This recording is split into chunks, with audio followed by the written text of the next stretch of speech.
and then he will catch up with us afterwards. Although I am just now remembering he answered a question for me. And I don't know where he put it. So let me get that before we get going.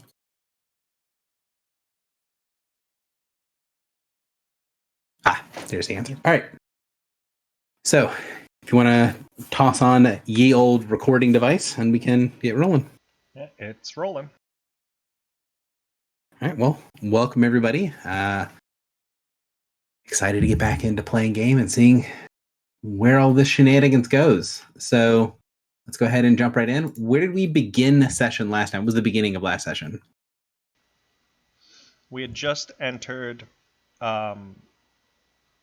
the threefold in Spring Door.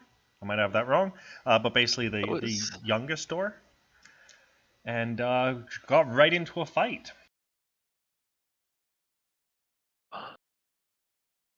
Yeah. Straight away with, gosh, I don't even know what the parasites. The parasites. Correct.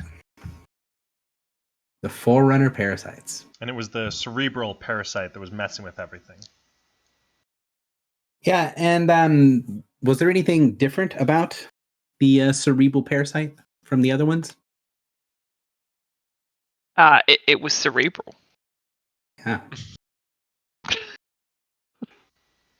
I don't remember. Well played. It would like change night to day. Oh yeah, that's right. But I thought the night to day, because that's what I originally thought. I thought it was him doing it, but I thought the night to day was when they looked at the weapon. Trypticos. Its defense mechanism would basically hide it and put an illusion on the entire room, and when they looked away, that would go away. Now, I don't know if it was every enemy or specifically him causing that defense mechanism. So it was specifically him, and I did give you guys a bit of a description that he was different from some of the other parasites. One, do you remember? And if not, then I will say this because your characters will definitely remember. I mean, I remember he had an aura, and they all were the hive mind. But no, not Right. anything So specific.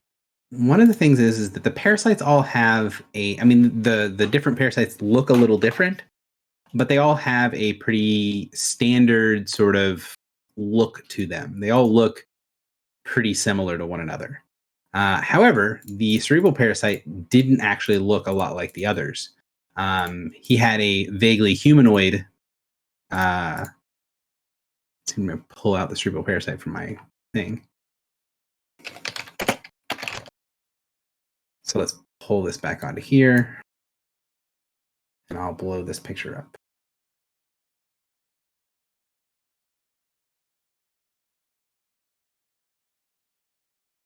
So unlike a lot of the other parasites, which are kind of variations on the same theme, a cerebral parasite does look a little bit different. It doesn't have the same body structure that the other parasites do.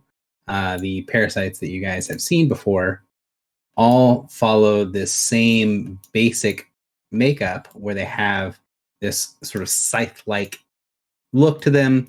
They have a long, slender head and one huge claw and this sort of like whip-like or snake-like, serpentine-like body. And there's a lot of variations on that theme, but the theme is still the same.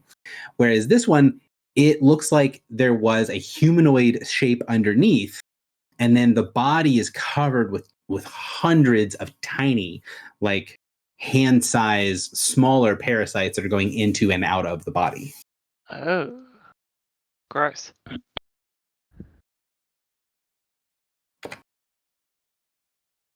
Cool. So that was the thing that was different. Remember when we fought the thing on the bridge?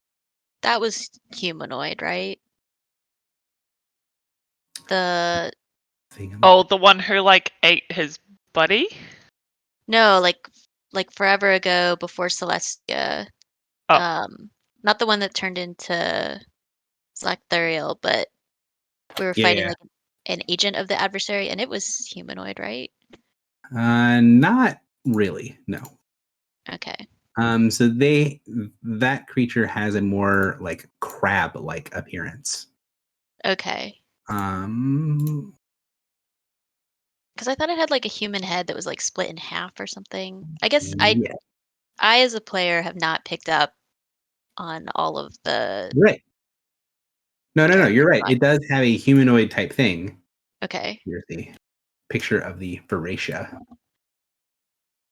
So similar thing. So it has this sort of humanoid frame underneath it with a bunch of other weird shit spliced on top. But instead of the sort of parasitic, slender whip-like body thing that the cerebral parasite had, the Veracia has an almost like crab-like horrific thing spliced on top of it. So similar concept, but a different sort of result because the pieces are a little different. Okay. So would I as a character have picked up on like when I see an agent of the adversary, it's either going to be like like a eel with blades on it, or it's going to be like a humanoid with elements of that on it. So far, it seems to be pretty accurate. Or they're going to be, completely humanoid or completely what they are normally, with no way to tell like whether they've been corrupted or not, right? Because there's the assumption that the Sharn or whatever, when it was shapeshifted into looking like a person, it looked like a person. It just had the wound on its eye. Right. But like I would assume as a character that like their true form is like this eel blade shape. Correct. Okay. The parasites at least seem to all be more or less there. Okay.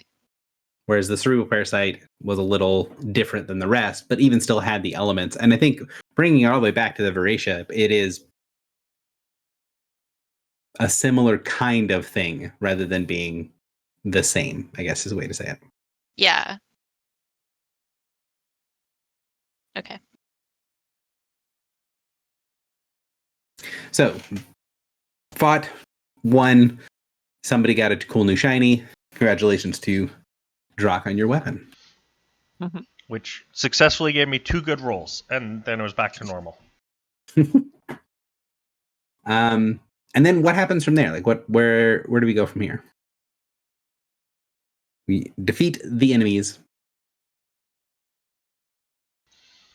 So we checked out the second gazebo. Or well, wait. So we knew there was a second gazebo. We went down the stairs where the weapon was, and we found the seed vault. Correct. There's a little bit of going around.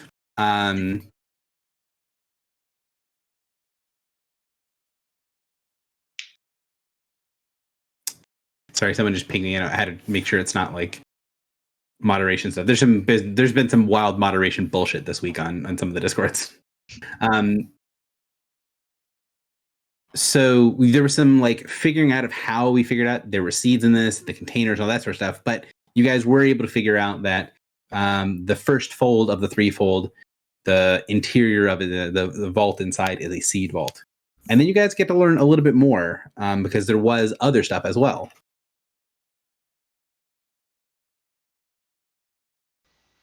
So the seed vault is in the first fold. What's in the second fold? So a similar vault, but it was diseases and stuff, we think? Yeah. Correct. Associated with the mother. Or with mother. The queen that is.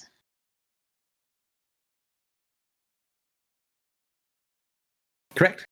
So, and then the group kind of tried to think about ways of getting into what they expect to be the third vault, the third fold, and was not really successful in finding a way to get into the third fold.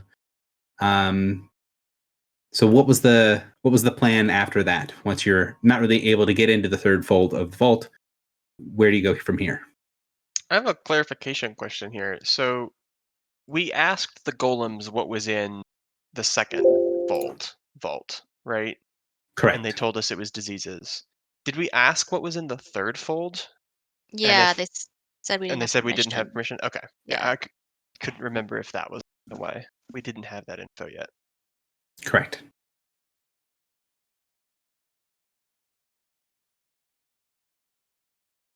Although I will say, hypothetically speaking, you guys are getting a lot of sort of the way that people are treated, the epithets that go with people, the sort of domain that each of these entities are covering over.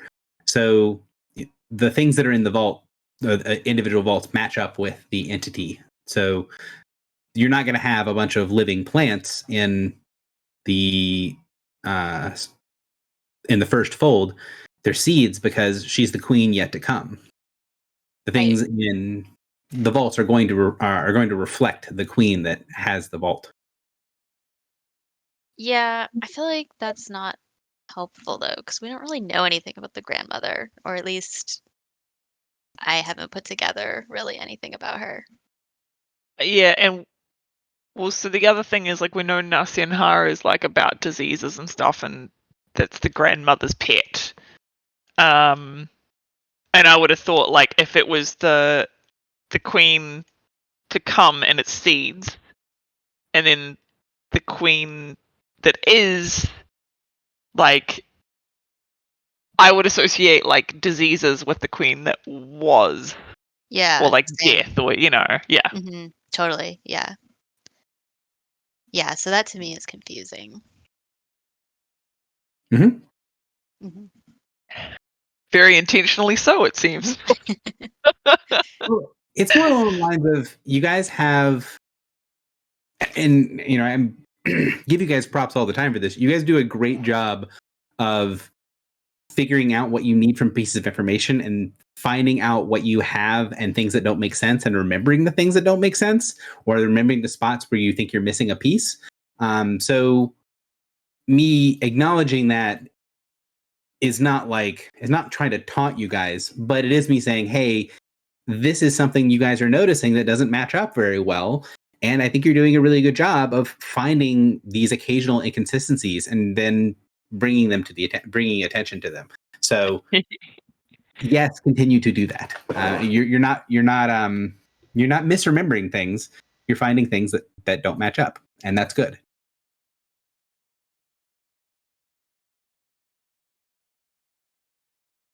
So tried to figure out what was in the last vault, decided not to play around with the stuff that was in the mother's vault. And then I think we had some conversations with the golems a little bit, and then went to the gazebo. So what's in the second gazebo? Or rather, what's on the outside of the second first? The goblin court, the wild court. Oh, it had a portal to. but it had a like a forerunner ritual on it. Mm-hmm. What do you think the Forerunner ritual did? Wasn't it like closed? It was the closed portal ritual. Yeah. Yes, in part it was that, but it seemed to have other things that I don't think you guys had I think you guys were able to partially identify the ritual and not completely identify the ritual.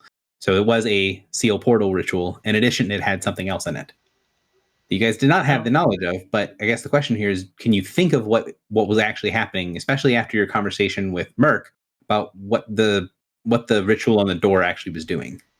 Well, I mean, we know that they were normally supposed to be in tune with what was happening in the room. And Merc said that they couldn't like hear anything happening in the room. So I don't know if Seal Portal would do that, or if there would be another ritual that would like muffle. So Seal Portal doesn't do that by default, but I think that is a reasonable assertion to make.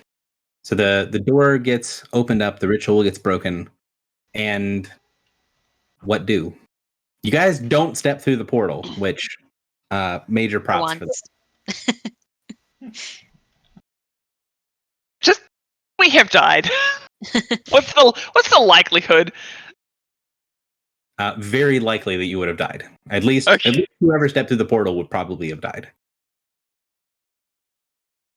So it led to 3 deaths in the elemental chaos.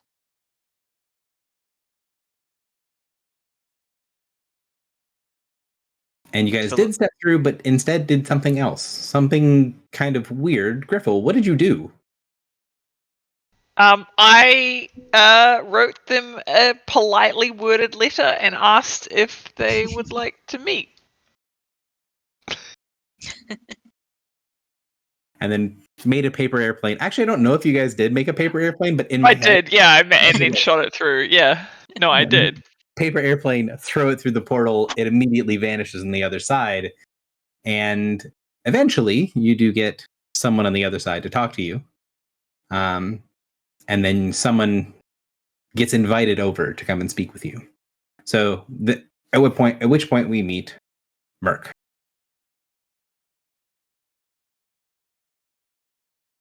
So who is Merc? What is his deal?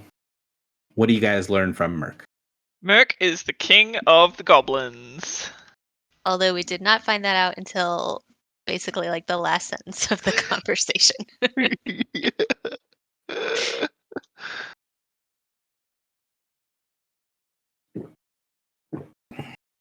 So yes, he is the king of all goblins. What else? He is. He kills things. hmm And he's part of the Wild Hunt. Yes. And he had his he had like a weapon.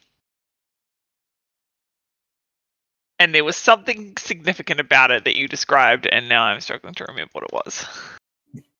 So Merc himself has sort of a somewhat deceptively plain look to him. He doesn't really look like he's anything all that special. He's kind of an old, scarred, wiry goblin. But he has this red faded armor that, after you get a closer inspection on it, can see that it's dragon scale armor. And was kind of annoyed that something was off with his armor. And he doesn't have any weapons on him that are easily seen, except for a stone dagger that he wears at his waist. Although he did show you that he can. I remembered what it was. It wasn't his weapon. It was he took the Baneslayer. Baneslayer and took a scraping of Baneslayer. I believe that he took essentially like a spell signature or something of the of Terminus, hmm so that he could hunt walkers. Now, he didn't just walk into the room and say, "Hey, give me your weapon. I want to scrape some stuff off of it." Like, how did that interaction actually happen? So, well, we were kind of trying to like figure out who he was and if he wanted to help us kill the adversary. And he was like, I like killing things, but like I'm busy and Wait, tired. no. I said, yo, look out for dudes with one eye. And he Yeah. said, oh. And then he asked me to see my weapon, and I was like a little hesitant. And then he basically called me a dummy. Why? Why look out for guys with one eye? I said I poked it out. And that's when he decided to ask for the weapon to get the scraping on his whetstone. There's also a bargain that was made. And an emerald that I believe was given to Griffle, if memory serves, but I don't It actually was know. the one loves making bargains. I love making bargains. So one you have. Yeah, so what we were asking basically like does he want to help us? Oh, because he was like not into it, and then he was talking about his armor and I recognized it as dragon scale. He was saying his armor like just didn't have the power that it used to, and so I inferred that was because the dragon line has kind of been whatever's happened with dragons has made them not as powerful, so his armor is not as powerful. So I said we'll fix, we want to restore dragons essentially. So we will try to, we're going to fix what's wrong with dragons, which will restore his armor. And so he was willing to assist us in some unspecified way once we fulfill our end. So he gave us this emerald that we could use to call him for aid.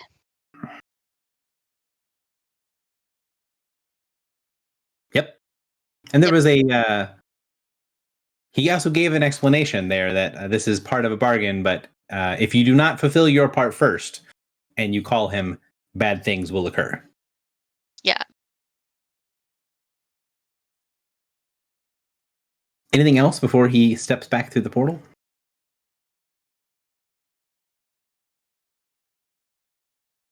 He told Oh. Griffle and me to start addressing him properly. Yeah, that was when we found out that he was the king. He said, And grovel at and my then knees, I peasants. reminded him that we are in fact a syndicated, an anarcho-syndicalist commune.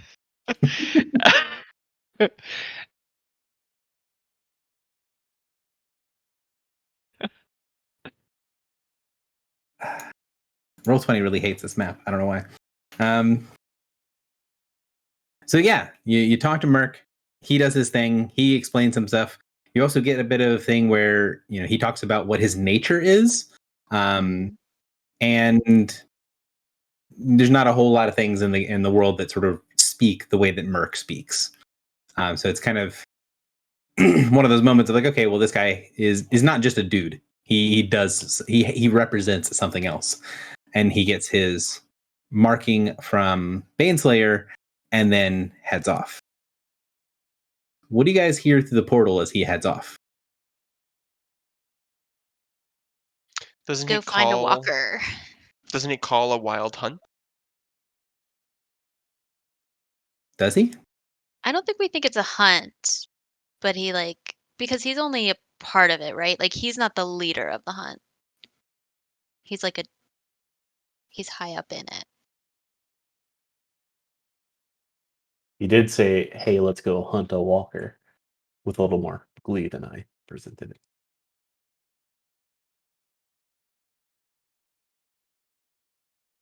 So he goes through, announces to the other goblins that it is time to go hunt, and then the door shuts, and you hear the goblins laugh, and then the door slams shut.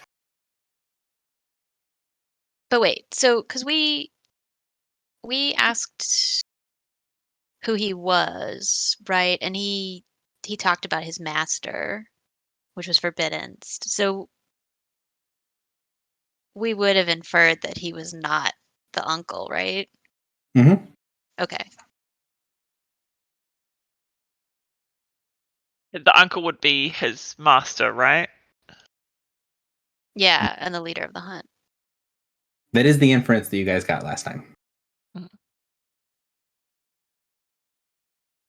Which, as we know, is probably completely wrong. I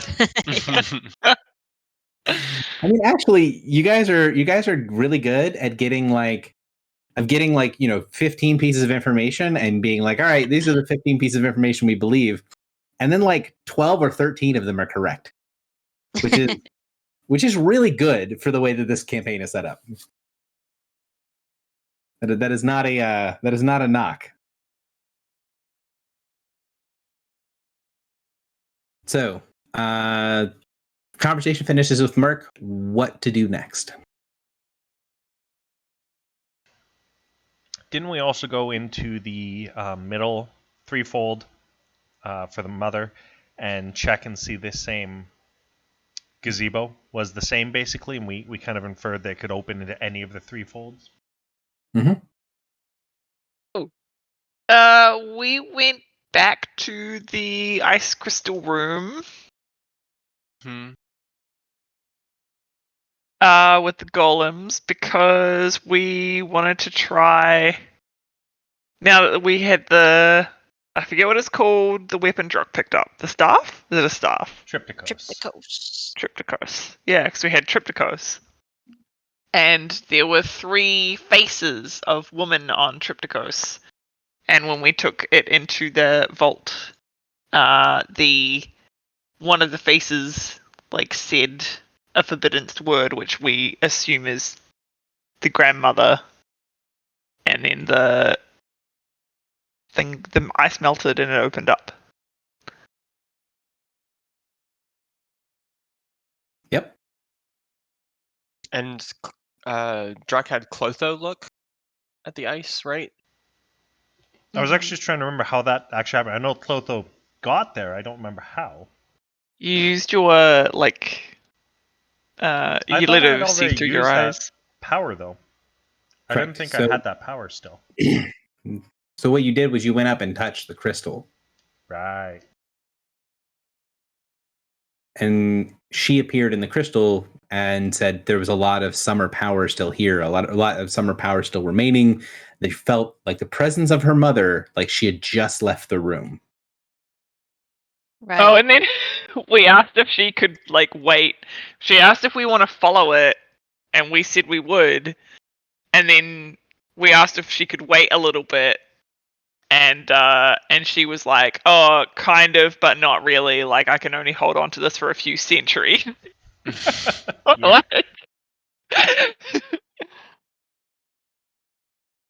And I think we believe that this is going to take us to that ship that we encountered in the Reach, right?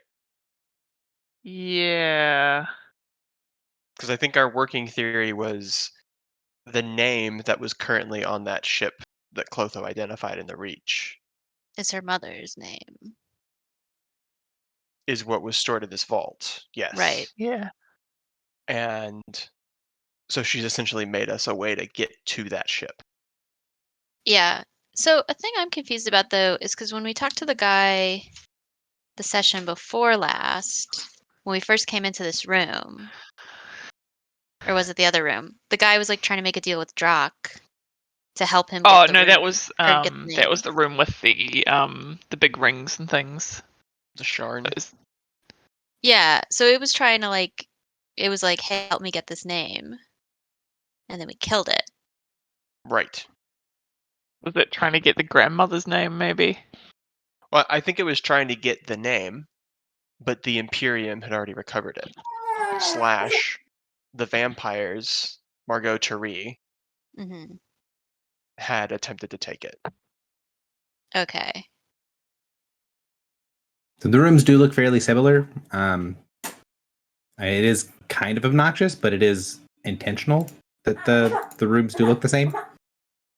But yes, they are very similar looking rooms, and the stuff with the Sharn that wanted to make the deal with you was in the sort of outer area of the defenses of this vault. And he was not able to get through them, nor were any of you except for Drock. Because Drock was able to actually go through the wards around the portal at the far sort of top end of the map, which then led you into the secondary area where the crystal was. Gotcha. But somebody, and so we don't know who, but I guess we are now, like you said, assuming the Imperium did make it through and did get it. Does seem to be. And it's pretty reasonable to assume that the guy outside wanted to make a deal with you all to get into the vault to get the name. There is some reason to believe that he was not aware that the name was already gone. Right. And we know that Clotho Yeah. identified the ship as an Imperium ship with name. Did she call it Imperium? Wait, was it? No, it was. She said it was Sin the Second. Yeah, but it was an adversary ship, as far as we're aware. I don't think so, because there was the walker in front of it seemed to be like not working with it. It seemed to be working against it.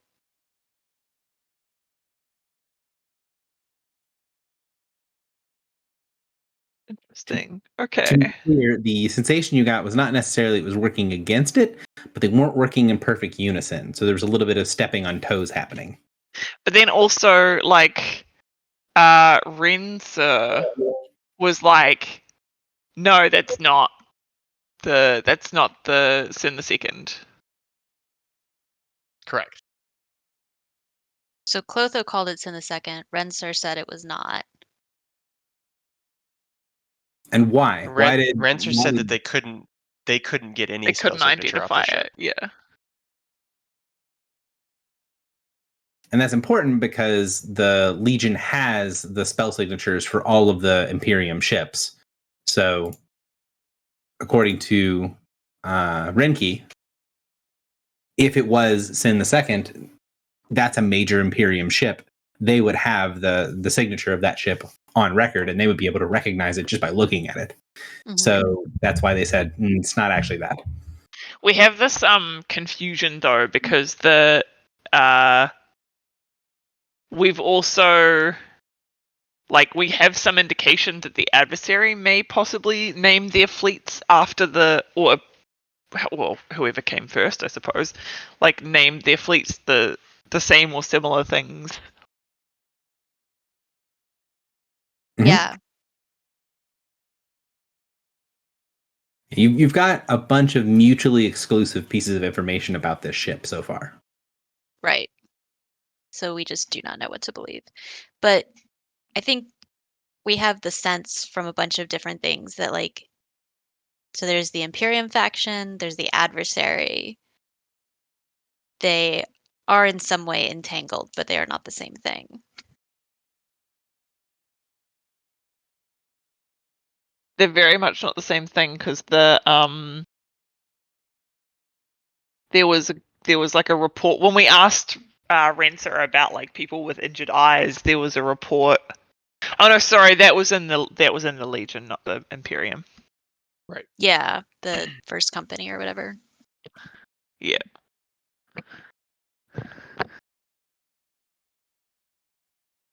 Primus Legatus, the Legatus of the First Legion, was the one who had gone crazy after getting an eye injury.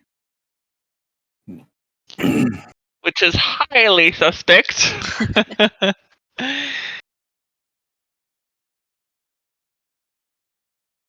So make it back to the Clotho, tree. sorry. So Clotho has opened a portal to where the mother's name is, which would be, by Clotho's identification, Sin II. But Yeah. wasn't it we couldn't see through Well- the portal? Did we try to do read portal and stuff? It doesn't look like a portal, and the helm does not recognize it as a portal. Right.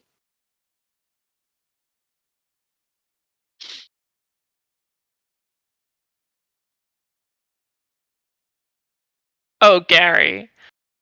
I definitely want to be since we're spending a long rest here, I definitely want to be attuning to this plane. Okay. Can it be done? You can add the wilds to your manifold as a attuned plane. Uh-huh. Wait, we're spending a long rest here? Yes. Mhm. Yeah, because we got our asses beat. Gary, Some of us. what is today's date?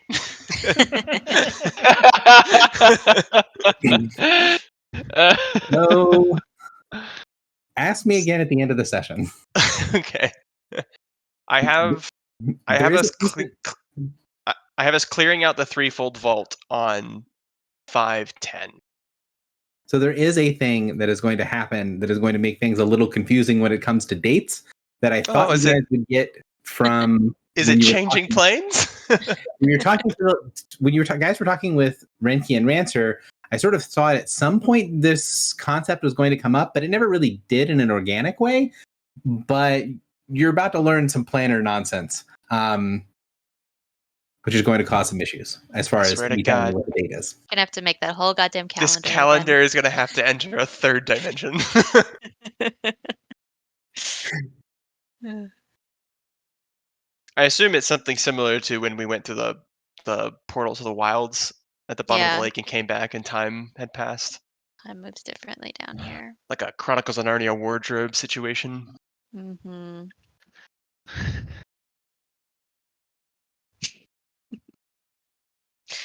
I mean, you're not wrong.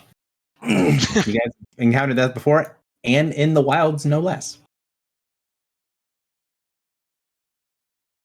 So, then the question becomes: anything you guys want to bring up from last session before the extended rest, and/or things that you wanted to do or talk about during the extended rest, other than attuning the helm and then doing the object reading for the ritual book? Yeah, that was the piece I was about to bring up. There was that too. Oh, yeah. So that was kind of after session, right? Yeah, I'm going to do that. The thing that you guys we wanted to do it during session, but we went ahead and did the roll so I can kind of have the stuff ready for the beginning of session. So the end of recap will be what's going on with that ritual book. But other than that, is there anything you guys want to do? And if not, then we'll go ahead and do that and then get actually started on session proper. The question I have is maybe a dumb one because I'm less familiar with D&D 4e, but does taking a extended rest mean that my daily spells are refreshed? Yeah, so basically everything goes back to full. Okay. If you are completely spent, you have a hit point, both of your arms and legs are broken, you take a good solid 6-hour nap and you're better. Okay, cool. Thanks. That has been my experience IRL, but Also, not my experience with Gary's campaigns and Broken Bones. I'm trying to remember what you guys did. You guys in another campaign, like Jolene stepped through a portal without knowing anything about it, and someone ended up like 20 feet in the air and fell and broke their leg. oh, that's right. I remember this now. I don't even think it was Jolene. I thought it was Oh no, she got out like no harm. Like she's just good. Fine. It was your sister that fell, but she fell like 80 feet and broke both of her legs. Yeah. And so for like months she was like crippled. Yeah. Also a very different style of game, to be clear. But this is a little bit more this leans pretty heavily on the heroic part of heroic fantasy. So make sure that you are full health, full resources, full surges, have all your dailies back, all that sort of stuff. And that your tokens are appropriately updated to reflect that. And yeah, so one last call for, is there anything else, any other questions before I jump into answering what happens with the object reading?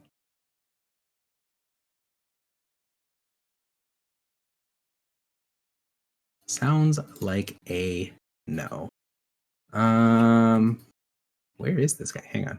Notes. And this is the book that the Sharn left behind, right? Correct. And we did talk about this a little bit, but the just to be clear, the change of ritual stuff is to make rituals just more interesting and less bookkeeping and annoying. So the general mindset, right, is the idea that the changes are to make them more fun. But don't give me a reason to make us keep track of things, is what I'm basically going to say. So like the idea, right, is that you don't have to worry about spending stuff. You don't have to worry about resources. You don't have to worry about all this kind of nonsense. But just be mindful, like don't pick up every single object in the world and object read it. Because like technically you are actually having to spend a resource. I just think that it's more interesting if we keep the narrative moving forward and we assume that you do rituals at times where it reasonably makes sense and you think you're going to get like valuable information out of it, because the characters in world are spending resources. I just don't want to keep track of it. Kind of like I don't want to keep track of rations and like where you're getting your food and water unless it becomes sort of thematically relevant at some point. So yeah, just basically don't abuse the whole idea of making rituals much easier to use. And hopefully we can kind of lean into the idea of like, all right, well, if it makes sense to have this ritual here, we can actually use that as part of the plot. I am 100% cool with that. And if at any point you're like, yeah, it doesn't make sense that you could do that right now, I buy it. Cool. I reserve the right to be offended at any point. Good. I will consider it your intellectual property, and so the thing that were requested for object reading was the last time the book changed hands prior to you all receiving it, and then the first time the book was used for its purpose. So the first time the ritual book was actually formally used. So the first division will show a place that looks very alien to all of you. There is this enormous open area that feels kind of like a cavern at first, and it takes you a minute to realize that everything is made out of metal. And your characters might not have as strong of understanding of the fact that this is a spaceship, but you as players would recognize that you're on basically a spaceship. You're on the kind of command center or something of the spaceship. Character-wise, both Filibuster and One would recognize something that looks a lot like one of the world ships. It looks like the part of the world ship that was beyond the green barrier in Prosperity, where it's much less organic and much more mechanical minded. So where you found like the cryogenic chamber and that sort of stuff. That's what this place kind of looks like, is sort of your traditional sci-fi look to it. And you see gathered around, there is this sort of wall of darkness. And from the divination, you can tell that there are things standing around the character, the person who's receiving the book. And there are entities there, but you can tell the divination just sort of buzzes out, like fades away when it gets close to them. And it doesn't look like it's specifically against what you're doing, more like it's warded against divination, similar to how you think it might look if someone tried to divine your ship. There's just sort of gaps in your vision when you're looking around, and you can see the room pretty well, but pretty much everyone in it you can't see. You can see that there are several parasites in the room that are not warded in that same sort of way, but then one of the warded entities does pass the book to the Sharn, who is in their sort of humanoid-looking form that you saw when you first encountered him. You can tell that there's some things being said to the Sharn, but in that same sort of forbidden-st way, you can tell that there's like voices and there's something being said, but what is being said has been sealed away. And then the Sharn takes the book, answers back, "It will be done," and then turns and takes it away. Kind of walks away from the sort of command area. The second thing, the first time the book was used for its purpose, you can see that there is a young woman who looks like she's probably orc, half orc, something like that, sitting at the edge of a cliff and looking out to the ocean. And you can see there's kind of markings and the remains of grappling hooks and other sorts of things that are attached to the side of this cliff. And the young woman puts her hands on the book, and then you can see her eyes kind of glaze over, and you can tell there's some sort of ritual thing that she's doing using the book as a focus. And you can see little wisping images around her as she's looking around. And then the ritual completes. She pulls her hand back from the book and then just sits down cross-legged in front of the book with the book still open, puts her hands on her face and just begins to cry as you hear the waves crashing against the cliff face that she's sitting next to.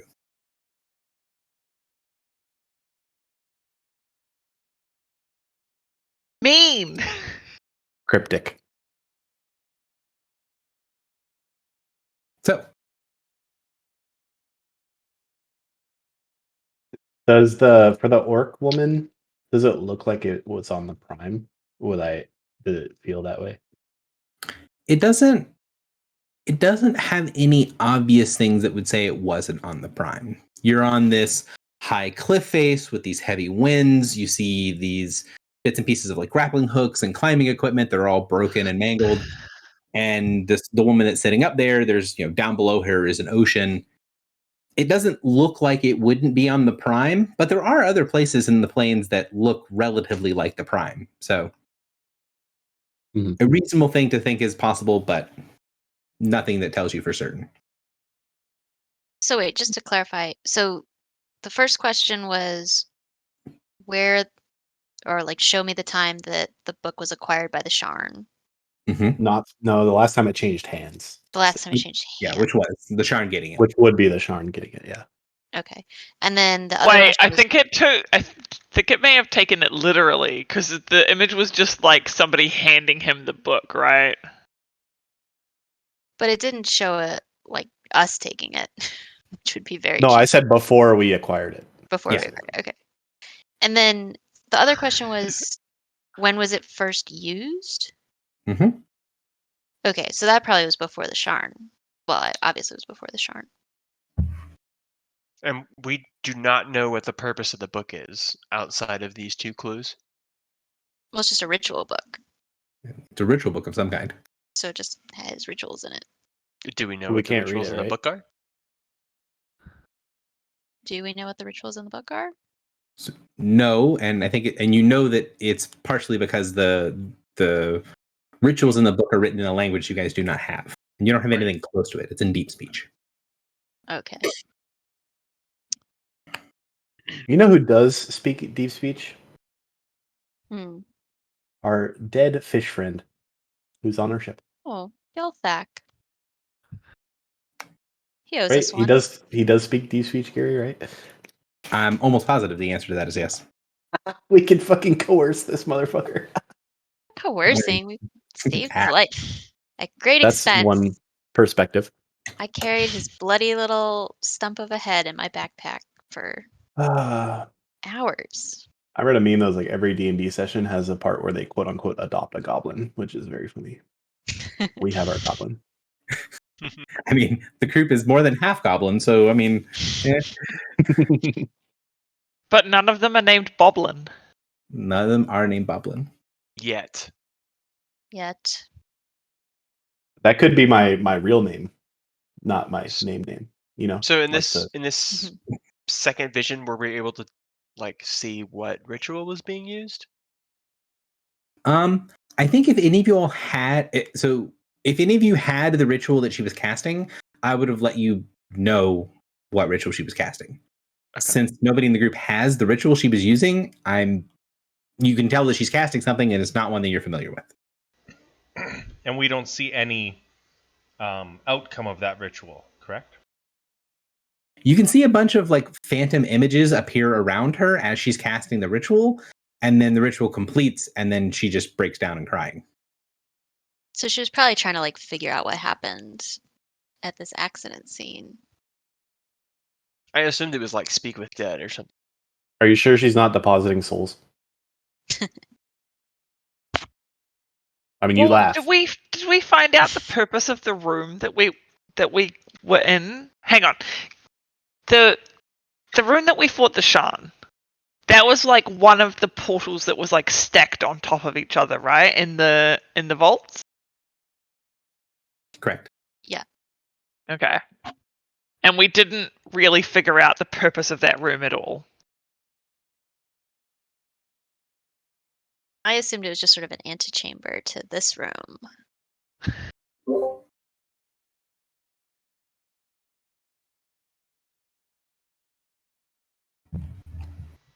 I'm also realizing there were the other vault that had no smell. We never really explored that one. Nope. We'll be back though, right? Well, Totally. I think we maybe should explore, because like I don't know that we will be back. According to like, I get the feeling that getting here is really difficult. Mm-hmm. So I feel like maybe Clotho said she could hold it for a couple of 100 years. Maybe we should look around a bit more. change our stuff again on Gary. I mean, this would not be an annoying version of you changing your stuff because I have all that stuff already prepped. So if you guys want to say like, hey, getting here is difficult, we should probably go and check other things out before we take the portal, you can do that. Like, that's not going to be, I'm not going to have to say, hey, you guys give me 30 minutes, let me put the shit together, because it's already I feel like we should look around some more. I really feel like we should. I say no. What's left in the tower? That vault, Forward. the vault that didn't smell like anything, And the broker. and the broker. And a bunch of other portals stacked on top of each other. Well, I think that's like the trifold, whatever. You say it's hard to get here, but also we have like free access now. Right. If we can figure out how to get to the vault again. All we have to do is portal to No Don't. Mm-hmm. Find a golem. Ask for directions. Easy peasy. Yeah, question. How are we getting back to the ship? We don't know. Don't worry about that. Push forward. We now have I'm the here. black card. I've been with looking forward to vents. this for 2 weeks. right? So we have the card with the bank. So, and we know that Hercator exists on many planes. Did we send any kind of warning message to Haven about them being attacked? We did, but they didn't really believe us. They were like, Okay. everything's fine here. So According to my Well- calculations, pushes glasses up on nose. It's been 5 days since I received a vision of Haven. And Yeah, my last vision passed in 6 days. mm, Also, to be clear, you guys sent 2 messages to Haven. One of them was like, we don't really know what you're talking about. The other one, that she believed you because you sent it to Sallyman.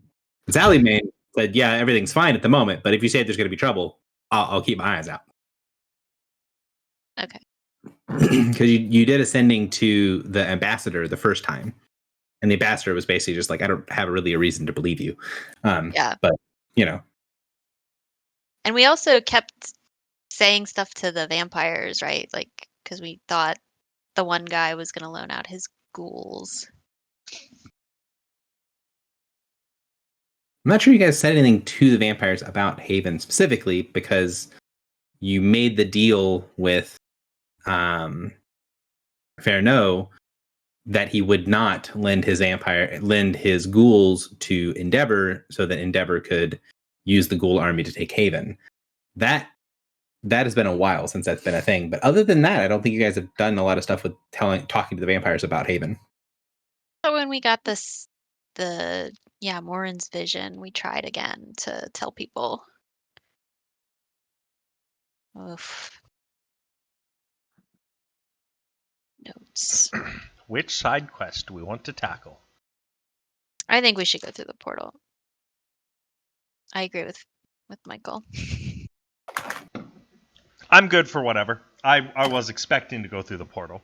I just bring it up because we should actually try and get back here, I think. Oh yeah, Foxy's totally right. This is a dumb choice, but I just think portal. So go ahead and if you can, shoot me a message in the chat real quick. Let me know what your initial idea is, right? If it's continue exploring the vaults or go through the portal. We've only got a few thousand years to go through the portal, so I think we should rush.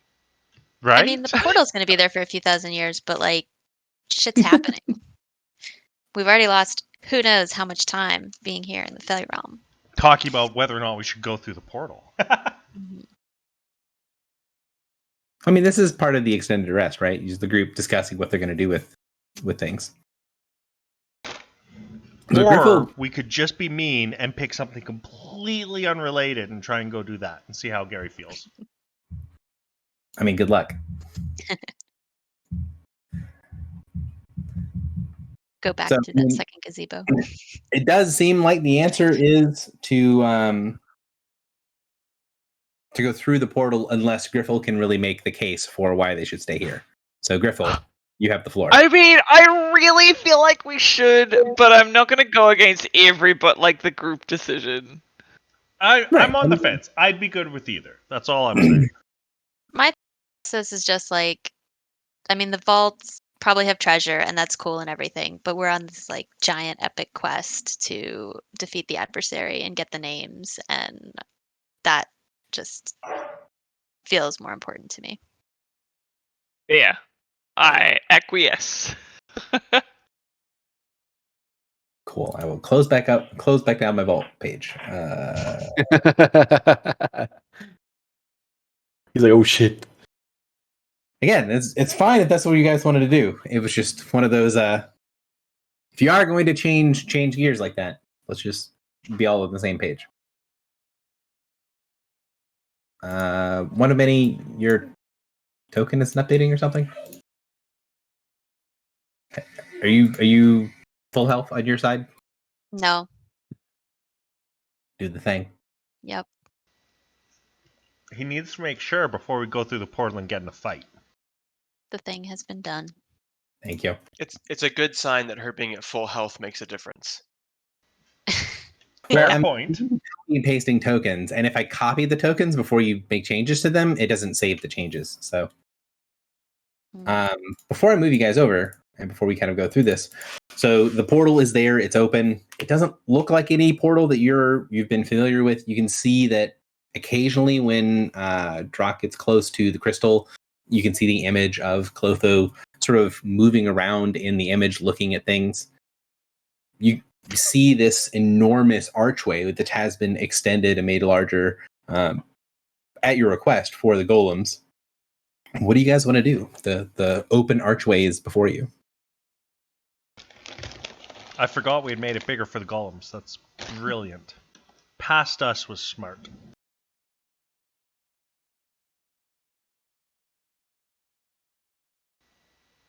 Well, should we send the golems through first?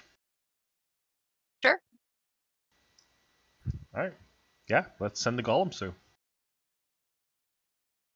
So one of the Hyperion golems moves very slowly to the edge of the portal, and then places its hand on the crystal, and you see little wisps of smoke and flashes of brilliant green light sort of curl away from the creature's fingers at the edge of the portal, and then it pulls its hand back and then looks over towards Drock. So they can't get through, can they? It looks at you. I'll ask, are you able to pass through the portal? This is not what I am designed for. It is against me. He touches its hand to it again, and you see those little wisps of smoke come out of it. What is this guy made out of? Metal. Rot.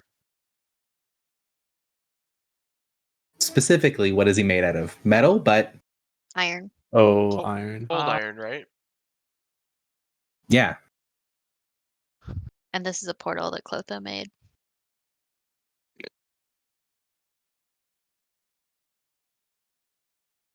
So he'll Well, probably destroy the portal if he tries to go through it. or they'll destroy each other. I think it's more likely he would be destroyed. The golem. They. Yeah. So I'll look at the golems, I'll say, please stay here and protect the portal then. The golem nods. And I will step through. You step through, and you find yourself in the interior of the crystal.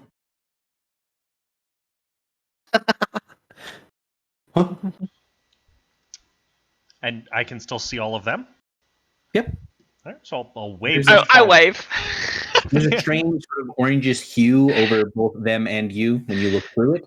Again, you're looking through sort of a tinted glass almost, but you can still see them clearly. Yeah, I'll wave for them to try and enter as well. I'll enter. follow. So each of you follows in turn. Griffle, there's a little bit of smoke that happens when you pass through.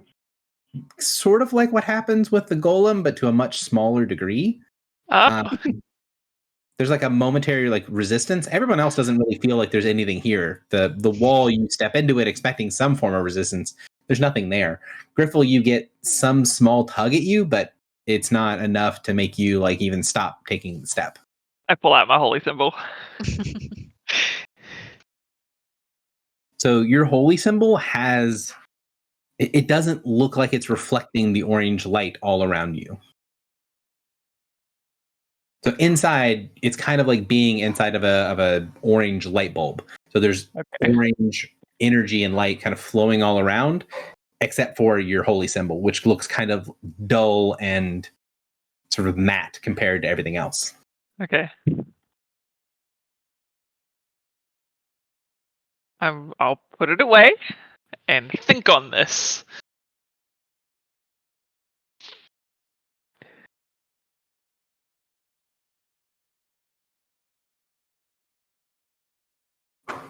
So what now? I will call out to Clotho and say, Clotho, we are ready. Oh, okay. Well, I'll need to do some workings, and I never really paid attention when I was told how to do all of these things, but it shouldn't be too terribly difficult, especially using the night as a base. No, I could. She floats over and then down through this sort of luminous orange floor that you're standing on that isn't really connected to anything that you can tell. And then you see her pull up both of her hands and then draw them down with her fingers up. And you see these strings extend from all of you all down to her. And then you can see her playing with the strings, tying knots, drawing them out as this incredible lattice work is made below you guys as you're standing on this platform. It takes her a couple of minutes of concentration to do this.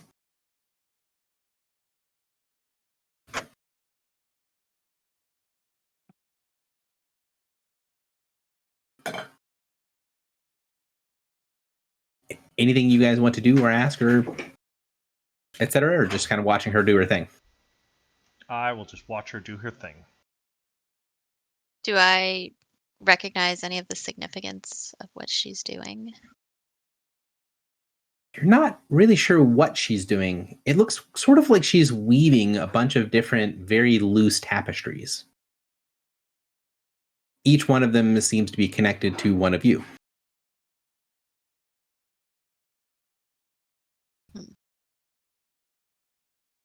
I mean, we've seen this like imagery with strings connected to us before. Mm-hmm. Okay.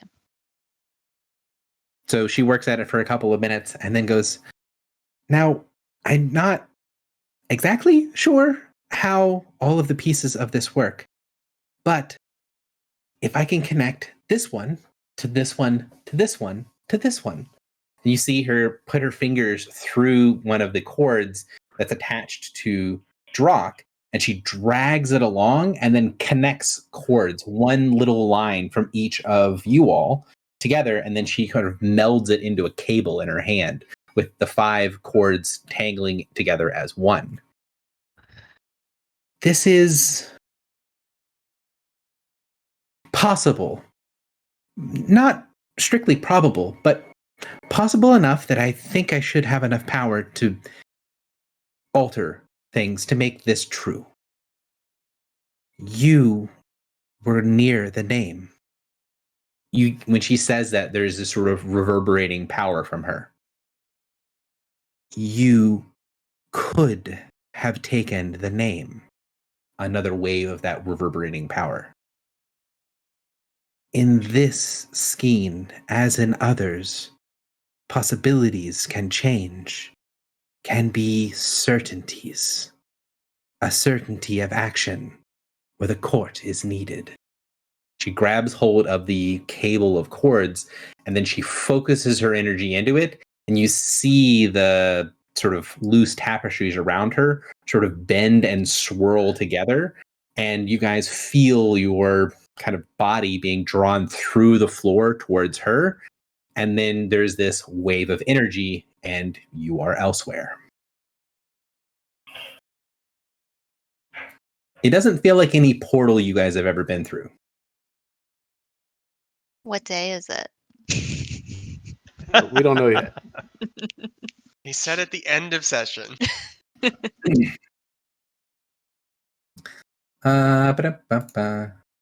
Pull this up. So, you guys fall about 1.5 feet and sort of land awkwardly on the floor. There's bits and pieces of rubble and things all around you. You can see there are these huge towering walls on either side. There's little pockets of light coming from the ceiling, others coming from the walls. And you can see there is this strange sort of twisting in the walls where there are pieces that look like they are large slabs of very ordered pieces of stone or metalwork. But then around those pieces, there are what look to be like ligaments and flesh and bone and things that are mixed in with the panels. And even before the sound that you guys have heard so many times before happens, you would know that you're on a world ship. And then you can hear in the background that thrumming, that sound of being deep within a world ship. the sort of heartbeat of the ship. And you can see as the sort of smoke, or the not smoke, but the sort of a lack of clarity around you, like you have a little bubble around you of darkness. And then as it goes on and on and on, it ripples outward. You can see more and more things. Things seem to be kind of almost feel like they're coming into existence around you, rather than a portal where you just step through and then you can see everything. This is more like an expanding ring from where you are standing. And you see the walls, you see the everything around, and you see there are pieces of flesh and bone, armor. There's looks to be a couple of bodies of destroyed parasites, as well as people in armor and other clothing that are laying dead on the ground. And around you, there's this sense of cold and kind of oppressive darkness. And you look around, you can see that you're in a hallway, and behind you there is this sort of sealed membrane, like you've seen on some of the world ships. Well, the Griffle and not Griffle, sorry, Filibuster and One of Many have seen on the world ships these sort of membrane living doors. And then in front of you there is a hallway with an intersection in front of it. And as the thing kind of ripples outward, you see some of the corpses in front of you start to like crack and move and jerk up, bits and pieces of black and purple energy leaking from wounds and things on their body as they rise up to look down the hallway. And in front of you, you see something turn and notice you. The bottom part of whatever this is looks kind of humanoid, but at where the sort of head and shoulders should be, there is what looks to be an enormous shadow creature that's pulling itself out of the top part of this creature. There we go. So you have a relatively humanoid looking bottom part, and then you have this dark shadow creature that's looks like it's pulling itself out, like maybe its chest or waist is where the head of the roughly humanoid looking bottom part looks like. And you see these huge hands with too many fingers reaching out and clawing at the ground, and this little pulse of energy goes from the creature to the corpses that are rising around and looks towards you. So this is where you are. You're in a hallway and you see that thing. Oh god.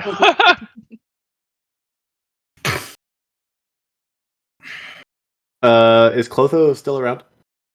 No. And no? Okay. And the thing is looking at us? Yes. What's Baneslayer doing? How gold is it, Gary?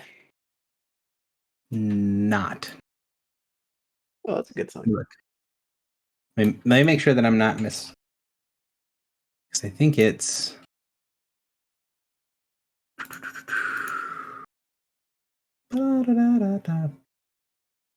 the glowing effect. I think it's only when it's fully aggressive, right? We've talked about this. It's when it's an enemy, yeah. Yeah. So it does not. So it is creatures for the one that you have now. So it does not have that sort of outline that you're expecting if it is an aberrant creature.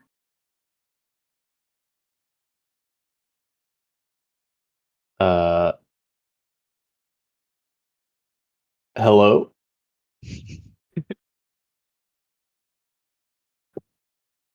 What does it want? What does it need? You see the thing kind of twist its head, and the like stringy, shadowy forms around the top of where the head should be kind of turn and churn a little bit, like there's like some of that voice is coming from where the face would be of that humanoid creature. It wants to know where it is, and it needs to not die. So blunt. I love it. It's where it should not be. Turn back. They are mine. And then you hear this whisper inside of the creature go, but they are alive. Life force would sustain you.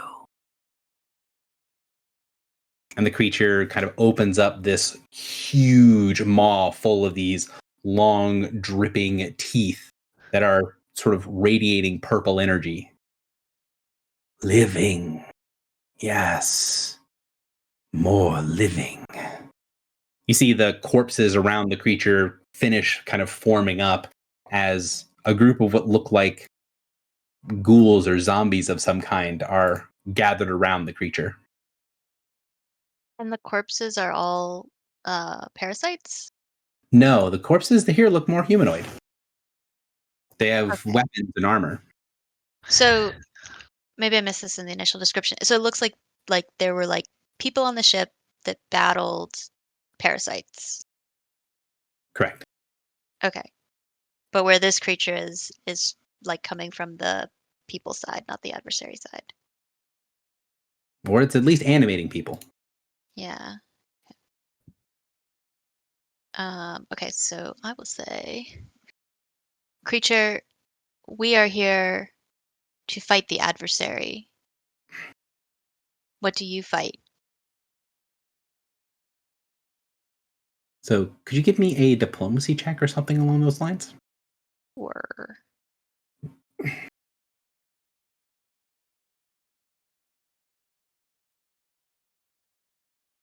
Pretty good. So the creature twists around and looks at you. It says good things. It says against the adversary, the parasites. And then you hear that whispering voice again. So are the others, the ones that give us life. Reap them and protect. You can see this sort of weird lack of assurity in the sort of monstrous form on top of the humanoid form. It's raking its claws back and forth, but it looks uneasy.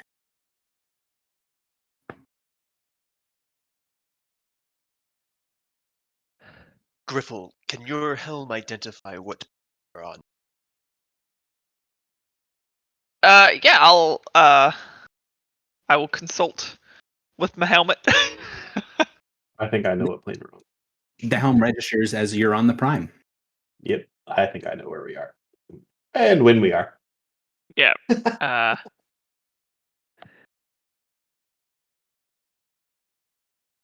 I mean, I don't think the helm can tell me when we are. That is true.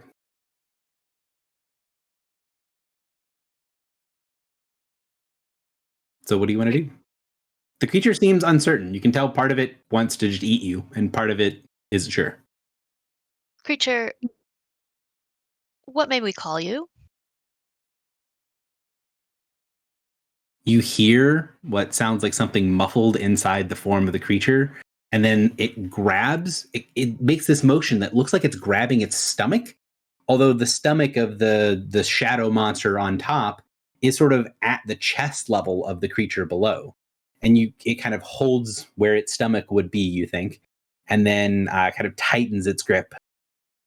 No, I am hunger. I am her hunger. I will feed. Yes, it reminds us of what it is. Wait, her? Who is her? I think you know who her is. It pulls its hands back. The claws go to side, and you hear the little voice from within say, "We must protect them. Nothing here can be good. Reap them." And the creature, the shadow monster, pulls back its head and lets out this bellowing roar as the undead start to shuffle towards you. Creature, I will call you Hunger. Hunger, one moment. We would like to kill the adversary, and we would like to feed their corpses to you. Would this be an agreement that you would be amenable to? This sounds like a great thing to do once we're in initiative. Damn. More deal making. Love making deals. So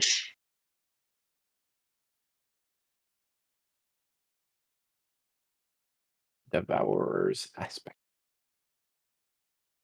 So the red box is the starting box.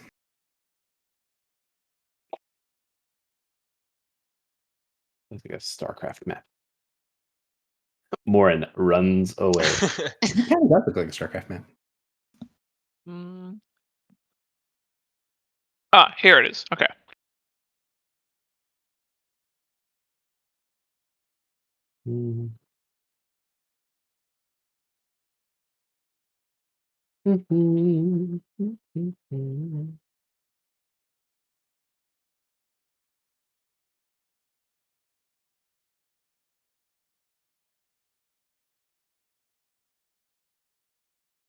Did the initiative not populate for anybody else? It did now. It Okay. did. I don't know why it was being really slow.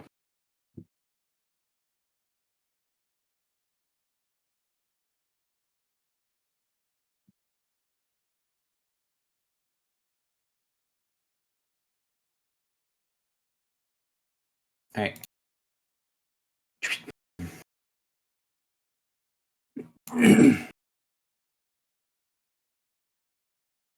Drock, you get to do your speed of thought thing, so do that first. So there's a wall to my right, hey?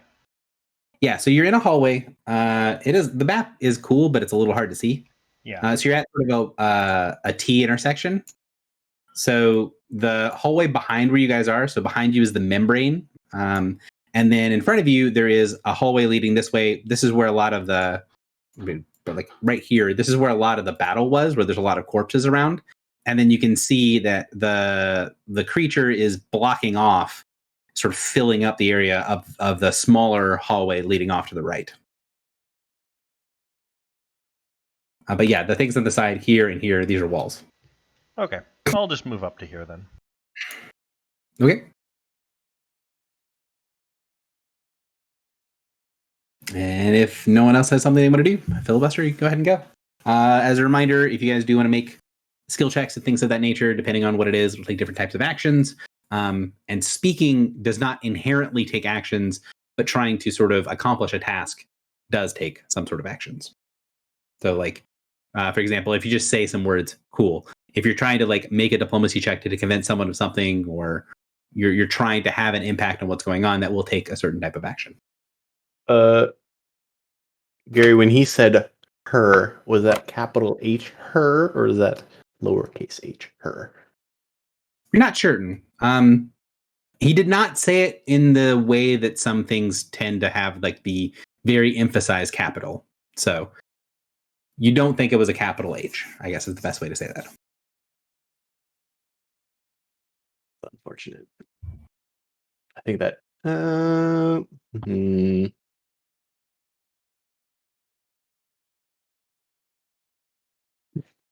Before I take my turn, to the team, telepathically, how certain or uncertain are we that this guy is aligned with the grandmother?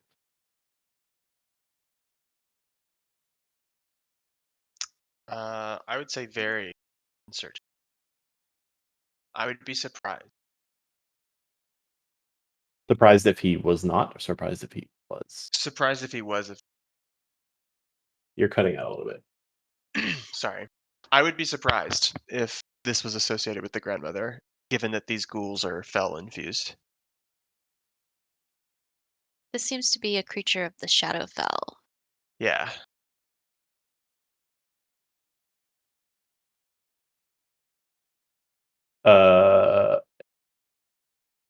And what about being in the Shadowfell makes her not associated with? Is it all? Is the maybe this is Michael asking a question? Are we assuming that the court is entirely based in the Shadowfell, or are we saying that the Prime is associated with what's her name? And sorry, that was not helpful. And the wilds are associated with the mother, and the Shadowfell is associated with the grandmother. No, they're all associated with the wild. They're like Mhm. Although the Goblin Court, which is one of the courts, is in the Elemental Chaos. Mhm. Always, or was that just that little pocket dimension? That was not a pocket dimension. That was a plane. yeah, that was I- 3 deaths, right? I Yeah. thought it was. 3 deaths in I thought that the helm told us it was like a pocket dimension within 3 deaths or something. Correct. 3 deaths is in the elemental chaos, right? Yes. So from everything you guys have and know, it doesn't matter which sort of rank of the Summer Court you're talking about. All the creatures of Summer are the wilds-oriented creatures, from your knowledge. This thing, and part of the reason the creatures are named the way they are very clearly giving off this shadowy, maybe not Shadowfell, maybe actually Shadowfell magic, but the magic feels and looks very menacing and dark. Yeah. So we would not assume that this has to do with the wild, but they do appear to be enemies of the adversary based on what it said to us.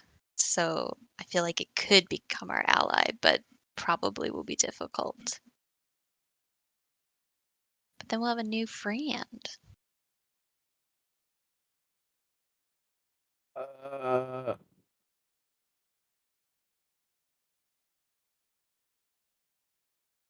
I hate that I have to go first. I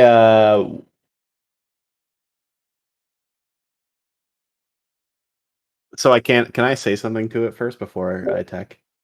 You can. I mean, like I said, just saying things works. You can also, if you're trying to figure stuff out, if you're trying to talk about what you know, that does take actions. So think of like, if you're trying to use a diplomacy check to try to get some sort of goal done, that's probably going to take an action of some kind. And depending on what action you do, it's sort of signifying how much of your turn you're giving away to it, right? If you use a minor action or if you use a standard action, it's going to be different amounts of your energy going towards it.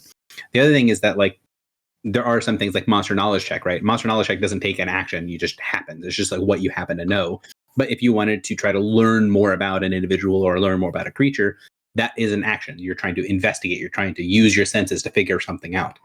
So basically, if you're trying to have an impact on the challenge, it is going to take some part of your action to do so. If you're not trying to impact what's going on, then it's not going to take an action. All right, I'm gonna go with my gut. I'm gonna ignore everything the party said, and I'm gonna pretend that I didn't hear anything they said. I am gonna operate under the assumption that Filibuster thinks this is associated with the grandmother, and I would like to say, Hunger. I guess that's what we're calling you now. We are servants of the court, of the mother and of the daughter, and we seek to assist the grandmother. And as proof, I will expel my daily ability. What's it called? The Boon of the Trap Mind. Do you have a button to click? Yeah. Appreciate. It's basically the Yeah, it's the one that helps you get back up from being killed, but it's not going to do any of that right now because you're just trying to show your energies. So the Devourer's aspect looks at you when you're doing this. I'm going to say that since the power is a no action, probably is going to take about a minor action to try to twist the power to use it like it's not really designed. And then you do this and you see more of the sort of upper body of this creature sort of fill in, right? The chest of the shadow monster, it now goes down to the stomach, and the humanoid figure down below, the shoulders and chest of it sort of fade into the shadow of the creature above. Like the one that's on top is taking more and more over the thing below. Is that the one that And- wants to eat us? Yes. And says, "The queens have no hold over me. I serve only a king." And you see its, open mouth kind of drip with shadow energy. Oh, wait. He said her.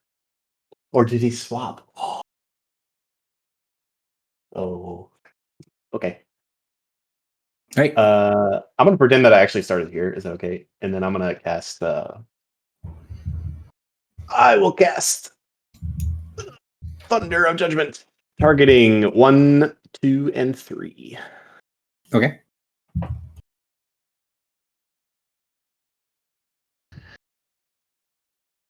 Are they larger than me, Gary? They are.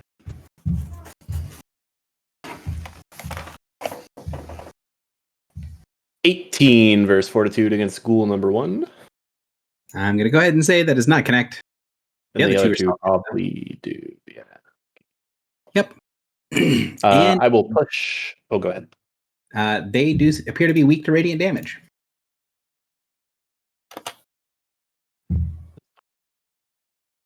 Oh, okay. 1. Dazed. This is the dazed until end of next turn, right? Yeah. Can you push the 2 there? Yeah. And that one there? Yeah. That will be my turn. Actually, I will do 1, 2, 3, 4. Right there. Drock, you're up. All right. I will start by saying to him, "We have no quarrel with you, but if you insist on fighting us, we will defeat you and continue with our task." And as I say it, I want to use the Triptychos daily to illuminate the area. Ooh.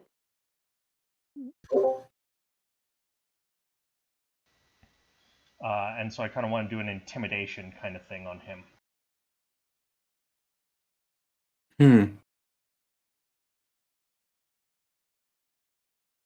Okay. Does that work? Are you against Yeah. this idea? Give me an intimidate check, sure. Now, granted, just that power is a free action, right? That doesn't take any action to do it. Correct. But what I'm going to ask you is, you have to do something in addition to this to sort of be intimidating. How much of your turn are you doing that, right? I'm going to make an intimidating check by showing this bright light, saying this thing, doing this thing. Is that going to be your standard action? Is that going to be your minor action? What do you want to do? Like, how much of your turn? I am actually going to do that as my standard action, I think. Okay. Yeah. One day. One day. So you do have a lower DC due to using a daily power in order to do it. And when the light comes out of your weapon, when it shines through, the ghouls all sort of like flinch away very slightly, but that shadow image on top of the humanoid, it burns away. Like, it completely just obliterates that image, and it sort of shrinks back down.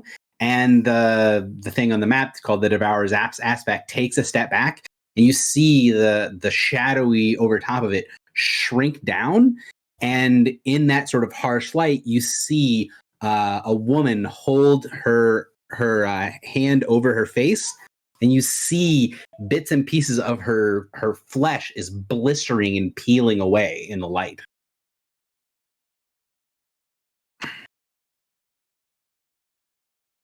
One second. Did not think about this being something that would happen. The classic. Classic. But it makes a lot of sense. So what I'm going to do is see if I can pull this image out. So this is what's under the shadow monster, like the human Or the vampire. or vampire person. Yes, so I would that's say underneath. that looks. Would you say this person is very pale? is very pale, and you can see her flesh is blistering and burning under the light. Oh, she said the king. Do you think that is A Night Oh, King. One Eye? Yeah. But that implies that. Also, read that Lesser power. What does it of- do? What is that light? Summer It's a- sun. It's Summer sunlight. sun at noon, basically the brightest of the light. It's not just bright light. It's bright sunlight. Sunlight. Yes. Vampires don't like that. Drock also like basically marked the creature. Yeah, she's marked.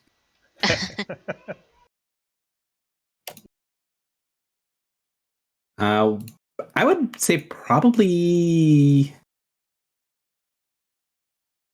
going to lose some sort of action from all of that as well. So, what else are you doing, Drock? I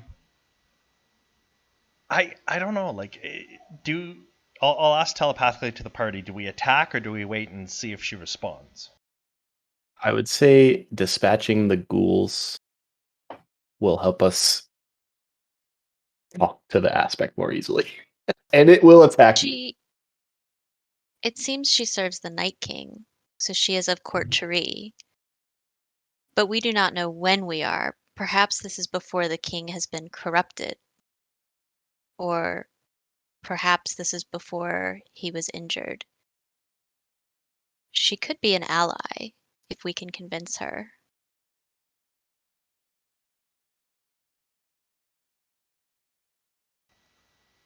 Should we take out the ghouls then?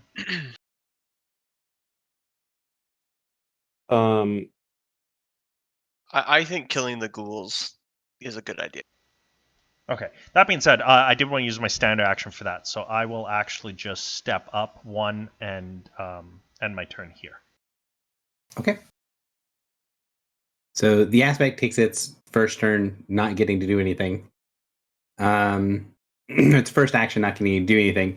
You see the woman holding her kind of blistering arm out in front of her as a shield. She tries to sort of put a piece of her cloak in front of her to shield her slightly, and you can see the cloak is all battered and torn and partially translucent. And she's going to spend an action point to launch a spell at Drock. Thanks for stepping up. Yeah. Away from me. That's actually kind of the point, right? Like, don't be near people. Like, near-ish, but not super near. Oof, miss. Nice. Dominated. He can't even be dominated, right? So, bad macro with it deals the target's dominated, but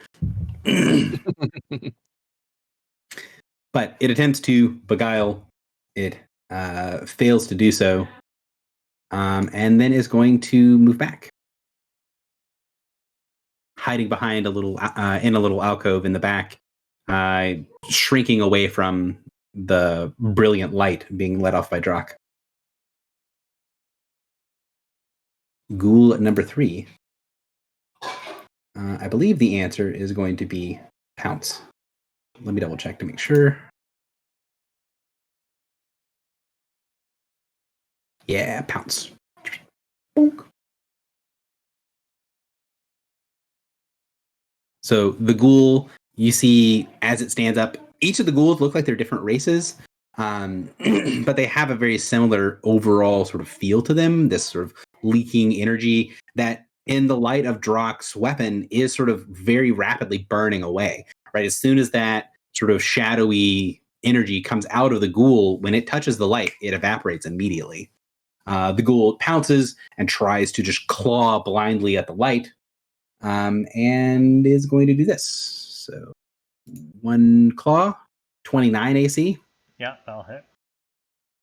and 2 claws for the same 29 AC. And you sure you have a random roll in there, Gary? It is a random roll. And you take 5 ongoing. Smile. Yep. Yay! Oh, no. Wait, you have +4 Ties- defense. Yeah, ties still win, right? Ties go to the attacker, correct? Then yeah, both still hit. Your what? 25 What's your AC. Is your AC 20? Your AC on your token is not 25, so What's my AC on my token? 26. Oh, my token is probably more up to date than my sheet. So then no, Your then sheet both is- would miss. Your sheet is you at level 6, so I'm gonna go ahead and say the token is probably better. Yeah, so both miss then. Cool. Drop your you band. Tell what the aura it does now. Morin, you're up. Oh, I had my Okay. wrong sheet pulled up altogether. So yeah, no, 26 on my new sheet matches to my tokens. Yeah, both miss. Awesome. Morin, you're How up. many attacks have you taken that you should not?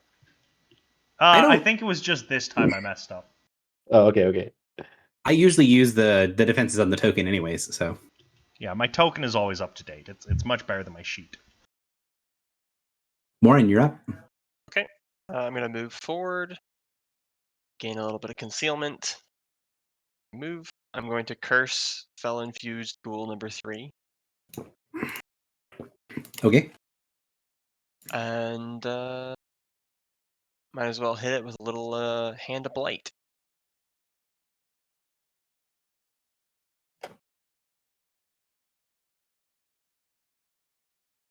The 21 versus Fortitude hit?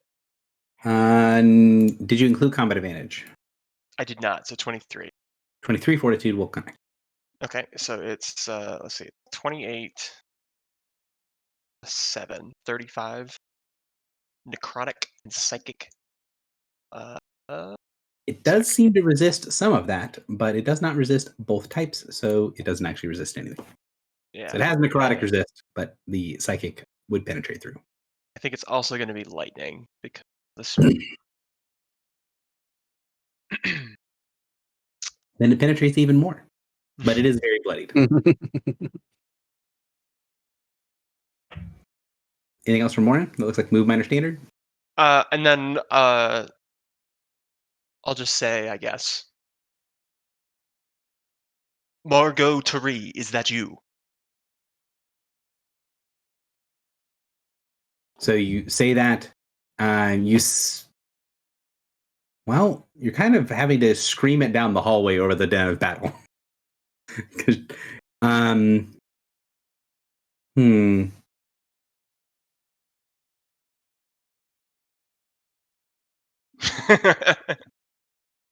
Dumped. Are you going to action point for that? Yeah, I'll action point for that. So, kind of depends on what effect you're wanting to have, right? Like, I would want some sort of social check to go with that, Sure. or I'm trying to appear as somebody that is not wishing to cause her harm. I mean, that sounds like a diplomacy. Yeah.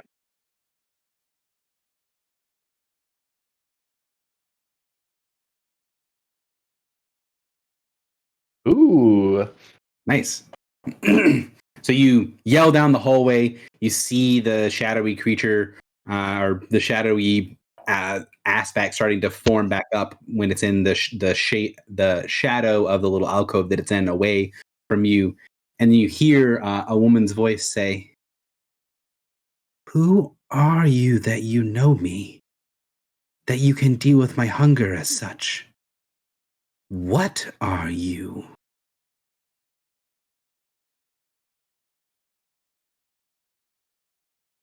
Do I get to reply? Sure.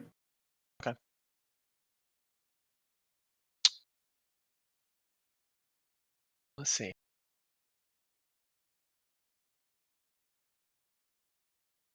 I am with those who understand your hunger. We received your message about the name.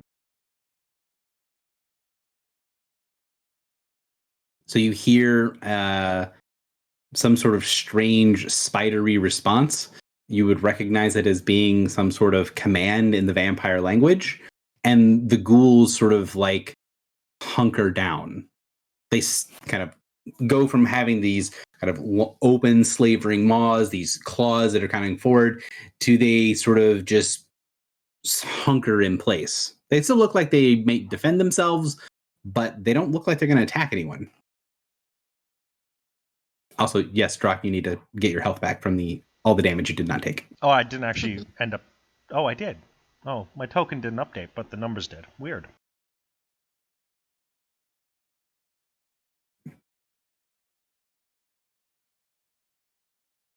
I see both your token and your journal is not having the correct hit points. But now they're correct. The token red bar was full for me. My journal was wrong. So something's disconnected.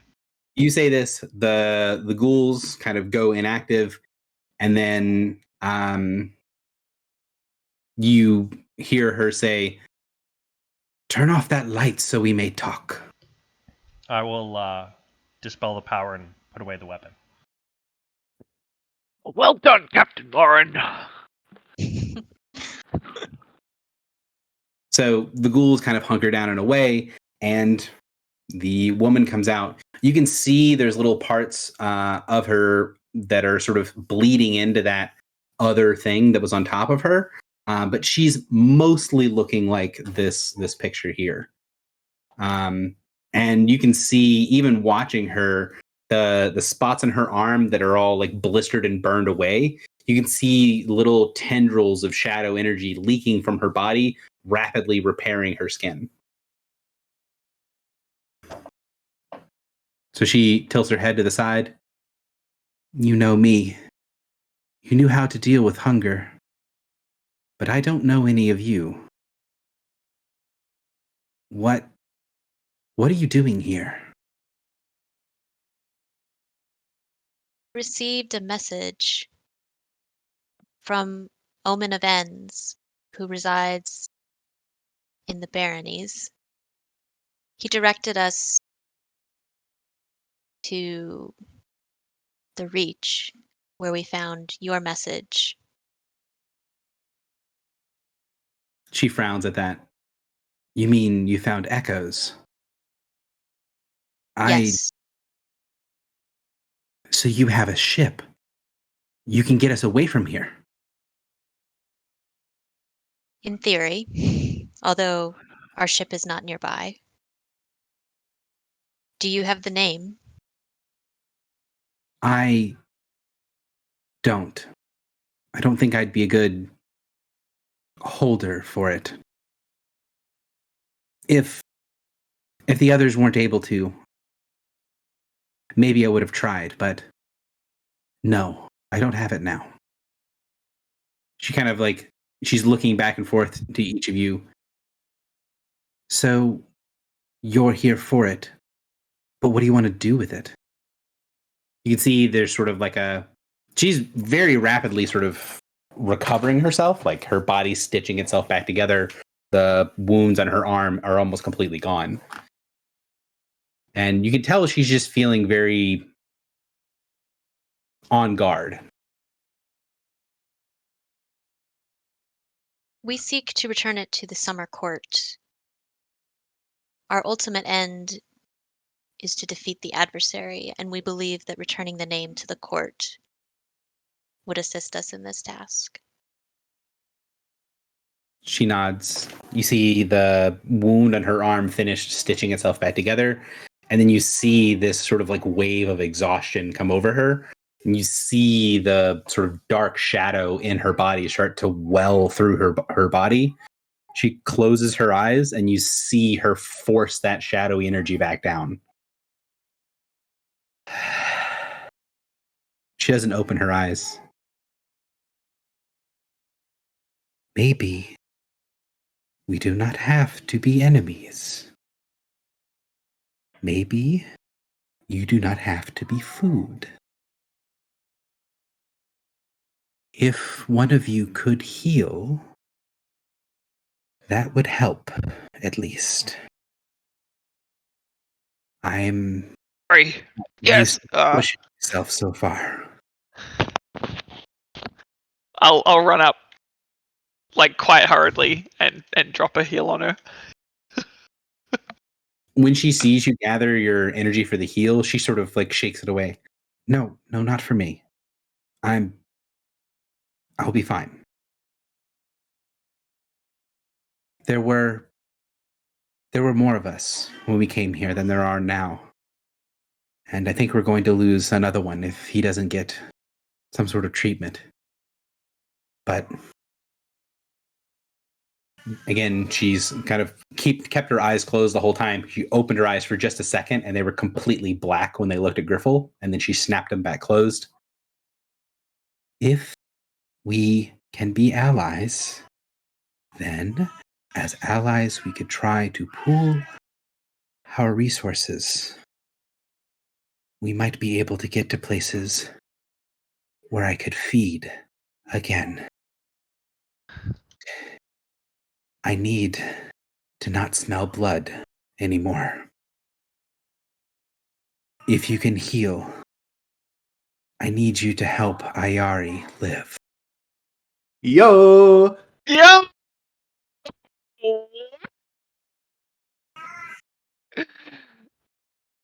Gary's got Gecko on the back page. Gonna pop it. So she turns away from you and starts to walk down the little corridor. She snaps her fingers behind her. You see a little wave of dark energy come from her, and you see the ghouls kind of form themselves back into two little ranks, two of them facing down either hallway, watching. They ignore you all. I'll follow. So will I. Yep.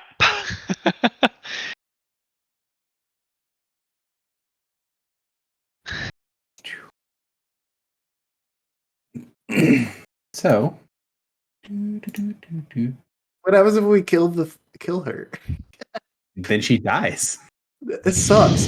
We did great. Good job, everybody. So is this... 'cause, Michael, you said you knew when we were. Is this in the past or present still? Oh no! Now I'm totally confused. So don't ignore me. Okay. So she walks down this hallway and you into what looks to be kind of like a dead end. You can see parts of where there used to be a room. And standing kind of guard at the end, although they are leaning back against the wall, looking like they are very exhausted, is a Minotaur in this strange looking armor. Those of you guys that remember seeing the vision of what the armor looks like of those from the rings, that's what this one looks like. And has this sort of powered armor on there, and you can see there's a cylindrical thing about the size of your hand, about the size of your palm, on the Minotaur's chest, off to one side, kind of where like a badge or an emblem or like a front pocket would be, and it's opened, and you can see little tendrils of something kind of leaking out from it, reaching out. This isn't Tremere, is it? It does not look like Tremere, no. Tremere didn't look like a fighter, per se. She was like a researcher. This person looks like a fighter. Like they have one of those chainsaw swords at their waist. They've got a blaster on the other waist. They're in full heavy armor. They looked armed to the teeth. LeBron Flames. So, she kind of sits up a little bit and says, who are these people? What are you doing here? And one of them is wrong. You can see the Minotaur kind of tilt their head as they're looking towards Drock. Drock, you can feel waves of psionic energy coming off of the Minotaur. Fun. I will just speak back. We are allies at the moment. And Margot kind of puts her hand down and says, I think they could be allies, yes. Maybe even for more than a moment. They responded to our distress signal. Echo, I think we should hear them out. A couple of them could heal, be able to prevent Ayari from getting worse. You see the Minotaur, Echo, give a big frown. I don't know why we should trust anyone in here. It's not worked out so far. I will interject. I will say, is Ayari conscious? I think so. I imagine he will be able to let you know that we're trustworthy. So Echo looks over at you, looks back at Margot. Margot nods. Then Echo takes in a deep breath. All right, well, I guess we go. She goes back down a little bit further into this alcove, and anyone who follows her will get this incredible stench that comes out of the alcove once you step into it. It's a smell of like rot and decay, and laying on the ground with his stomach sort of torn open is Ayari. Oh shit. Is he So conscious? Echo kind of reaches down, touches him a little bit. Ayari might have help. And then Ayari opens his eyes a little bit. He looks around and sees someone.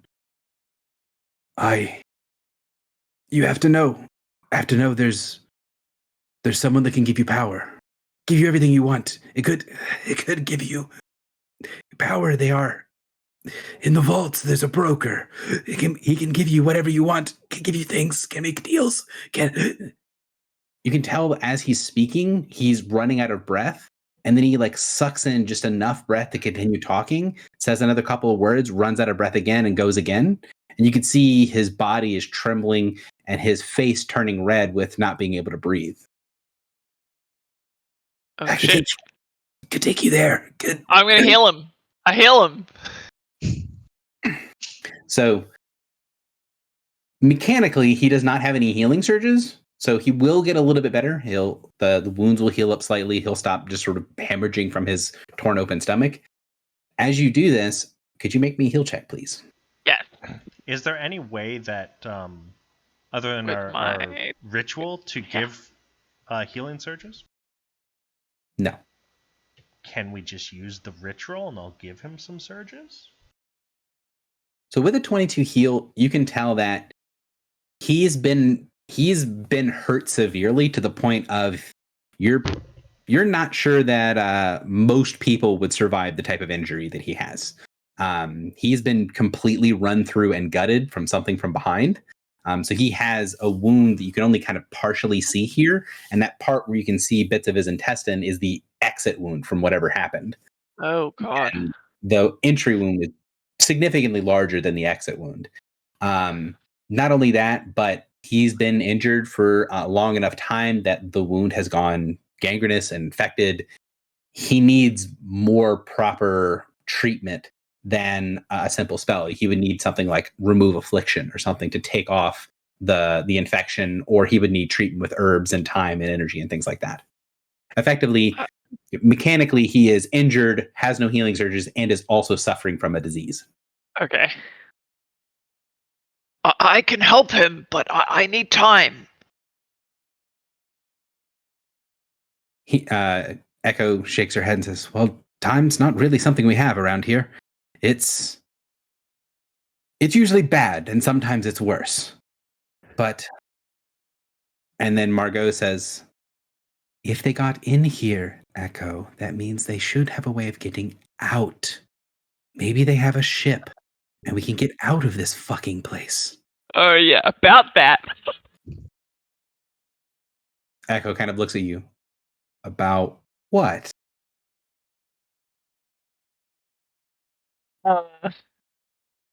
I just look busy with helping Ari. I'll look at them and say, we were teleported here by an unknown means, by Clotho. Our route back is yet to be determined. Since we're on the Prime, can we call the ship to us? The ship's not on the Prime, is it? It is not. It is No. not.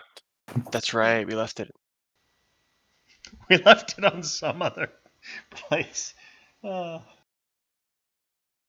You hear a small voice from the back of the alcove say, the name they used is one of them. It's one of the names we shouldn't be able to hear. Can we see who said that? Lakessen was the name that you sought to protect. Is that correct? So Echo nods very slowly. Yes, it is. And if you kind of go back and look in even kind of further back off the floor and kind of hidden back in the wall, you see there is a girl, a young woman, who is holding this enormous two-handed sword, and she's clutching it to her chest and rocking back and forth. She looks human, and you can see that she has very kind of strange-looking clothing on, and kind of wrapped around. So she's got a holy symbol that's on her neck that she's holding in one of her hands, and she's holding the sword to her chest with both hands. And then in the hilt of the sword, you see the same holy symbol. It is a disc that's white and black with a gray line down the middle. And then going from from the light to the dark across the gray, there is what looks to be a shepherd's crook. Any of your characters would recognize that holy symbol. It's the shepherds of the lost souls, the shepherds. It's one of the major religions of the world.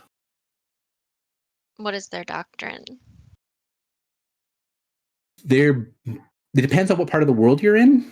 But the core thing that is true no matter where you talk to people is they are about ancestry and revering your fathers and grandfathers and forefathers, and also helping souls that are lost that don't have a way to get to the afterlife to be put to rest.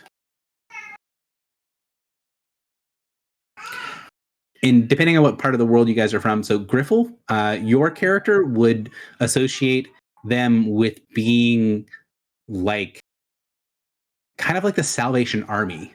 Right. Not quite religious in the same sense, but they are like a charitable organization that gives out food to the poor, and they have people that go around that do like minor rituals and things for healing and things like that. And then let trans kids freeze on the streets.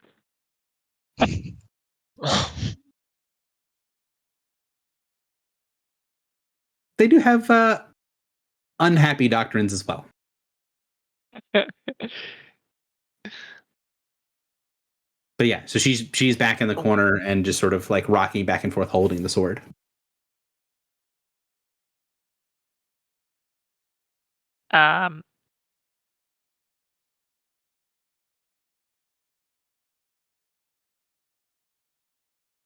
So after Ayari gets healed, and after he finishes kind of explaining and kind of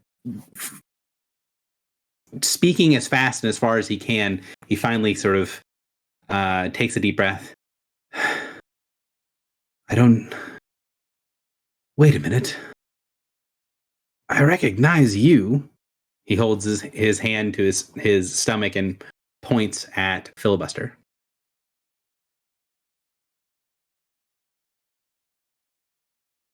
Wait, repeat that. When he first started talking, he was talking in this very strange way where he was talking as fast as he could, then taking a tiny breath, and then speaking again, where he's sort of running himself out of breath all at once. Mm-hmm. And then after he got done doing that, he stopped, he took a couple deep breaths, and then he opened his eyes and looked at Filibuster and says, "Hey, I know you." Yeah. Long time no see. What's been going on? A lot of weird shit. Oh, I can say the same. So he smiles, looks around at some of the others. He would recognize everyone. Well, everyone who recognizes him, he would recognize them. Which should be like 2 of us. Mhm. 3 I of think us. Drock is there. Drock as well. Yeah. So it's not Griffle and Morin. Right. An old friend of yours, I take it? Yes. I would say, I'm assuming Gary, it's been probably years of knowing this person. Maybe not like close, like- but knowing them. No, yeah, like 100%. He was part of your mining team. So like you and one have known Ayari for like several years. Yep. This is the man himself. I don't know what else to I say. know, Poppy. Give me a second. She says to drop as he writhes in pain. Sorry, I thought I was muted. It's all the better that you weren't. Now we know your pet name for Drock. Well, he is Clotho's hound. Mm-hmm. I Puppy. was gonna say you don't know whether I was talking to my dog or to my Nick. So yeah. What do I you guys will. want? I would like to ask Ari. Or I guess say. It looks like you've had it a little rough, but you're holding on strong. Is that fire still burning within? He sort of shakes his head and says, "Well, I don't really think I've got too much long left in me unless you can pull something amazing out of a hat." I thought Well, once I had the fire of... He kind of licks his lip and then looks around for a second. Something else. Something we found. I thought that I was invincible and clearly wasn't. What did this to you, old friend? We got sucked through some sort of portal, some sort of summoning spell. You see, when he says portal, Margot kind of looks at him and glares, and then he glances at Margot and then changes it to summoning spell, and then she gives a slight smile. We were summoned into a room, and then, if that wasn't bad enough, basically all hell broke loose. There's things on this ship. Lots and lots of things, and everything seems to be trying to kill each other. We tried to fight our way out, and, well, there used to be 7 of us. And is this Sin the Second? He shrugs. I don't know what the hell this place is. I don't think we've been able to really figure it out. Just been trying to find a way to survive, find some corner to hole up in that we won't die. And I'm hurt. He gestures up towards the little alcove behind him. She doesn't have a brain. The only two that are doing kind of okay are those two.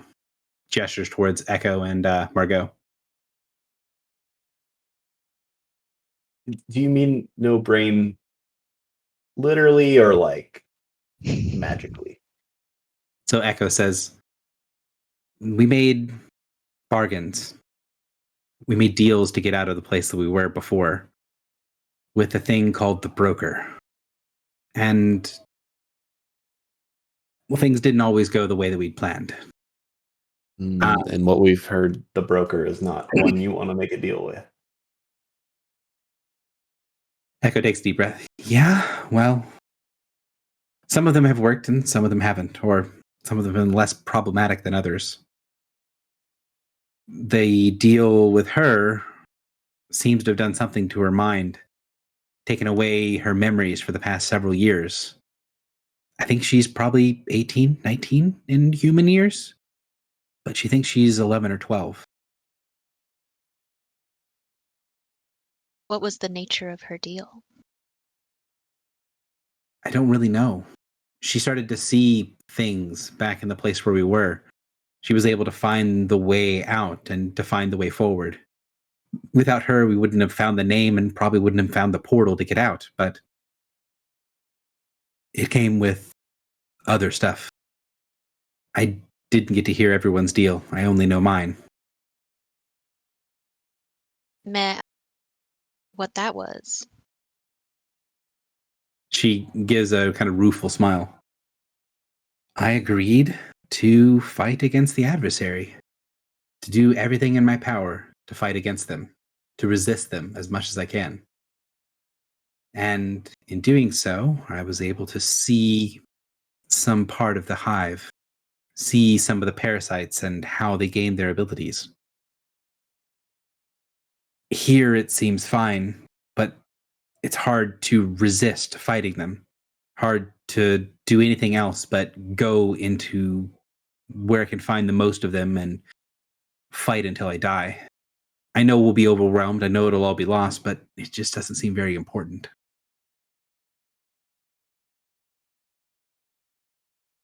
Would you share the information that you have learned with us? Well, I mean, are you guys going to help us try to get out of here? Because if that's the case, I'll tell you anything you want to know. We too have the goal of leaving this place alive. It would make sense to align ourselves with you. Ayari is an old friend of Filibuster and us, and we see no reason not to assist you. But we do need the name. As we have mentioned, this is our primary quest. We believe this will deal a great blow to the adversary, and so, because of your bargain, you should wish to assist us on this as well. I do, but I think it's one of the only things stopping me from going and dying, giving me some measure of resistance to focus on protecting and doing what I'm doing here. And there's a catch. I don't really know exactly how it works, but something about how it works means that you can't have it more than once. Holding it is hard, and I can give it away, but giving it away means it's gone, and I can never get it back. If you'll take me with you, I'll pass it on to you, but for now, I think I need it. And sorry, which one is this talking? This is Echo. Margot. I didn't do Oh, a lot Echo. of work for these guys. all good. Wait, Echo's holding the name? Seems to be. This is very well then. We find this agreeable. What information do you have about the nature of this ship? Do you know where we should go or where we should avoid? I know some bits, but honestly, ever since the battle in the portal room, we've all been just trying to get away. I know some pieces of how some of these things function, but I've never been on a world ship myself. And she gestures towards Margot. She knows a good bit because she's been able to lean on her shadowy thingy. And Margot smiles and says, "My hunger has sustained us, protected us. If I didn't use it, then we would have all died." You'd see Echo go, yeah. So that. And has been able to use her undead to scout things out, I think. So Gary, when we were transported here, there was no sign that we could go back that way, correct? Didn't feel like a portal at all. You just appeared in the room. Actually, it felt like you guys appeared here, and then the room sort of appeared around you. You didn't feel like you moved at all whenever Clotho did what she did. You said you felt like we fell. Yeah, you fell when she pulled you through the floor, but when you appeared here, it felt like the world just sort of populated around you. Griffle, do you sense the ship through the helm? Gary? You don't sense anything through the helm? No. I think we have to be on the same plane at least. And we've never been this far away from it before while I've been.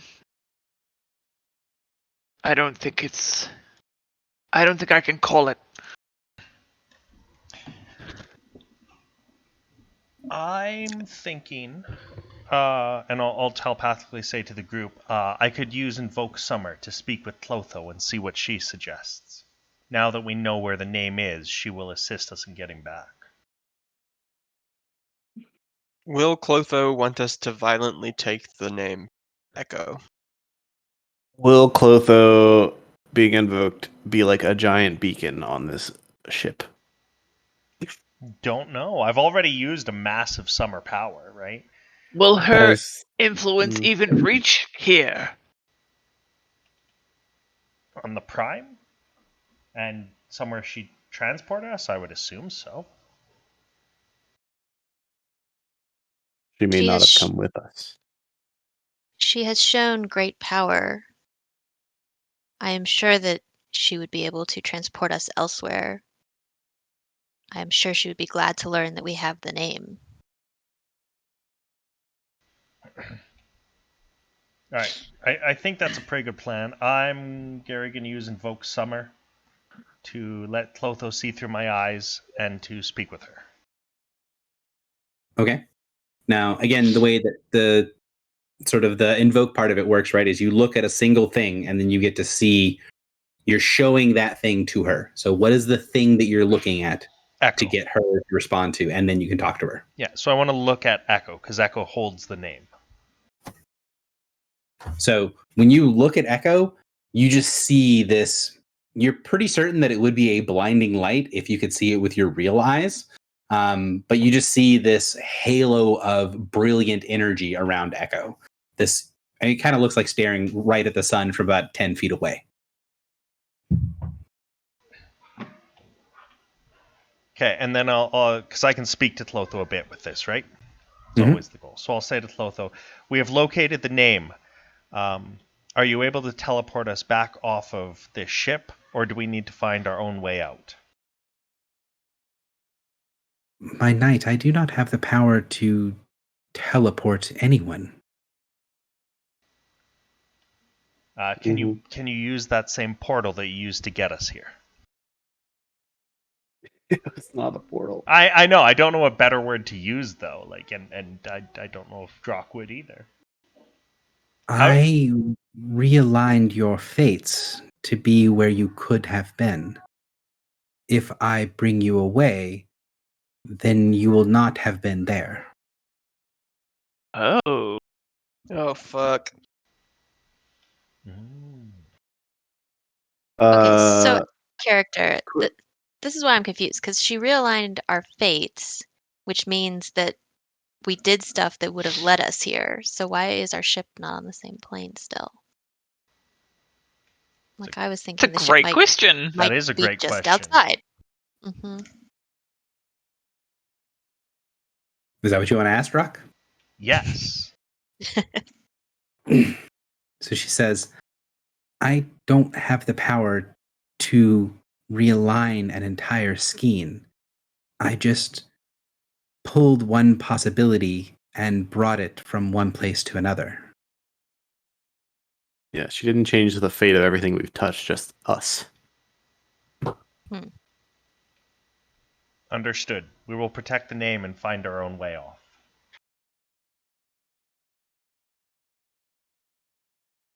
Perhaps Let's go steal a adversary ship.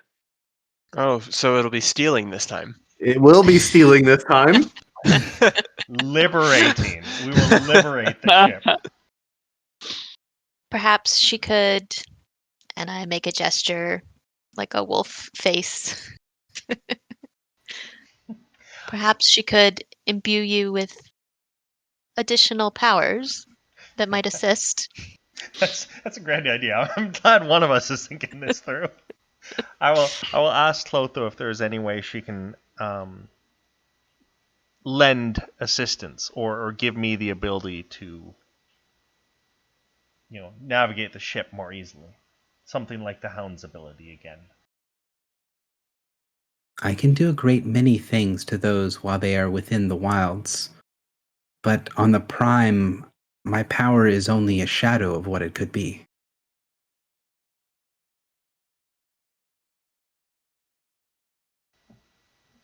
Understood.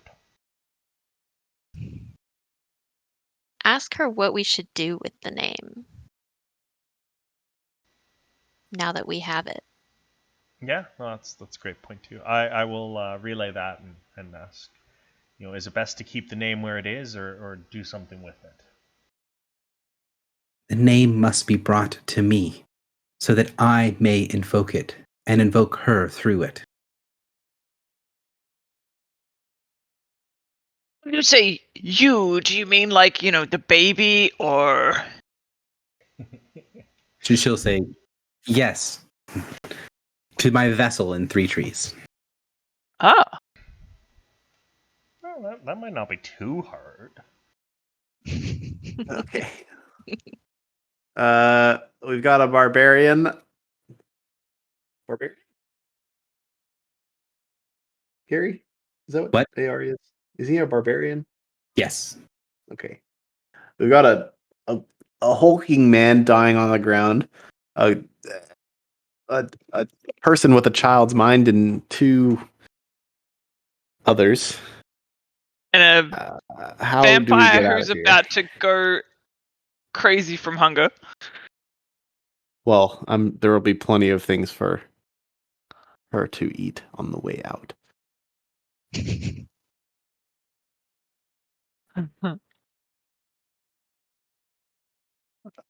What should we do about these crutches? Not to sound threatening, sorry. Cut him loose. So you see, as you guys are, I don't know how much of this is happening in telepathy and how much is happening out loud. I'm assuming most of it's out loud, and you're going to specify if it's in telepathy. I would not say cut him loose. Throw that up. I would say I said all that out loud. They know who they are. Margot says, if you don't have a way out, I think you're going to find this place is very hostile from all sides. It's gotten a little better here recently, but it's still pretty bad. Who controls this ship? Is it the Imperium?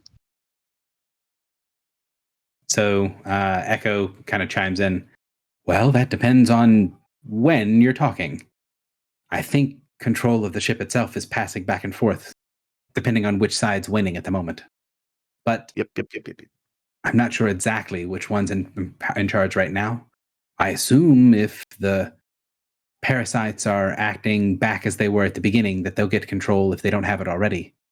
But if they're still disorganized, then the Imperium will probably control things eventually. And is the Imperium hostile to you or only the adversary? So Margot speaks up and says, those bastards are kill first, ask questions never, at least as far as I can tell. They've destroyed any of the ghouls or zombies I've sent their way, and when we did get close to one of their strike forces, they tried to attack us, and we had to get away as fast as we could. They don't ask a lot of questions, although I think they have some safe zones set aside. Maybe we're only encountering the outriders, the people that are there to kill everything, but from the ones that I've been able to talk to, ones we've been able to meet, none of them have been interested in talking. And Well, with the way you greeted us, I'm not quite certain you approached it appropriately. She gives a sharp, very fangy smile. you say that you are familiar somewhat with this type of ship.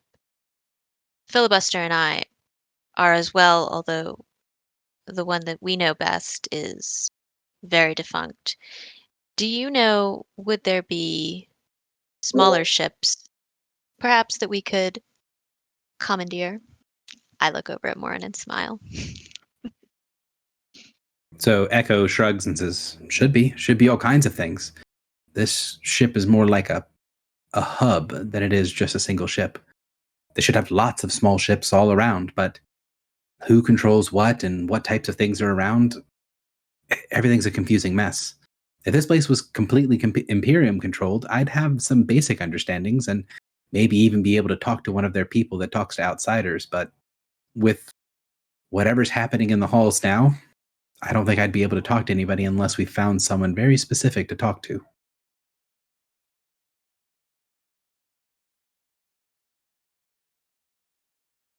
Is she like suggesting that there is somebody, or she's just saying we have to get lucky? Basically, she's saying she knows that the Imperium does have people that talk and don't just try to murder everyone, but she doesn't know how to get to them or like where they would be, right? So she knows that they exist somewhere on the ship, but has no idea how to get a hold of them. Hey, Okay. Gary, how similar is this ship to Faith? Because I spent a lot of time on Faith, right? So Faith is a dead world ship. So it doesn't have any biological components still alive on it. It's just the mechanical parts of it. So it's really difficult to tell how similar the ship is because it's kind of like if you lived in a skeleton and then you were then put into a full flesh and blood body. Like there are some pieces around, but there's so much other stuff there that it's very difficult to kind of make a one-to-one comparison for getting around. Got it. Is there any like living material nearby?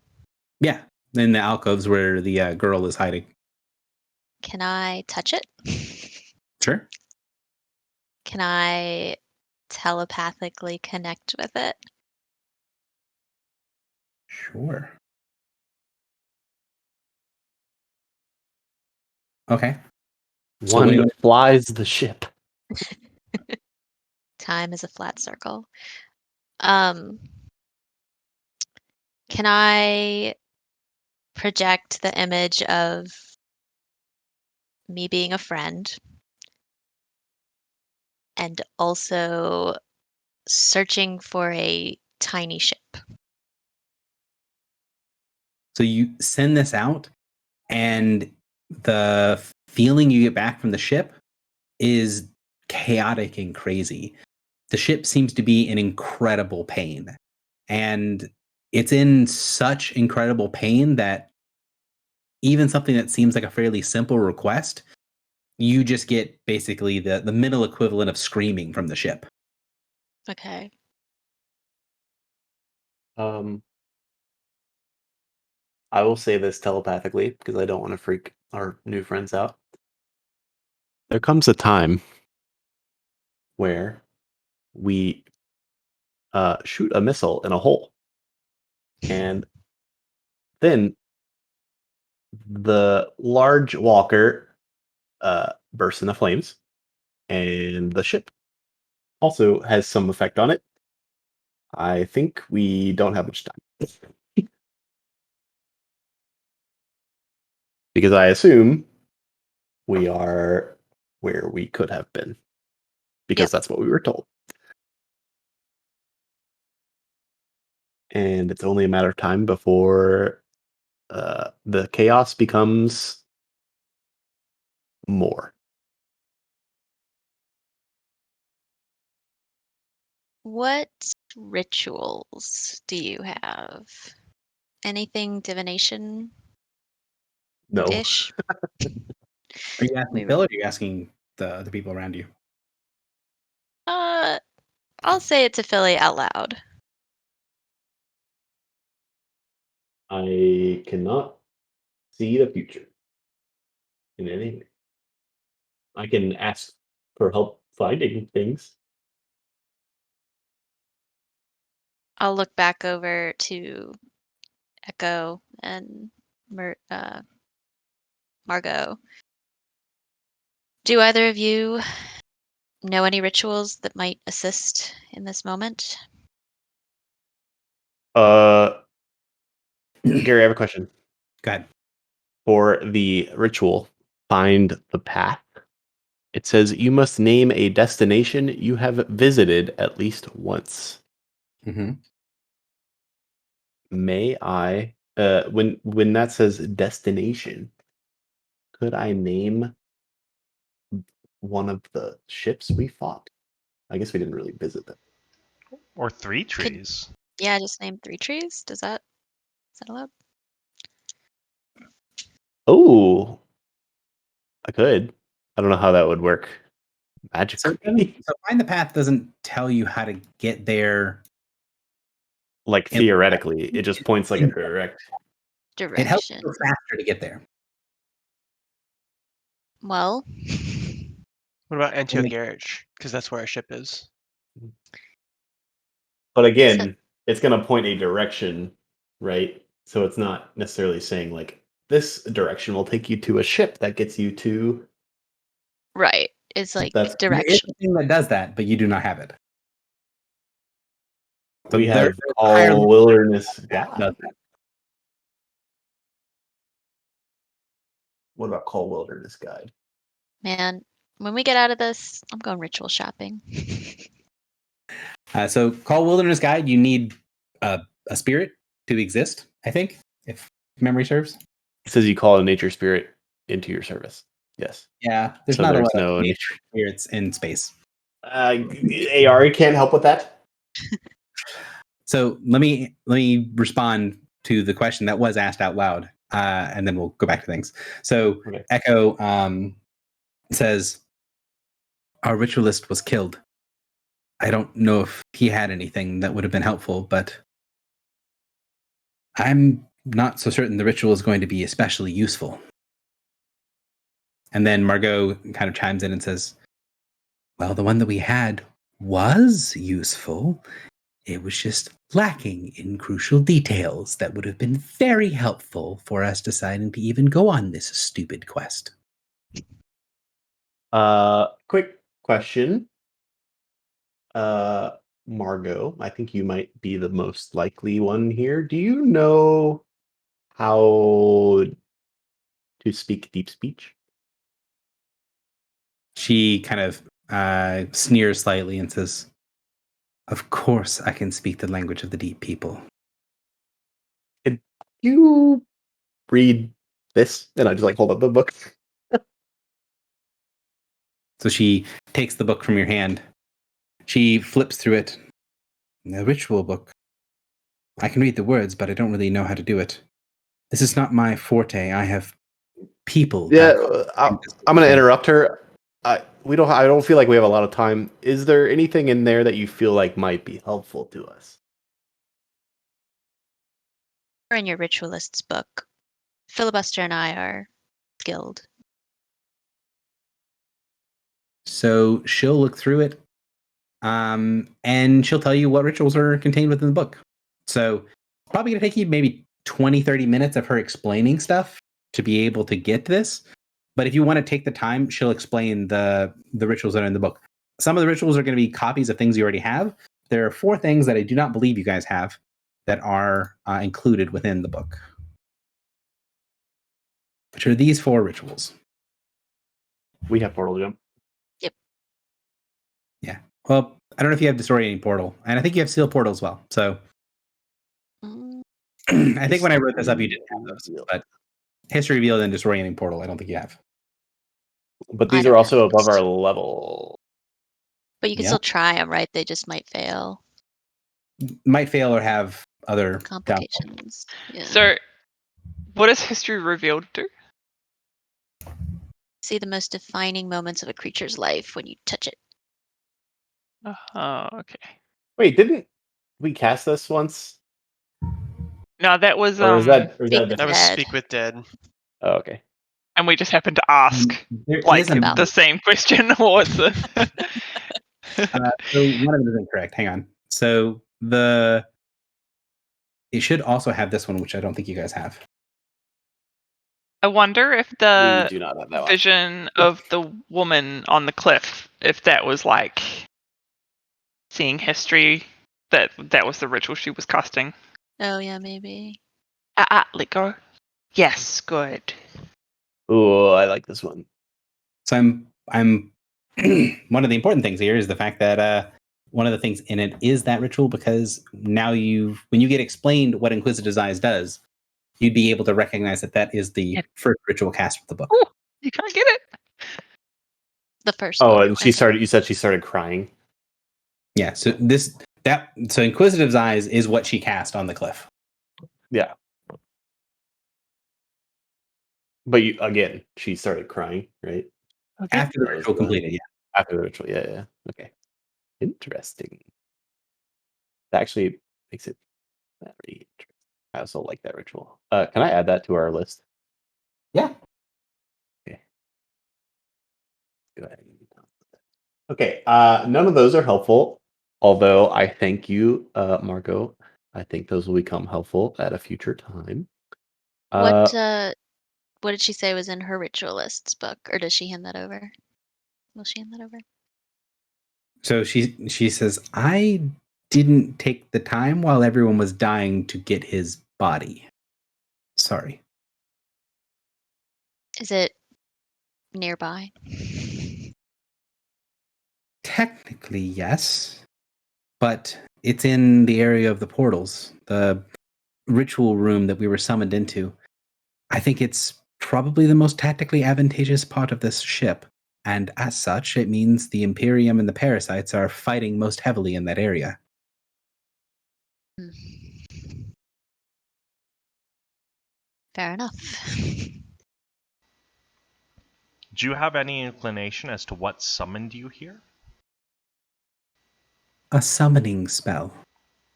Do you know who would have cast it, though? I imagine one of the things that was inside the ritual room when we were summoned into there.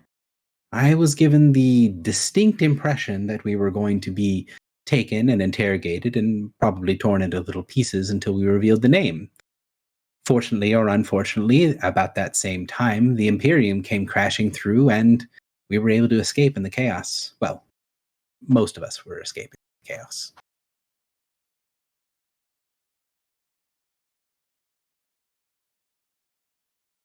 So she kind of gestures and says, our ritualist was named Madrot, and he did not survive.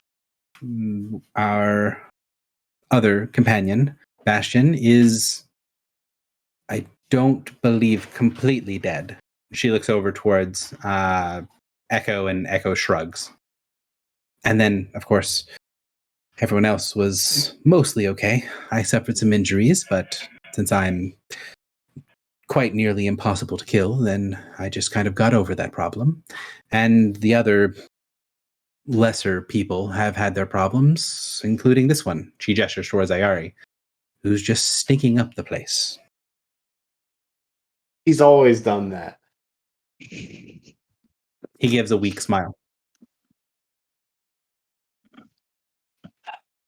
Well, AR, do you think you could, I don't know, move at all? I can, but where are we going? If you guys don't have a ship or a crew or a portal or something to get out, I'd prefer to save my strength for when I knew where I was going. Can you? Griffle, Oh, go ahead. Griffle, is the helm able to detect any smaller beacons or ships on this ship? Maybe. I'll put out a ping.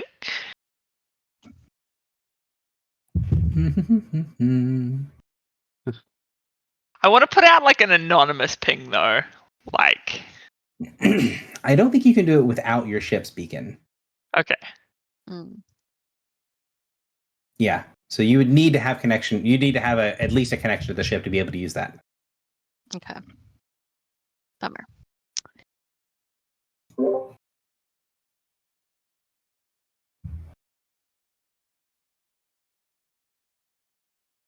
So Margot says, well, so you don't have a way to get us out of here. I will tell you what we've been able to come across so far means that we have a few options. We can either hole up here and hope the Imperium wins and then try to talk them into letting us go, or dealing with them assuming that they live and assuming that they take back the ship. Or we can try to make for one of these bays where there are these smaller ships and try to take one either from the Imperium or from the parasites. Or we could try to go back into the grinder and find our way to the portal room, assuming that some of us can actually get there and hold a section long enough to portal away. That seems to be the options from the way that I see it, and that's more or less my plan once the rest of you die off. I'm thinking the portal room is the worst of those. Yeah. She shrugs. Well, it sort of depends. I think fighting your way in with main strength is probably going to be suicide, no matter what's going on. But if they're a bit too busy fighting each other, you might be able to make it into one of the smaller rooms and slip out. That's my plan, at least. Although with wounded and with a whole gaggle of people with me, it's probably going to be very difficult. Again, waiting for all of you to die and then getting away on my own accord is probably the easiest. You keep speaking as if all of us are useless. And I need you to stop. You aren't useless. You're just, unfortunately, mortal. And we almost could have killed you very recently. You could have injured me while I was attempting not to kill you and attempting not to allow my hunger to take over. But once enough of you are dead and I don't feel I need to protect anyone anymore, I can give my hunger free rein, and when I come back out of it, I'll be where I need to be. You must not have very many friends, do you? Yeah, you must be really fun at parties, huh? She just gives a cold smile. You are one twisted freak. Let's go somewhere other than here. I don't know where, but I don't know. It's starting to smell bad.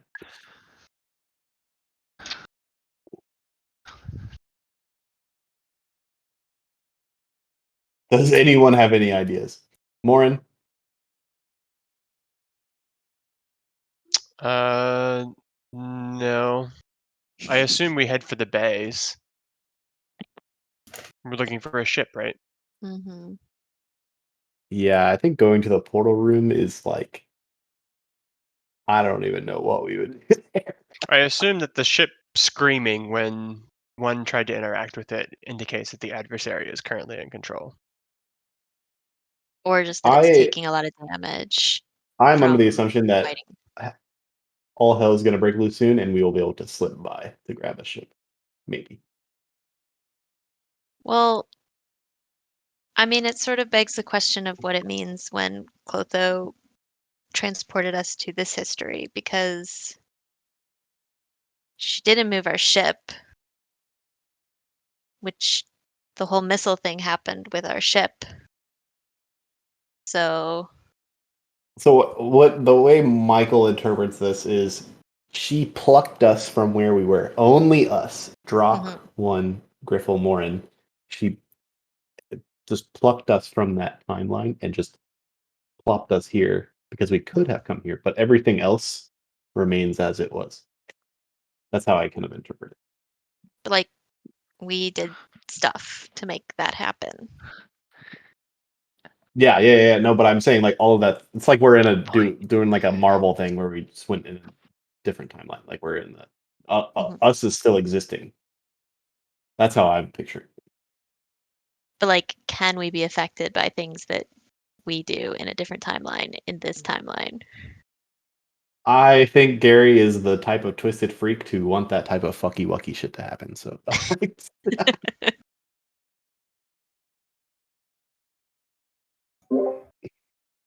I mean, you guys do not know how Clotho's powers work.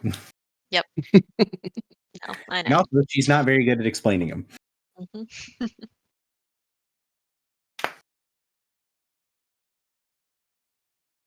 So I haven't heard from Morin in a little while. What's Morin's kind of thought on things? Well, I said we should probably go for the ships. I did want to ask Echo though. You say that you acquired the name Lakessen. How did you acquire it, and did you retrieve it from the vaults? Different answers to your questions, I think. Bastion took it from the vault. He was able to connect with it somehow. I don't really understand it. But there's a way to pass the name from one to another. Bastion held it, and then he was grievously wounded and passed it on to Madrot. And then Bastion changed in is different now, I think. I don't really know. And Madrat had the power for a very brief time in the portal room, and then he was struck down and passed it to Ayari. Ayari had the power for doing some things that got us out of a lot of danger, but he was struck down and passed it to me. What power does the name give you? So she shakes her head. It's kind of hard to describe it. It's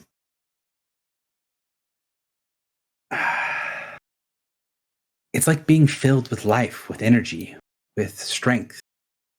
There were these things in the portal area, parasites that were shooting venom, and the venom just sort of sloughs off of you. It doesn't affect you. I also saw one of the Imperium people. They shot Ayari with fire, some sort of, and she taps her pistol at her side. And he just ate the power, consumed it. He didn't seem to be bothered by it at all. I don't really know what else it does, but it does seem to make you, well, harder to kill, not impossible. And then she gestures with her hand, and then you can see she pulls out her, like she does a little thing with flourish with her hand. She grabs hold of her sword, and then she pulls it out of the sheath, and you hear it making this strange clicking sound. And then you see a sheath of gold green energy cover the weapon, and kind of gestures with it.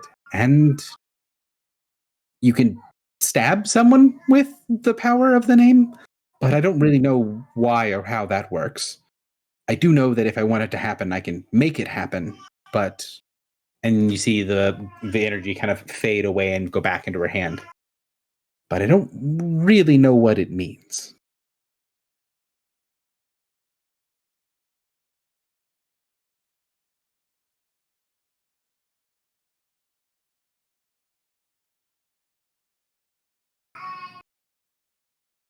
And why were you in the vaults, attempting to retrieve the name? Well, that whole ritual thing that you were looking for, we each made our way to the wilds differently. Your friend over there, Ayari, who's been mostly just sort of closing his eyes, and you can tell he's like half listening, half dozing. He's just very sick. He came through some sort of portal and made it nearby. I fought some things in the rings, and things got very hairy. And I drew a parasite with me into the wilds and killed it. Well, killed it the first time there, and then later killed it again. And I don't know how the others got here exactly. Margot takes up and says, well, Roslyn was a child, and she was sent through some sort of stupid human ritual. I think unintentionally, because, well, mortals tend to play around with power that they don't spend enough time to actually learn how it functions, and it obviously backfired. Madrat got there through some other means. I'm not sure. He was kind of quiet, kept to himself. I think it had something to do with looking for something in the wilds themselves. I think he was one of the only ones of us that it actually intended to be there. For me, I got overextended. One of the other houses was against my interests and was able to set up a trap that cost them dearly, but in the end it did send me away and has given me such wonderful dreams of what will happen once I return to the Fell and am able to get my revenge. And then Echo takes it back up and says, right, so we all got there, and then something kind of led us to this place, this graveyard place, and there was a big ritual that was done. It got very strange. This goat man, I think, he called upon some sort of spirit of divination and was able to tell us a way to get home. It was through this fortress, and getting home would allow us to get this name, to get something from the vaults, something that the adversary, these parasites, actually wanted. I don't think we had to get it from the vaults, but once we were there, it just sort of seemed like the right thing to do. And then Margot smiles and says, and not to mention, my deal with the broker was in part based on making sure that someone died, and the person who needed to die just happened to be right next to this name. And who was that? She shrugs and says, I don't know. My deal with the broker feels unfinished. She kind of plays with something at her side, like something that's in a holster underneath her cloak. I know I killed him. I know I brought him back, but it seems like it feels like he's still alive. Like I still have to kill him more. Not sure how much more I could kill someone than what I killed him there, but it feels incomplete. I feel incomplete. I just need to go and find this Eladrin and drain him of everything so that my bargain is complete and I'm free of this nonsense. Was his name Dalseth? By any chance? Glares at you. How do you know the name? Who's holding the souls in the party? Drock? Yeah. Drock. I would reach for the souls and hold them up to her. I don't think you know how to do that. Okay. Then I would say we too have killed a piece of this Dalseth. We were told we have 4 of his souls. She nods. So this is its type person? Dalseth is a family, then. Oh, he is a former knight of the Winter Court and Clotho's former lover. He betrayed her and stole souls from the vault, and we believe he is tied with the adversary, though we do not know the full history. That comes up with some pieces. And you say that you have some sort of claim on ones that have been taken. You've killed one of the Dalseths before. We have. So she reaches back behind her and pulls out a knife. And it's a dagger that's kind of halfway between a dagger and a short sword. It's very ornate, and it has writing on the blade in the vampiric script.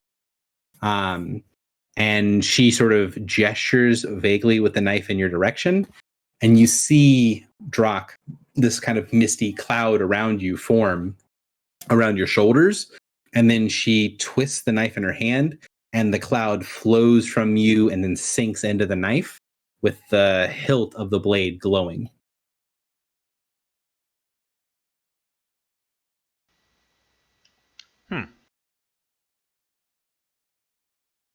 She takes a deep breath. That feels like a weight lifted off my shoulders. Thank you. Yes, I suppose that is a fair exchange for the name. We are glad we could aid you.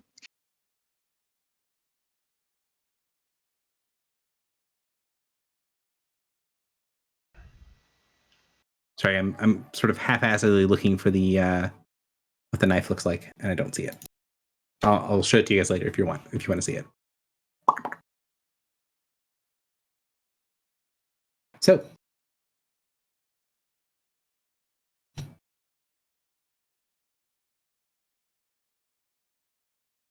she takes the thing, says, well, that's unexpectedly useful. I guess there is some use to having people still alive around me. In any case, you all want to get out of things. What is your plan? I can send some of my servants to go and look for things if you want to try to get out. But I'm not sure the areas on the outside of the ship are much safer than those in the core. The Imperium, I think, is launching some sort of counteroffensive, and they will be mostly outside.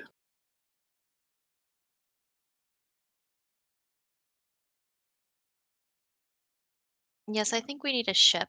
I suppose if you can scout and identify one, that would be helpful. So she says, I can try. My magics don't really function nearly as well here as they would in the Fells proper, but I'm not useless here, at least.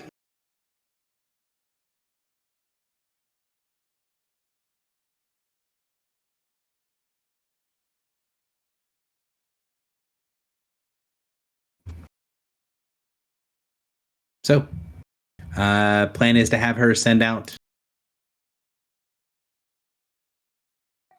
stuff, like send out people, or send out undead to go and scout for things. Yeah, I think that's the best option. All right. Well, you can take a little bit of a rest here. What is the plan? Are you just gonna wait for her to find the way and then follow, or she's making it clear that doing this is going to be somewhat exhausting for her.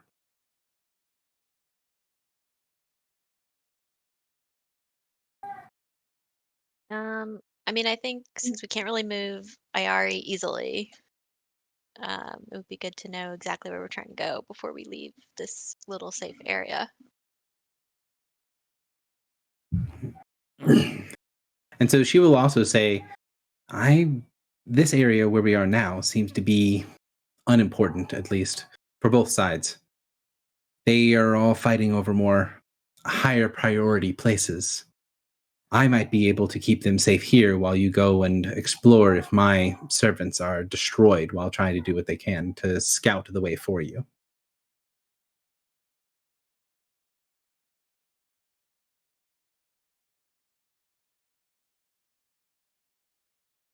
Ah, found it. Sorry. Da-da-da-da.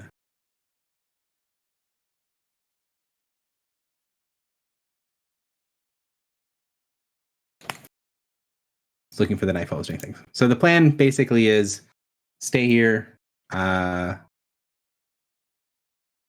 her scout out, but she's going to say she doesn't really think that that's likely to really work.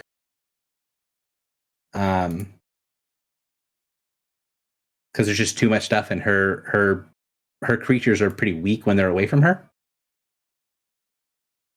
So if that doesn't work, what's the next plan? Yeah. Maybe it would be.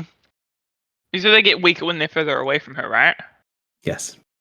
But they're not sentient, yeah? They can follow simple commands, and I can harvest what remains of their minds to be able to sense things around them at the point that they are destroyed. I'd rather risk undead lives than ours. I wouldn't be against exploring. We just need to do it stealthily. Do we do stealth? Have we ever done stealth? Ripple like shrugs, and you hear this like giant clank as like the Gale Mail like.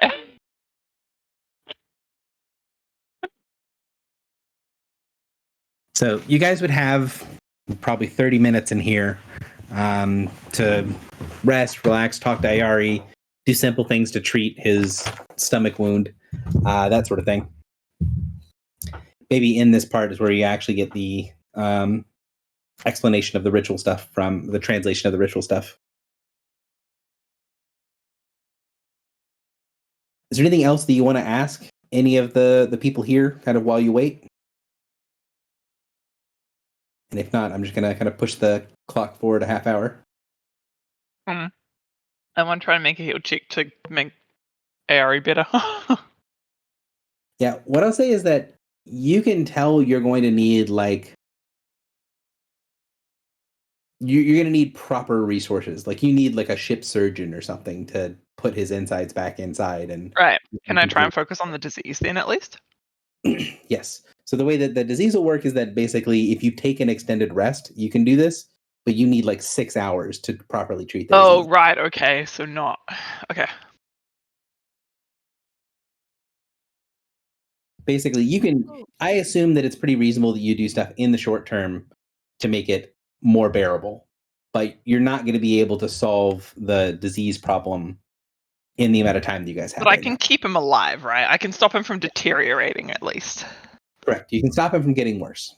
He's not going to continue dying. He's just going to be pretty bad off. And if he doesn't get more detailed medical treatment at some point, or more extensive healing at some point, he is still probably going to die.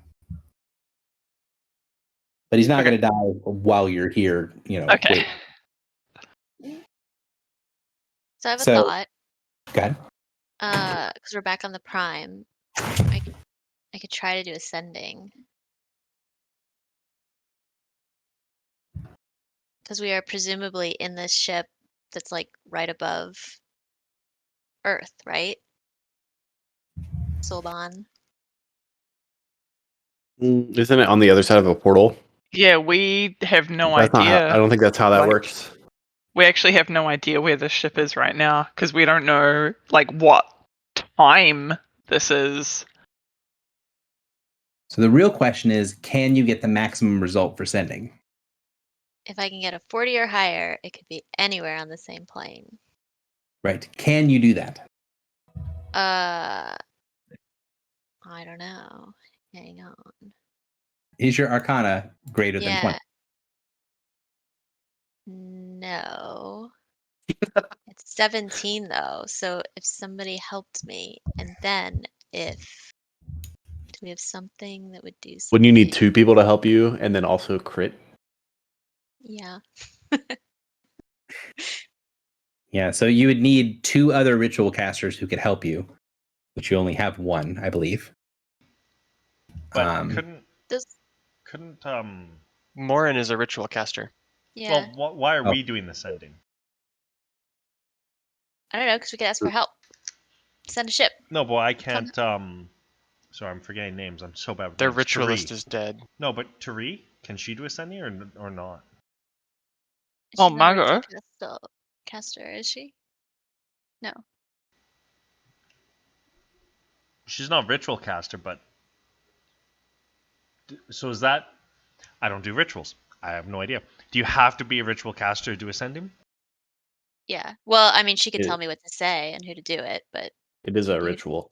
it's a ritual, yeah. Go. Okay. Yeah. I'm sorry. I think the thing that Strock is getting to is that you guys got I think Drock is kind of getting at what happened when you got information from of Omen of Ends.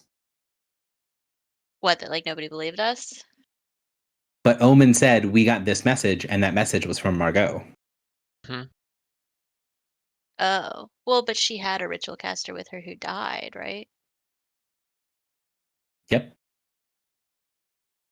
But also the ritual had other sounds in it, right? Because it had the sound of the ship, which wouldn't be in ascending normally either.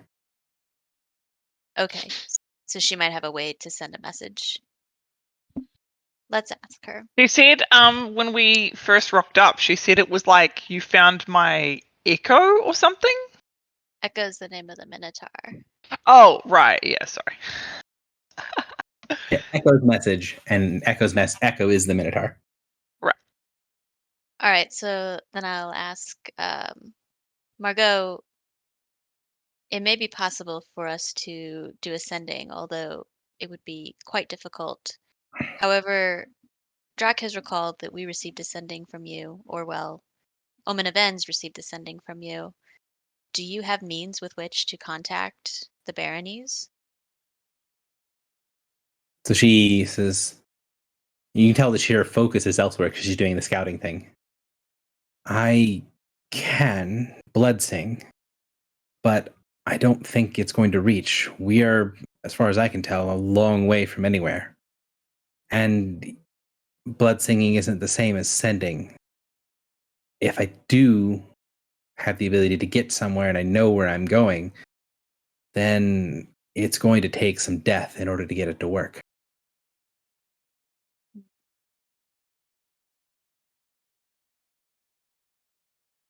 Sounds like ascending might be our better option. So she'll basically explain that if she knows where she is and where she's sending a message to, she can sacrifice something and then send the message through the blood to another vampire. Gripple just kind of mutters.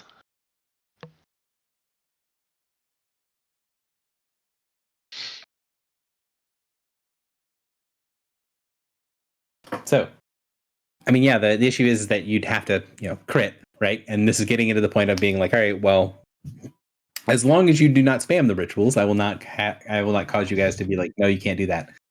But sending is a pretty cheap ritual. If you wanted to try to do it like 2 or 3 times, you could try to do it 2 or 3 times and see if you could send something out.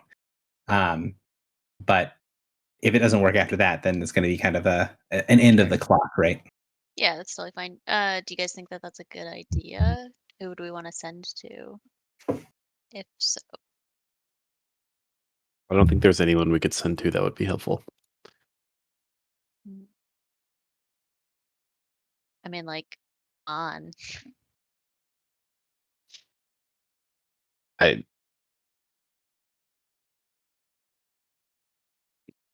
worries me.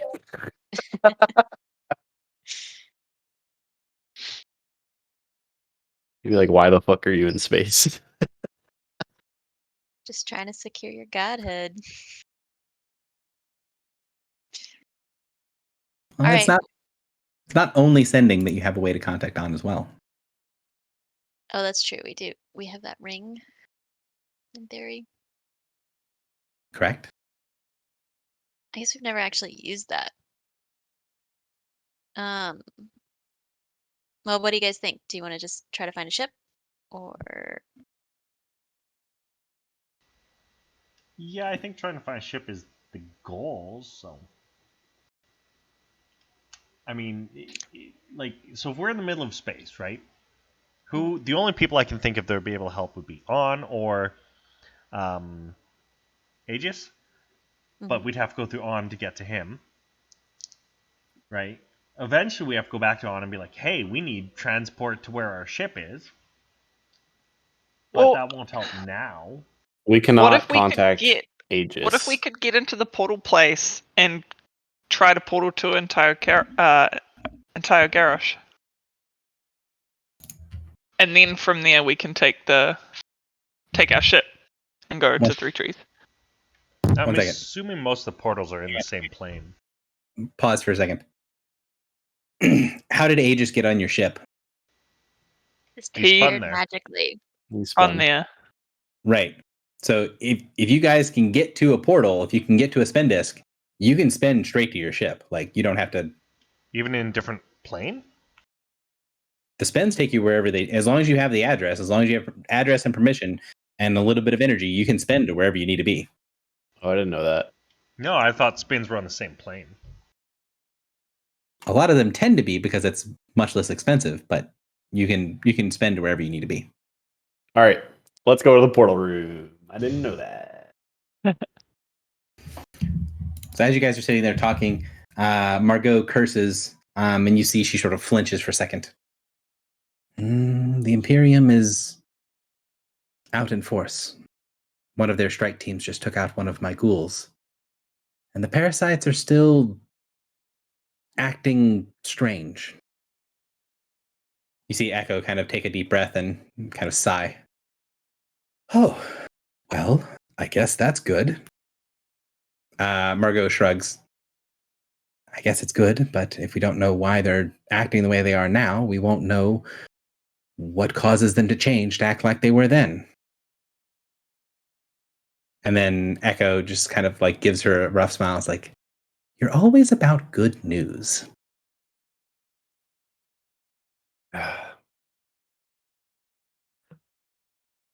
So at that, Echo looks towards you guys and says, when we first got here, we saw the adversary, the parasites. When they were fighting, it was wild. It was like seeing a bunch of individual creatures fighting like they were all part of the same organism. Like they were left, right, center hands, hundreds and thousands of hands of the same thing reaching and doing things. They all acted perfectly together. But then something happened. I don't know if the Imperium did something to them, but they stopped acting like that. They started fighting like powerful creatures, yes, organized, but not like one unified force anymore. And ever since then, things have been going better for the Imperium, at least. I'm not Wait, sure when that's going to end. I want to ask her.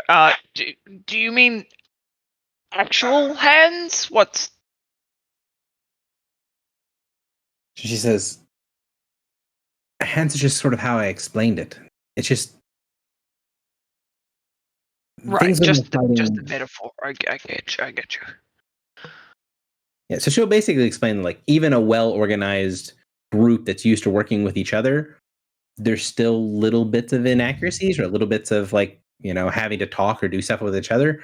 The parasites in the beginning, they fought as if there was one mind controlling all of them. Do you know when this shift in behavior happened? How many days ago it was? Days? We've not been here for days. It's been a few seals, maybe 10. Sorry, and seals are A little more than an hour. Yeah.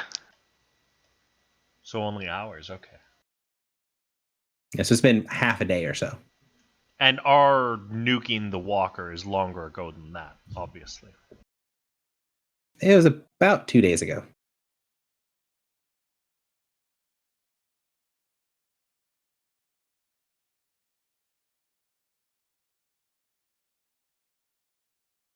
So, yeah, they're just saying, Margot will eventually say, I've scouted out as much as I can.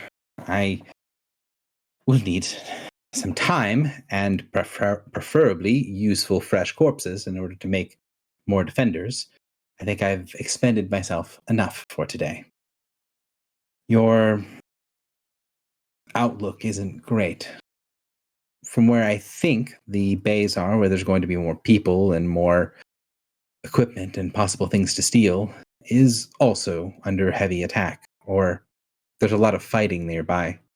The glimpses I got from the ghouls would show me more Imperium than parasites, but both are there.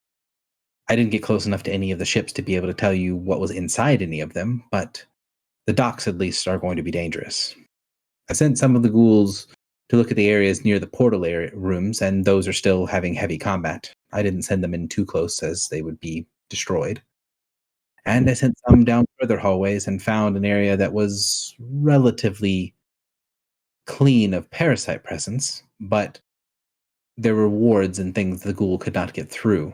I think some Imperium people have set up a stronghold, some poor sort of defensive place on one of the decks. She gestures vaguely in one direction, over that way.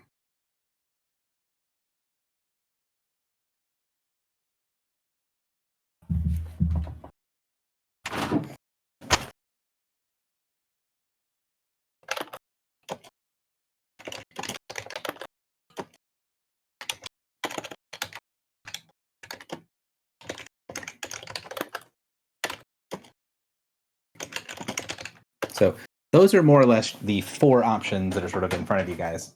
If you can sort of shoot into chat kind of what you want your character's sort of initial vote would be for.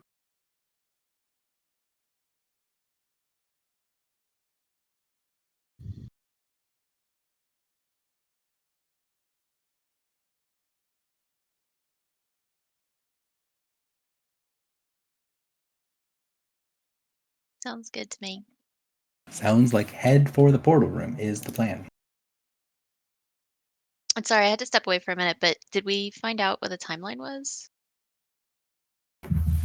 They have been here for about 10 hours max. Okay. No. They've been here for less than a day, but the change in the parasite activity was about 10 hours ago. well, more than that. It's 10 seals. So it's like 14 hours ago. And what was the change in the parasite activity? They went from acting all as one to acting like groups of dangerous creatures rather than one single entity fighting them. Oh. They're more disordered, even though being more disordered means that they're still pretty orderly. Mm-hmm. So if the discussion is going to be to head to the portal room, Margot's going to say, all right, well, given everything that I can see means that going to the portal room is certain death, how are we making it not certain death?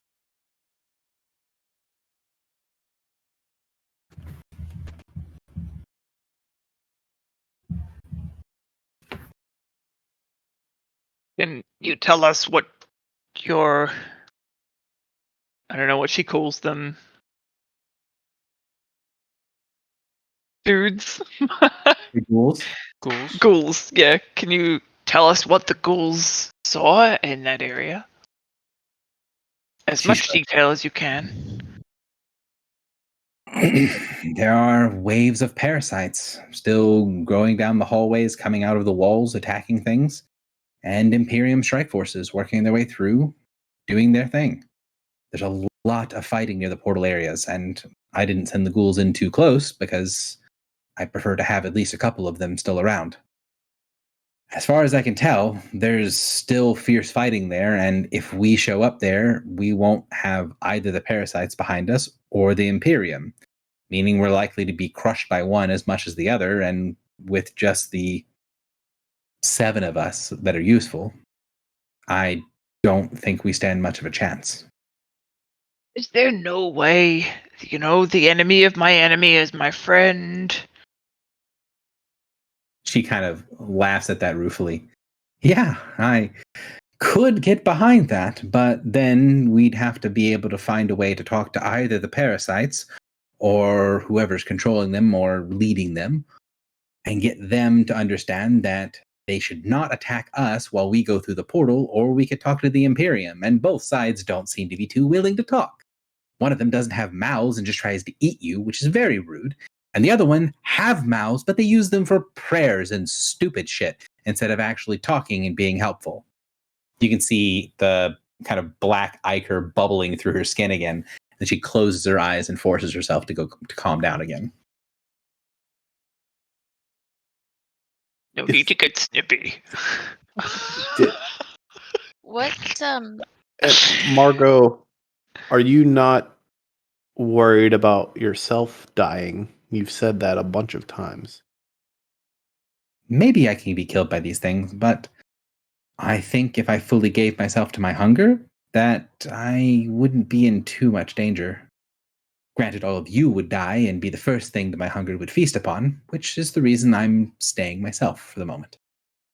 I see. How would you feel about playing the distraction? Well, I could be a distraction in some ways, but I need to actually go with you to get out of here. I'm not going to let you sneak through and make everyone aware that they can sneak through and make the door impossible for me to follow.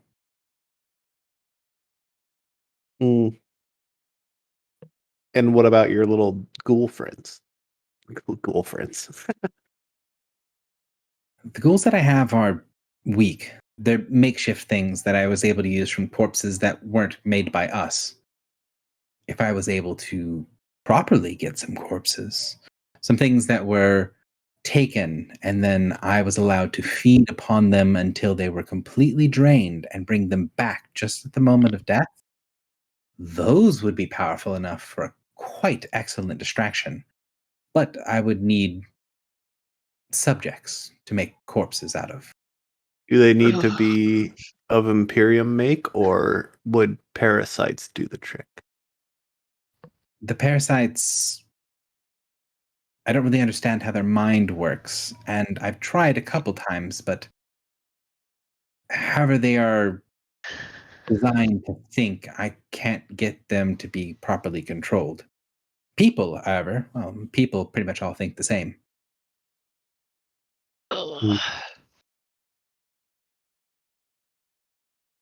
She kind of taps her fingers to her lips.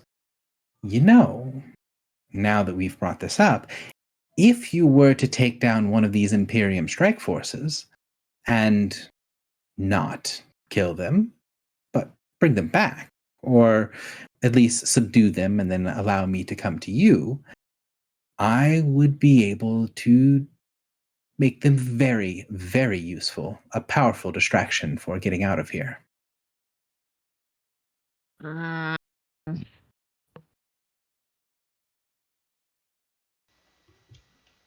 Griffin's just That gonna seems- mutter like bloodthirsty vampires. That seems so sketchy. Kind of seems like our best plan. I kind of like it. But why? What do we have against the Imperium? Nothing, but they're not. There's, We So if just we wanna go out kill- and try and talk to them people. and they attack, we'll just kill them. Who cares? We're just defending ourselves. That's twisted. who cares? Stand your ground laws. That's Drock. What did we learn about the docks? A lot of fighting happening there too.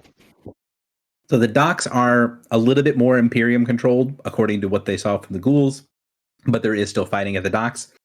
And the ghoul that she sent was not able to make it onto a ship, so she doesn't really know who controls the individual ships. The docks themselves have a little bit of fighting at them.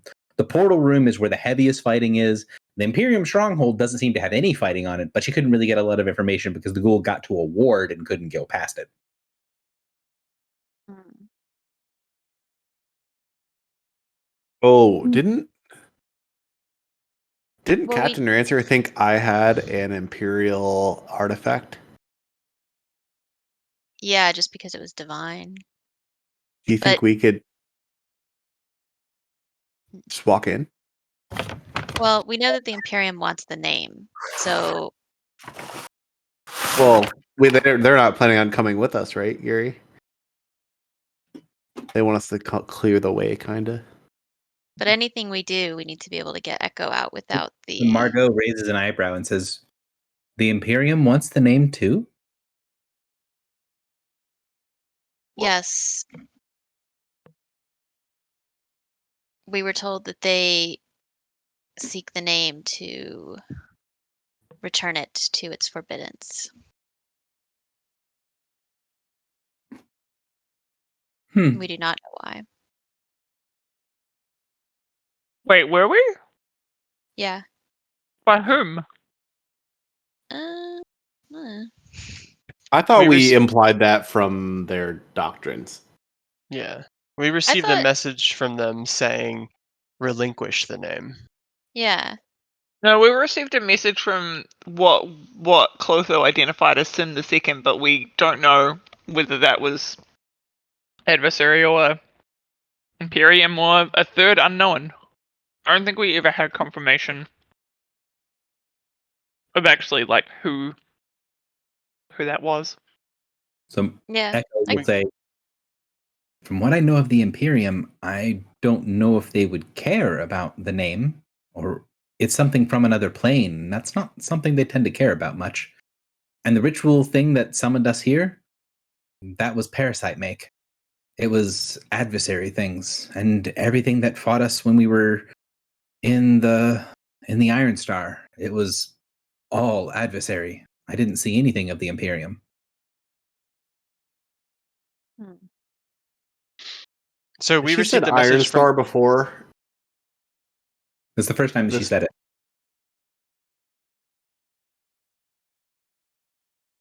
Anyone? What? She said in the Iron Star. Yep. Isn't that significant? We had a whole debate about Iron Star versus 11-pointed star. I think Last 11-pointed star was Saint Tithan. Iron Star was something different. Yeah, but we didn't. Margot, know what what. is the Iron Star? You asked Margot that, or Echo? Echo's the one that was talking. Again, sorry, I Echo, what is the Iron Star? didn't have time to do good voice work for this. That's okay. Echo says, "It's a fortress in the wilds, or sort of in the wilds. I don't know. It wasn't really explained to us very well. Oh, okay. That's where we were. That's where we were. We'd never heard of it called that before. Is that synonymous with the vaults? Is that what you're asking her? Yes. I don't know what you would call the vaults, but there were vaults under the fortress, yes. And there are portals and golems and all kinds of crazy things. It was a huge structure. Okay. Glad we're all on the same page. How do you feel about walking into the Imperium stronghold? I think that if we can find some people to talk to, it wouldn't be suicide immediately. But if we're turned away, we might make it all the way down there and then die. And at this point, any decision we make could lead to death. I think that's probably the safest bet. Although I kind of worry about bringing her with us, and I point to Marco. So she gives another one of those sharp smiles and says, I think what Echo is trying to say is that if you want to go and talk to the Imperium and find a way to get some of those zealots to actually speak to you, that you can go do that. And if it turns out to be a perfectly fine plan and everyone's just welcoming you with open arms, then you can come back here and we can bring Ayari along with us. But if we somehow manage to hold Ayari together in one piece and make it down there and you get turned away because they are just such wonderful people, then now we're down somewhere else further from wherever we need to be, and he's probably going to die, which is a huge waste of effort. If he You don't care if anyone dies anyways. I am really starting to get confused by the messages you're giving off. She shakes her head. You're all going to die, and you're going to die before me. Whether it's here or later, if you die of old age, it's still going to happen. But these people helped me when I was significantly weaker, and we're good friends. I'll do what I can to make them more likely to get to dying on their deathbed of old age, surrounded by their family and friends, than here in the middle of fucking nowhere, surrounded by monsters. Immortality's overrated anyway. It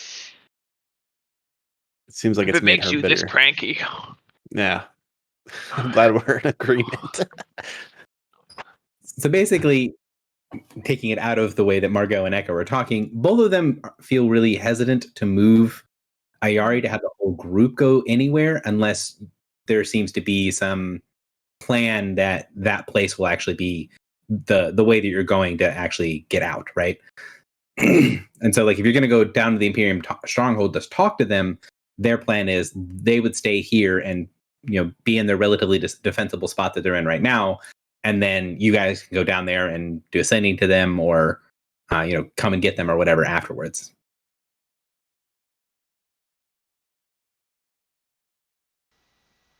I'm good with that plan. Check it out and What do you?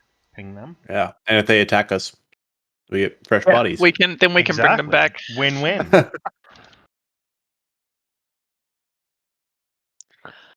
Cool. Before we do that, I just have one question for Margot. Or Echo, I suppose. So, Echo, in your message, you said that there was a Forerunner weapon that the adversary had. What were you referring to? The DM needs to look. Do you have the message somewhere? Because I need to go No. up a message. That message came from Marie. It came from Marie? Mm-hmm. That a Forerunner weapon was detonated. No. Didn't Echo's message say like they have a weapon, something? They stole a weapon? No? Am I crazy? I'm off my game today. No, I don't think you're crazy. I just want to. I want to look at the wording. I think I know what you're talking about, but I don't think it's a Forerunner weapon. Okay. I'm probably conflating those two then. I'm looking up. One page, please. I'm looking it up right now. Sorry, 1 second. Notes. Go.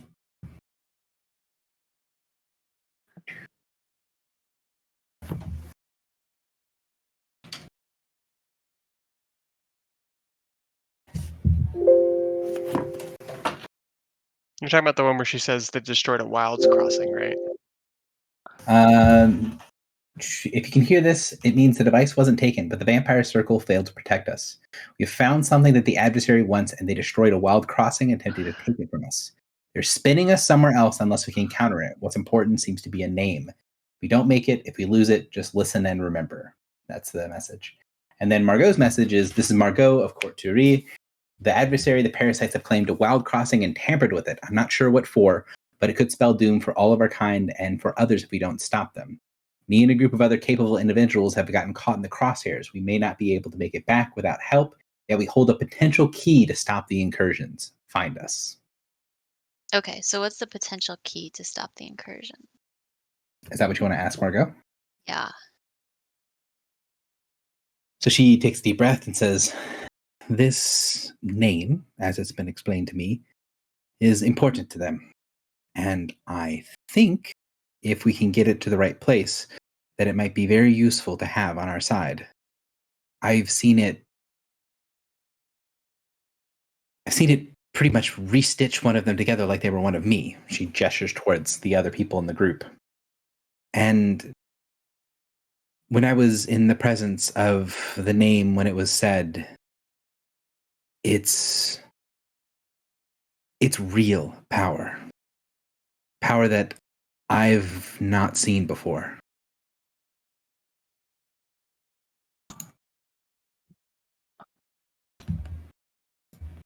So basically, Okay. she doesn't know how this name thing works, but it seems to be very important to the adversary. And because she kind of saw how powerful it was, she's like, they obviously want it because it's powerful. And because I saw like what this thing is, I don't really know what it is, but it's got to be useful as a weapon in some way. Mm-hmm. Gotcha. Okay. Echo. Our companion Drakir is a knight of summer, and we believe that the name you hold is the name of the mother of the summer court. As a summer knight, he has access to Clotho, one of the other ladies of the court, and with this name you hold, she can bring back the mother. Will you surrender it to Drak? She already said that she would, but not here, because it's protecting her, I thought. But I don't think that you explained that what she's holding it for we could do right now. No, I would need to get to Clotho. We have to get it to her... 3 trees. What'd you call it? Her shell, yeah. Vessel is what she called it. Vessel, thank you. So we can't do anything with it in the current state. But as you say this, and you see her kind of like listening along around, she'll take a big sigh and say, well, I've told that they don't really make hobs like me, but unless I missed my mark. She tilts her head to one side, and you see that little kind of humming psionics around her. You're like me. She unclips the sort of metal clasp around her gauntlets, pulls the gauntlet off her right hand, and then extends it towards you. To shake. To me or to Drak? Drak. Sorry, she unclips her gauntlet and then pulls Yeah. her hand out to like shake my hand? She took the gauntlet off of her hand and extended her bare hand towards you to shake your hand. I will reciprocate and do the same, I guess. So when she shakes your hand, you sense that sort of incredible power that she has inside of her. And then she takes a quick like, and you can tell that she got something of that from you as well. Like you could feel that she's holding the name, and she could feel that you're the knight. And you got something else as well. You're pretty certain that she's not just psionic, like she's a proper battle mind. And there is this sort of weird dissonance between the two of you as she lets go. And then she puts the gauntlet back on. Well, I guess that settles that. Clicks back on.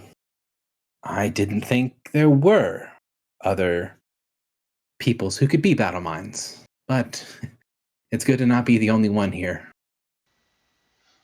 From what I have heard, we are few and far between. And I was told that none others existed. Though I'm not sure why I was told that, because I believe the person who told me knew of others. She shrugs. I've never met a non-Minotaur that could be one of us. You're the first I've ever seen.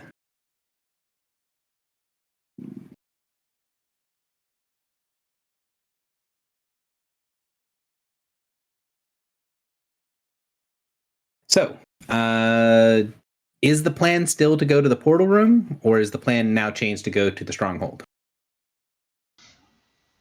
I think to the stronghold. Yes. Sure. And try to reason with the Imperium if we can.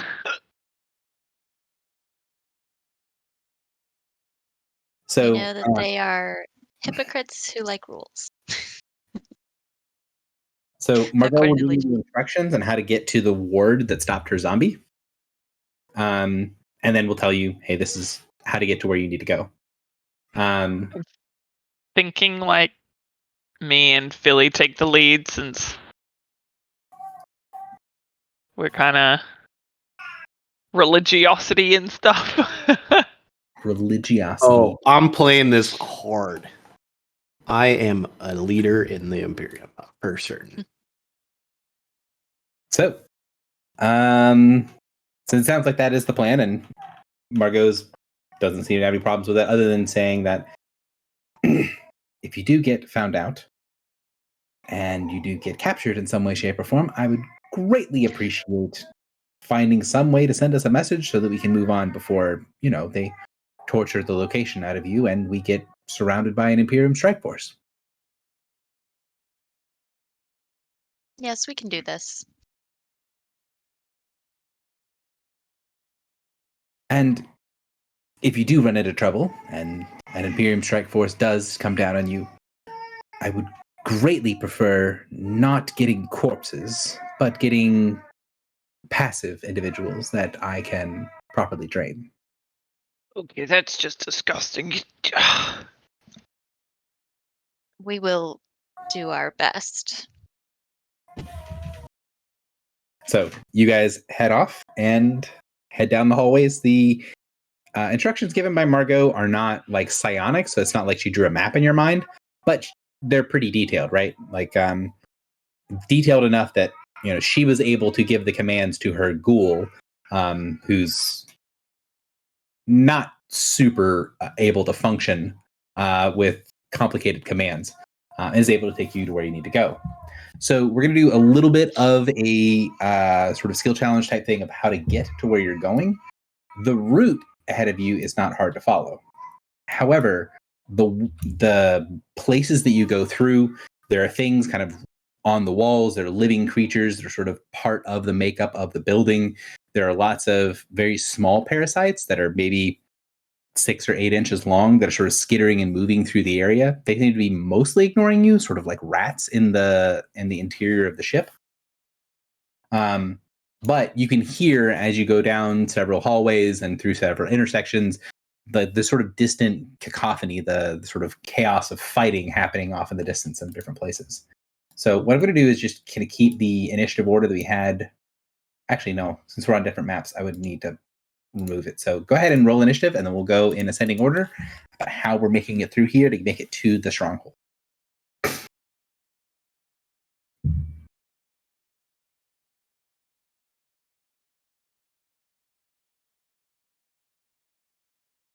As per usual, the numbers don't matter a terrible amount. And if you have a good idea, you can always jump forward.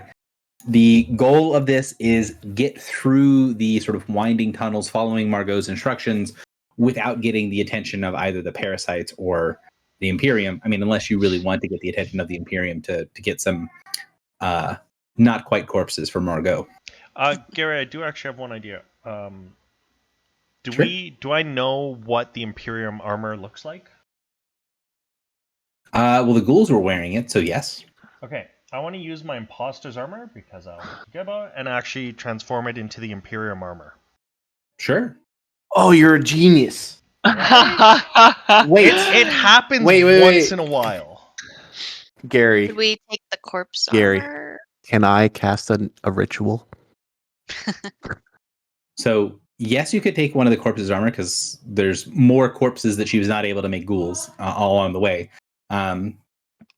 If that's something you want to do, and can Filibuster cast a ritual? Yes. Do you want to do that before you guys head out of the sort of safe zone, or are you doing this during the walk? As I see Drock do his thing, I would also like to. He gives me the idea. Okay. I would like to cast Alter Ego. Okay. To change my armor to look like Imperium armor. I believe I can do that. Oh, it says no. You cannot use Alter Ego. Oh, it says facial and physical features. Well, also you physically cannot use Alter Ego. Wait, why? It's not a ritual. It's a martial practice. So you can't actually use that. I want my money back. Gary says, "Okay." It was only 275 gold, so okay, never mind. I won't do That's like a day's rations. that. In fairness, it does come up as a ritual. Yeah. Anything that says martial practice on it, the category martial practice, those are the like fighter version of rituals. They aren't actual rituals. I know it's kind of confusing. Oh, that's so sad. But like exploration and stuff like that is Yeah, any of the ones that have literally anything other than martial practice, then you're fine. okay. Cool. Martial practice is the only one that's a ritual but not a ritual. Gotcha. Okay. Scammed. Yeah. So that stuff. So you guys are heading through trying to avoid the parasites and the Imperium. That's the goal of the challenge. What are you doing in order to do that? Does anyone have any ideas? Someone like to go first? If not, actually, hang on one second. Let Drac had an idea. We'll do acidic. If not, Morin, you are up first. So Drock has changed his armor to look like he's Imperium. Yep. Okay. And what does this hallway look like? Did I not put you on the right map? You did. Yeah. That's Top right, where you are. orange. So it just looks like orange. So you can see there's these sort of orange lights that are spread throughout the hallway, and then there are these strange growths off of the hallways. At several of the intersections, there are pieces of biomechanical things that are reaching from the ship, and there's signs of combat and stuff kind of everywhere. Like there's a lot of debris and other stuff here. Does this growth look like the product of the battle? No, it's the living parts of the ship. Okay. Has Morin been on a world ship before? Has he I don't been think so. on Sanctuary? Okay. Even Sanctuary is not a living world ship. It's dead. It's one of the two Right. dead ones.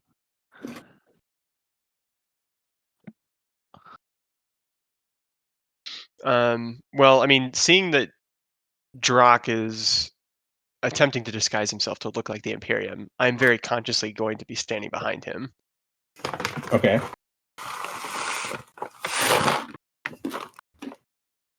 And so, just to give you guys some ideas, like stealth would be default, right? You're trying to make your way sneakily through the area. You can use things like dungeoneering, knowing which ways to walk and stand. That would be easier to make your way through the tunnels. There's lots of smaller creatures like the rat-sized parasites and maybe like small dog-sized parasites that you could try to scare away or strike down so they don't go and report back to where you are. There's a lot of different things that you can do, but basically the idea is you've got a pretty decent walk, like a 20-minute walk through the ship you need to make sure that you can stay out of sight of things. So by default, stealth, dungeoneering, bluff, things like that.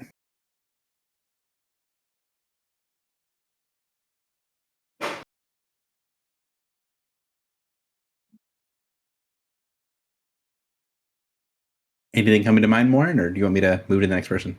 None of those. Well, I guess bluff is my forte, but I'm not sure what I'm trying to trick right now. I don't see any Imperium or like threat-sized parasites, right?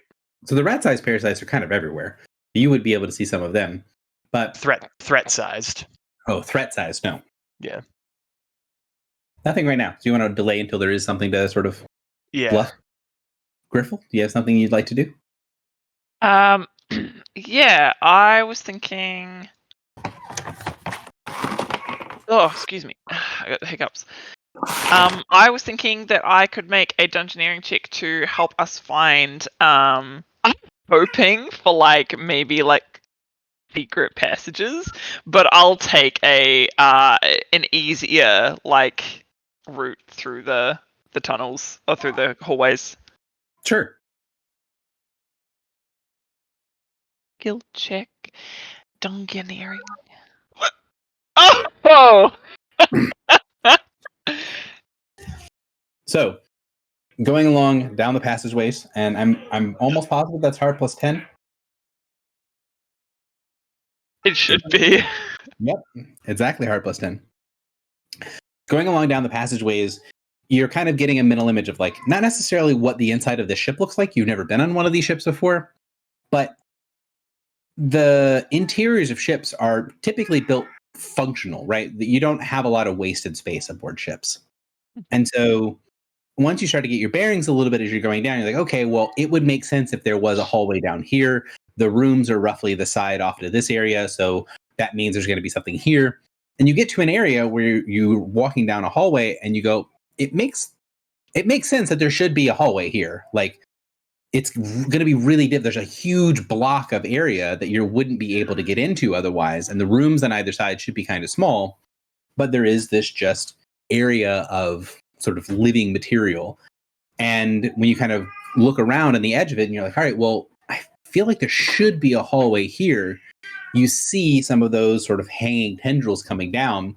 And as you touch one of them to push it aside, you see a membrane open up and a little a wash of stale air comes out, and a very I should say clear of rubble, not necessarily clean, a clear of rubble sort of secret passageway opens up that goes behind some of the rooms and keeps you off the main thoroughfare of foot traffic.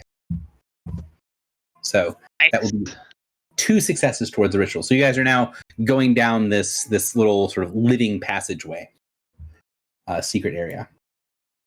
Filibuster, you are up next unless someone else has something they'd like to do. My first thought would be to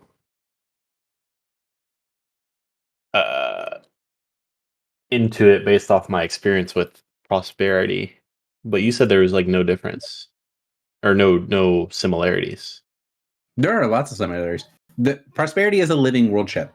So Drock was asking about how similar this was to Faith.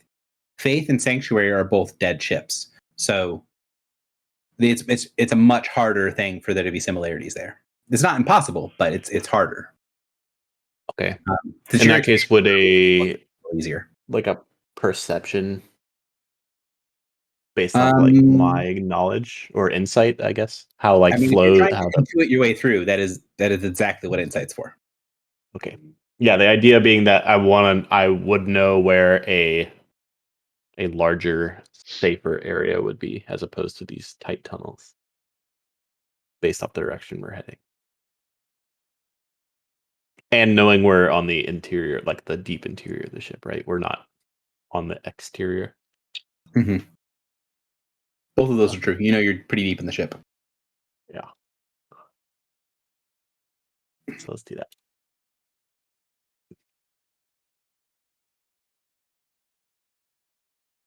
$25.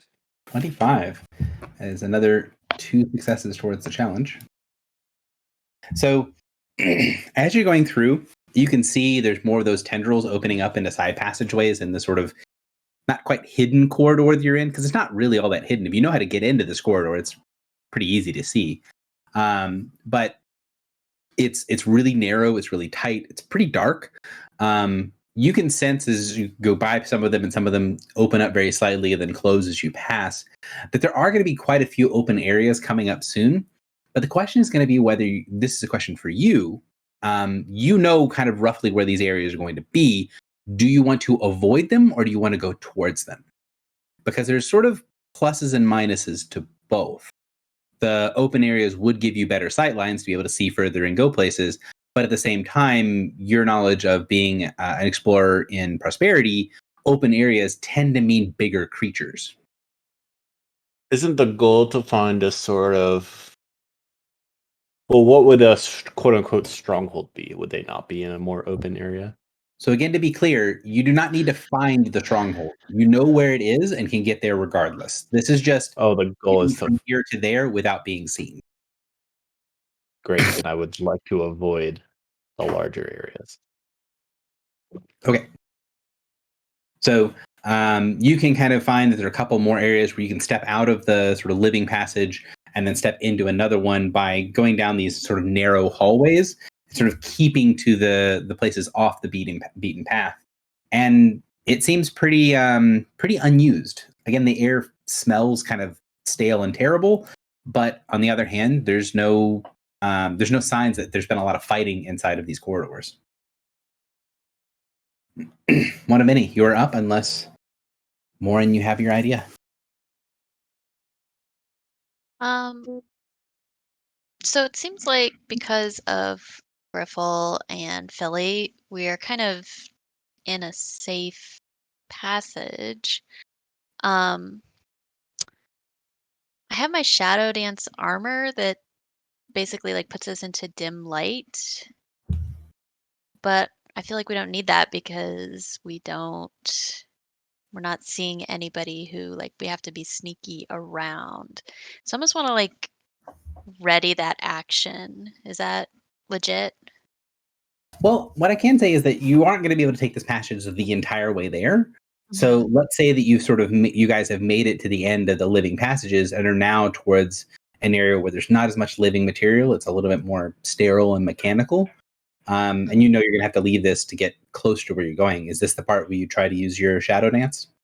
Yeah, so like once it kind of seems more like we're more exposed and it's a busier area, I would want to use my daily from the Shadow Dance to become shrouded in dim light. Okay. So I would think what this is really trying to Here's the text if that's helpful. Yeah. Is making a stealth check, right? Kind of the idea of like, you go to an area that might be a little more open, you create this little dim light and you just kind of hustle across real quick and get to the other side to avoid notice. So stealth makes the most sense to me, or if you think you can justify something else, justify something else. Oh god, I'm really not stealthy. Now, remember, if you do use a resource, right? If you're using a power like a daily or something like that, you do get a lower DC, but Yeah, you're still bad at it. I'm so bad at it. What the hell? What's the worst that could happen? All right, stealth. Here we go. 21. I mean, 21's pretty solid. Rolled real good. Just roll high, then you don't have these kinds of problems. Yeah. So that is one more success on the challenge.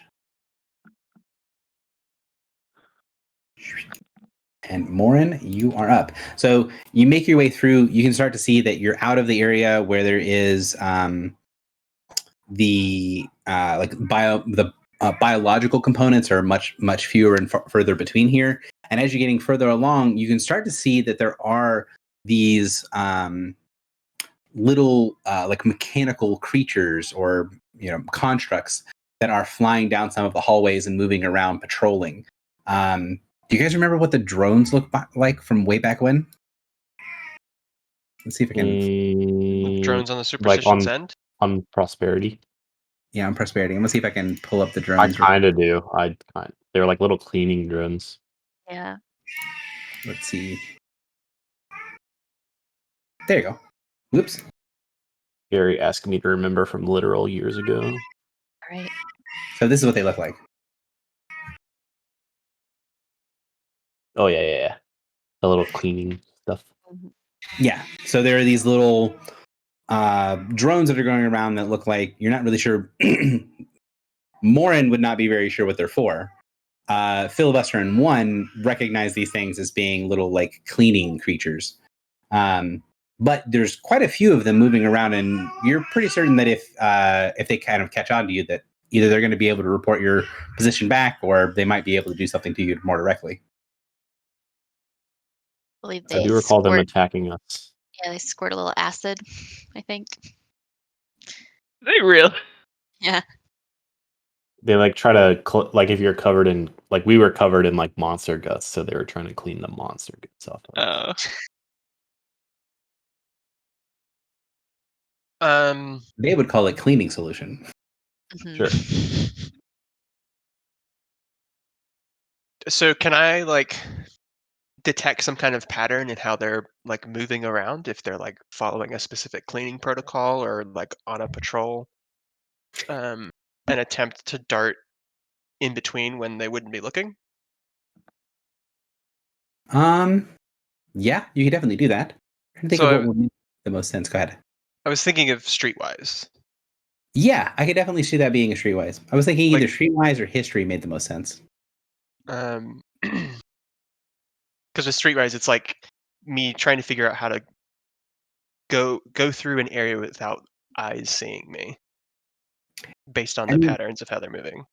Yeah, and part of Streetwise is like knowing how people act.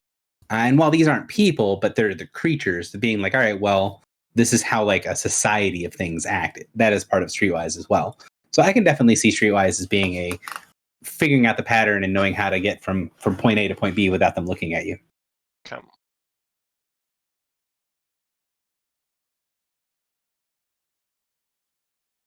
That is a very good check. So the skill challenge was blown completely out of the water, and you guys are able to continue making it down through into one of the sterilized areas, and then you come to a what remains of a ghoul. There's bits and pieces of the armor that you can still see, but the ghoul has been destroyed and has a little kind of puddle of stuff around it where it's been doused in quite a bit of that cleaning fluid from the drones. And you can see it's collapsed right at the edge of a ward of some kind, and there is a huge metal door in front of you that has ritual markings all over it. That looks like a very kind of formidable active ward. Looks not too dissimilar from the vaults that you saw in the Iron Star. So should we pull out knock? Good. What's knock do? Can we? It allows you to open a door. Sure. Do we want to know what the ward does? Can we tell what the word does? So going up to it, you can see there's a bunch of different languages on the door, but you can tell that there's several different wards on the door, but one of them you can tell is pretty obvious is a magic circle. Against what? Can we tell? Everything. An outward facing magic circle against everything. Oh.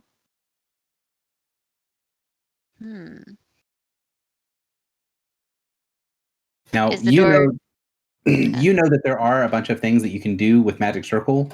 Like you can say like only this type of person can pass. Mhm. But if whatever the exception is, you don't see the exception from where you are. Sorry. Is the door warded, or is the door trapped? I don't know what you want me to say to that. No. No. In my expert opinion, is the door trapped? I mean, if you want to make a check for traps, which you can definitely do so. 1 second.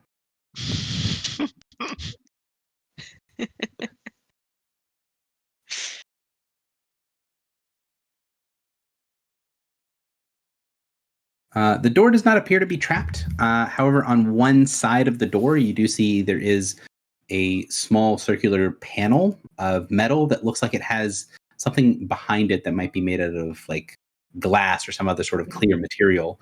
That it might not be a trap, but it does look like it's different from the rest of the door. Can I examine it? Sure. So, what are you going to do to examine it? What does that look like? I mean, probably Arcana. Like, does it appear to have magic? So, if you open up your senses to the arcane, you can sense there's a ton of power in this ward and in this door.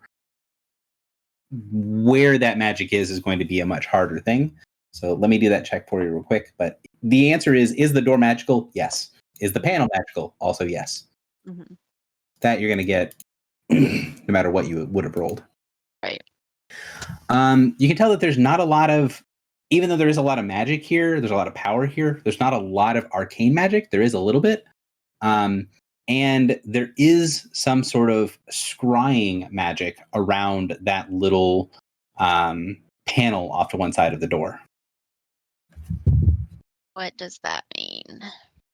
Scrying lets you see other places. So They it's have like a ring doorbell. light. Yeah. Or like a We have a ring. little peephole. Yeah. So magically speaking, kind of like the hole in the door to look through. Yeah. Can I wave at it? Well, so you've got. I wish I had a picture for this, but imagine you've got like the peephole, right? So we'll just use that as an example. But there's like a cover on top of it, right? So it's a glass circle on the wall, and over top of it there's a steel cover. Oh.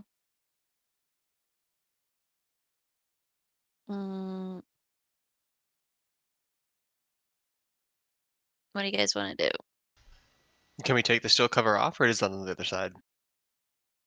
It's on your side of the magic circle, so you could move the cover back if you wanted to. If we want to touch it. I feel like there must be a way for troops to get in and out, right? So you must have to like announce your presence. Being in their armor, I feel like we should just call out and say, "I've come back with allies. We need entrance or something," and then like just basically try and bluff our way in. Yeah, that Are sounds reasonable there to me. are members of the Imperium Eladrin and hobgoblins and goblins ever in Genasi? Oh, does their armor cover, like, is it full helm, or is it, can you see their face even? You can definitely see their face in their uniform. Okay. I mean, that Has is to a be a good hell of a question. bluff. I have plus 17 at the moment. Sorry, plus Could we just 15. tell the truth? Could we just say, like, we've come to treat with you, please open up? Yeah. Do it. Just make sure you tell them that we are enemies of the adversary, or enemies of the parasite. Yeah. So just straight up diplomacy then, instead of bluff? I mean, that would be it. Are you the person that's going to step forward and I mean, open the latch? so if I'm bluffing, it's plus 15. If it's just straight up diplomacy, it's plus 13. I have pretty decent rolls in both of this. Pretty crap rolls on the D20, but the bonus is good. I mean, but the question that the DM is asking you is, what person is stepping forward to the door? Right. Sounds like it's Jock. All right, Drock, you step towards the door. Okay, but is the consensus we're bluffing or diplomacy? I think we're saying the truth, right? We're enemies of the adversary. But hold up, I just suddenly thought, like, if we're gonna tell them the truth, then maybe you should, like, not be trying to wear their armor. This is exactly what I'm checking first. Yeah. Because Also, then it's if- like we're trying to deceive them, right? Mhm. Also, if we're trying to get back subdued individuals for Margot to feast Only on, if this fails. Yeah, that's plan B. Yeah. Plan A is that they want to be our friends and kumbaya. Okay. So what So you- direction is the consensus? diplomacy. Yeah, sounds like- Diplomacy being And if we have to divert to aggressive negotiations, so be it. All right. If we're gonna do diplomacy, then I agree. I don't want to be in their armor, so I will transform the armor back. Yep. And then I will open and call out, "We are allies in the fight against the not adversary. What are the things Parasites. called? Parasites. Parasites. Thank you. We're allies in the fight against the parasites. We request aid and dialogue. May we enter?" So you pull aside the little metal plate. There's a glass cover that's there, and as you're talking to it, you can see a bunch of writing appearing in the along the thing, along the surface of the glass. And as you talk, it looks like it's writing in as you speak. And then after you finish talking, it disappears for a second. And then you know, after about 10 seconds, you hear a reply.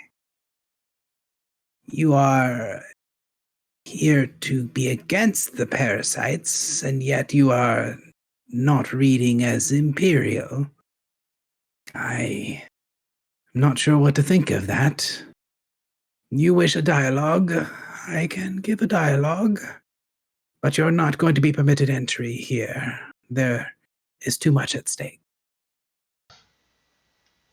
That is acceptable, and you are correct. We are not Imperium. We are just here of our own accord. Wrong place, wrong time, and caught in the middle of all of this.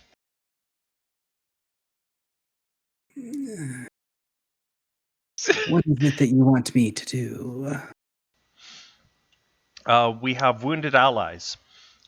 We seek passage out of here. The easiest way would be to gain access to the portal room and spin away. We were wondering if that is if we can have passage from your troops and not be attacked while we attempt that. I'm gonna say no. I don't control the troops. The forces that are working their way through the ship have their own commands. The Exarch, may he live forever, when he returns, will command them personally, but for now everyone is doing what they can to serve the light. If I am to give you my blessing to go to the portal room, then I will need to look at you more properly.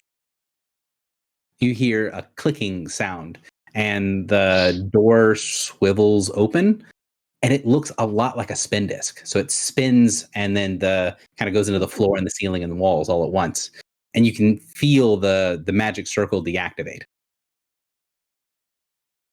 On the other side of the door is another room that is covered in wards. You see a door that's the same one that looks identical to the one you just that just opened in front of you on the other side of the room.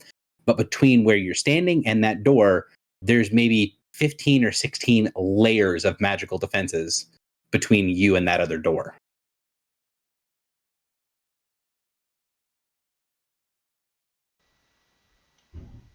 Is the room empty? The room's empty, yeah. So he's not in the doorway. The DM's probably doing a bad job of it, but it sounds like an elderly female voice. She's not in the doorway then. Like I was expecting her to be kind of there, waiting. So if she's not in the room, then I'll call out. Do you wish us to enter? Yes, you can enter, and I will activate the defenses. And if I can get a good read on you, then maybe we might be able to come to an agreement. All right. As she's saying this, you can see the floor lighting up, And those of you guys that are trained in Arcana, now that you can see the full extent of the ritual circle, one of many, you can tell that there is a active, inwardly facing magic circle against everything in the middle of the room. And it looks to be the only part of the room that you're going to be able to walk into. And you can see the runes on the floor beginning to activate. Mm. So if you step into the room, it's going to seal you into that circle. I'm trying to build trust, so I will step in.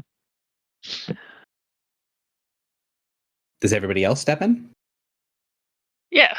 No, no. Are we expected to? Is it like, is the door, is he going to step in and then the door is going to close? Is it like an airlock? That's kind of the sense I'm getting. So kind of think like an airlock, right? So you've got two heavy doors with the airlock in the middle. But instead of it being just an airlock, inside of the airlock, written on the walls and floors and ceiling, are wards and magical defenses. So when they open one side of the airlock, they basically turn off the wards for one side of the room. So you're able to walk into it. Then you're pretty certain the door is likely going to shut behind you. And then the wards are going to activate and seal whoever they're in. And then ideally, if you get permission, it'll either turn off the door in front of you and you can walk through to the other side, or it'll turn off the door behind you and you can leave the room. But your character seeing the magic circle in full, even though you don't know the language, magic circle is such a common ritual, you would be able to recognize that, oh, if I step into this room, if I want to leave for whatever reason, I'm going to have to break that magic circle to get out. And magic circles can be pretty difficult to get out of. Trust must go both ways, no? I say. I say to the voice. Each of us in our own turn. If you wish, I don't have any reason to deal with you, but I have a lot of responsibilities to those within my sanctuary. I'm not letting anyone in that I need to extend trust to.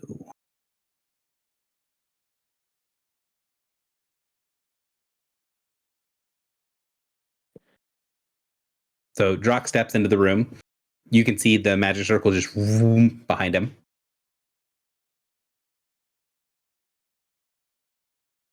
Anyone else stepping into the room? Triple steps So I will sigh and step in. Filibuster will walk in as well. So it sounds like everyone but Morin is heading into the room. I will roll my eyes and step into the circle. So as the last person gets in, the door behind you shut. You can feel energy flood into the room and arm the magic circle around you. You get this sort of tightness in the air as everything sort of presses into you. It's not painful. It's just a little awkward feeling. It's like being in an area of high pressure. And then after a minute, the door on the other side swivels open and a woman walks through. She moves through like someone who is old. She's bent over. She doesn't have a cane or anything with her. She's holding a book to her chest. But everything about her demeanor feels like someone who's very old. Her face, however, doesn't really look all that old. She's wearing a heavy cloak with a cowl and a clasped holy symbol on as like a brooch in front of her. And her hair looks like it's mostly brown with little bits of white going through it. And when she looks up at you all, you can see that she is watching you closely with one eye. So Right. her right eye has this sort of very faint golden light coming out of it. And her left eye is completely obscured behind some sort of seal that looks like it's been twisted into her face. And everything around where her eye is looks like it's cracked, like her face is made out of porcelain and there's these expanding cracks coming from her eye.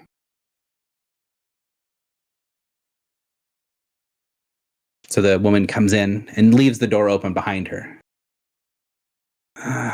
So you are the wrong place, the wrong time.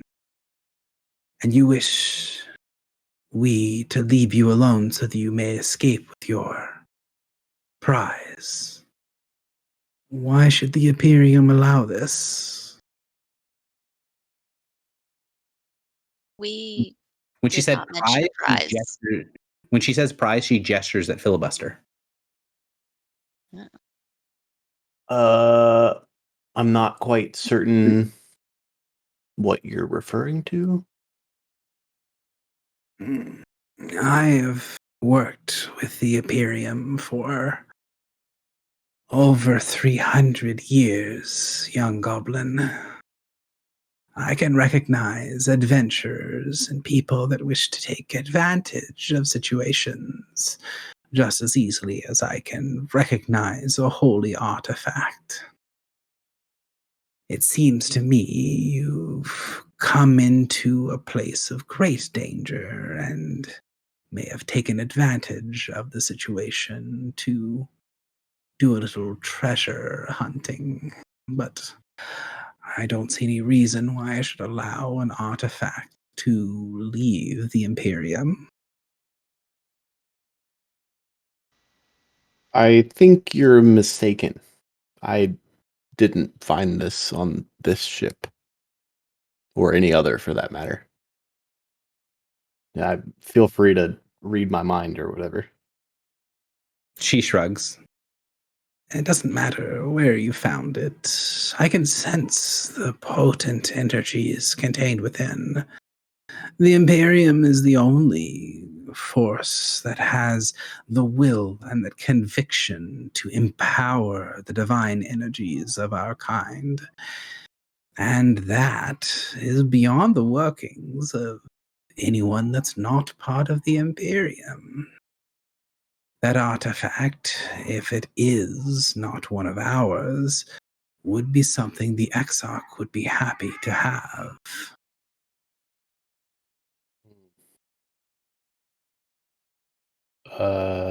Okay. And are you gonna take us there if he, I don't know. Where is the Exarch? He is marshaling his forces. I don't know his exact location, and if I did, I probably wouldn't find a good reason to tell you. But when he comes back, he will be bringing all of the things that he can, all of the forces of the Second Fleet to retake our glorious ship and to make sure that all the peoples kept within my safeguards are able to continue their lives of righteous devotion and pilgrimage. That artifact, the energies from it, I believe would be noticeable even for the Exarch.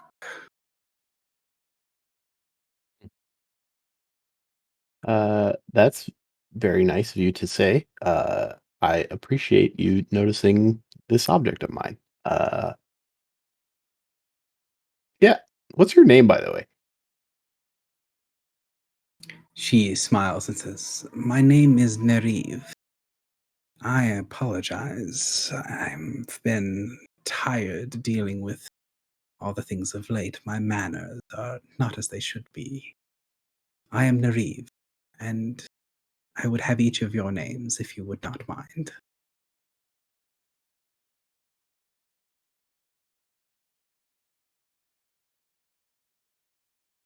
Can I do an I am insight check? I am called Morn. Can you do an insight check? Yeah. Okay. Okay. I just want to know if she's telling the truth about her name. She seems to be being honest.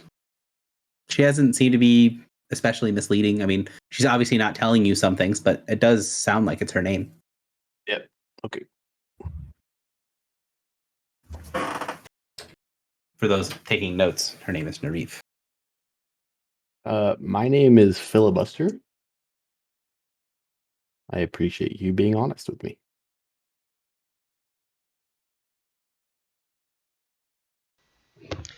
I am Drock. So, does anyone not give their name when sort of prompted? I will give her a fake name.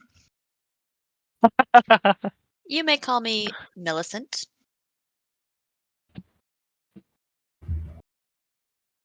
She doesn't seem bothered by any, like, either she didn't notice or is not bothered that you gave her a fake name. So, you wish to make your way out of here and wish that the strike forces do not hamper your efforts to leave. I don't see any reason why, if you were to hand over the artifact to me, that I could not extend the good graces of the Axarch to you. We appreciate that. However, the artifact is not on the table for exchange. We came here to speak peacefully so that we did not have to injure any of your strike teams trying to get out. We mean you and the Imperium no harm. Yeah. But we wish to leave with all of the items that we came aboard with. Child, you might need to work on your skills of bargaining if you bring nothing to the table and wish for something in return. We wish for nothing but peace. And we do offer the bring- same. We do bring some things to the table, for we are quite skilled in dispatching parasites, and we will happily clear a path on our way to your portal room. My wards do not detect any form of blank upon you. Some of the ones here would be able to control you, and if you are as formidable as you say, you would be a distinct liability to any forces that brought you into them if you are unwarded and unprotected.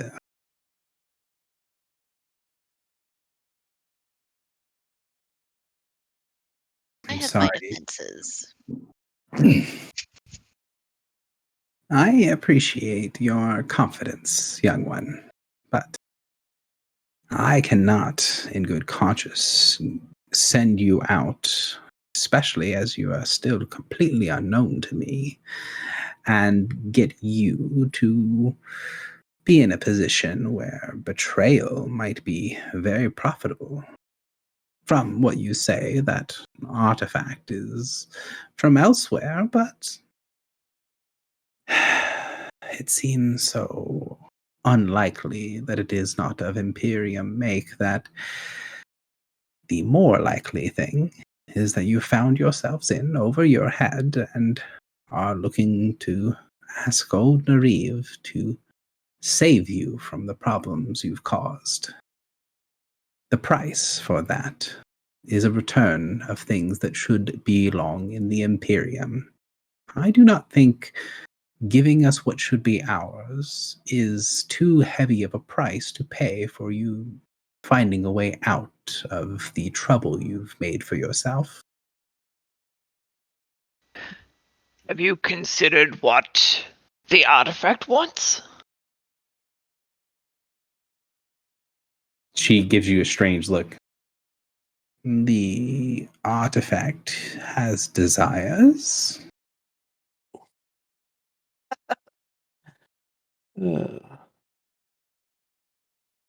I don't actually laugh. I laugh as Michael. You could say that, I suppose.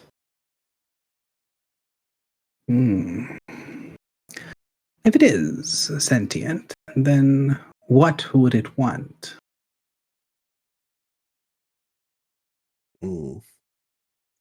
Not quite sure. I would say that going with you might actually be desirable. But She nods. certainly clearing the portal room is definitely something it wants. She nods. This artifact, if it is one of the truly holy objects that has enough will to be its own entity, that would definitely be something the Exarch would be interested in. Perhaps the most intelligent course of options is to bring you refreshments, allow you to stay here within these wards, and wait until the Exarch has rallied some of his forces.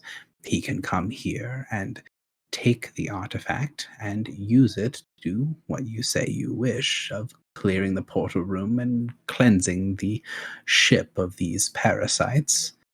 And then you would have the good graces of the Exarch himself. Something that would be easily done to step through a portal to go wherever, even if you were seen as someone who was temporarily going against the great cause by attempting to take an artifact of the Imperium away.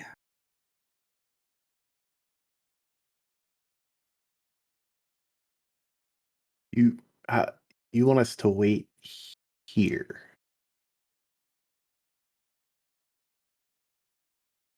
She nods. For how long? The last message I had from the Exarch said that it would only be 3 or 4 more seals before he had regained enough of a strike force in order to come back himself.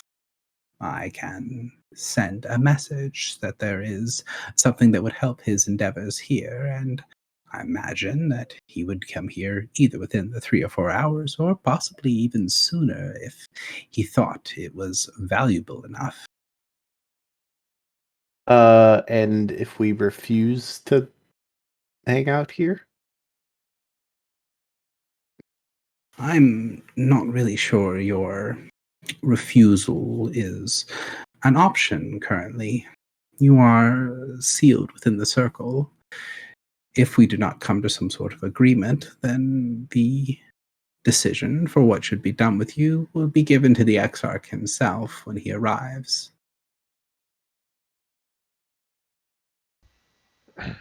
So you're just... Why are we even having a conversation? We came here on a mission of peace. We entered this circle in trust. I do not feel that you threatening to hold us here is conducive to this conversation. You say this, yet you hold a holy artifact and are unwilling to return it to the church. It is a holy artifact that we got from other places. It is not ours to give. It was given to us in trust. Surely no place is more trusting of an artifact of divine power than the church. That is not for you to decide. She gives a very slow smile. True, that is for the Exarch to decide. Can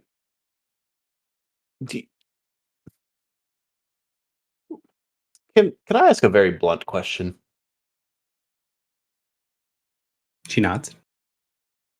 And you promise to take no offense. I'm pretty ignorant. So she smiles and says, I have dealt with children and all kinds of questions for centuries. Even were you intending to be insulting, my skin is thick. How recently did you lose your eye? She reaches up and kind of touches the edge of the metal plate over her eye. A question often asked by the children, yes. In truth, I have lost track. It's been so long.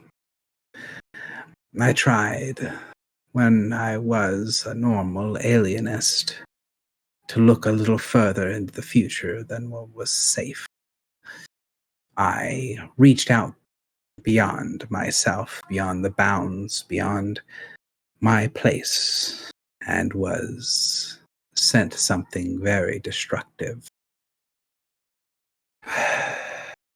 It's been... And she would give a time that translates roughly to like 150 years. But she said she looked into the future. Mm-hmm. What... Can you tell me what you saw? I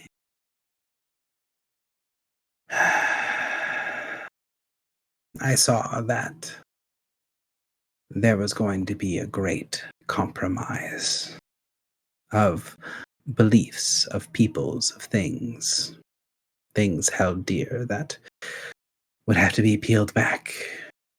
It was not a simple vision as some of our rituals do. I did not have my own eyes to see. I saw with the eyes of prophecy.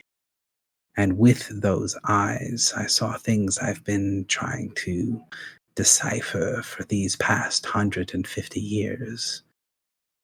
I cannot be certain of anything I know from those visions now. As we all know, divinations show more about the caster than about the truth of the world. But I believe there is some truth hidden within the visions I saw. And I think soon the world will be faced with harsh and hard choices. I do not envy the Exarchs. They will be the ones to make these choices. And what do you think of the adversary? It is a coalesced entity of sins of the past. It's what is known, of course. Pieces of it are forbidden, sealed away by the powers of old. And those that she taps the little plate on her face are young and reckless, try to view through the forbiddances and see things. They damage the world. They damage everything with their sight, with their bumblings. The little bits of power they have slosh over their cups and help free what must not be free. Help bring back to the world what does not belong. The unholy things, the unclean things, things from other planes and other realms. The adversary is just a remembrance of the sins of the past, made manifest by the sins of the present.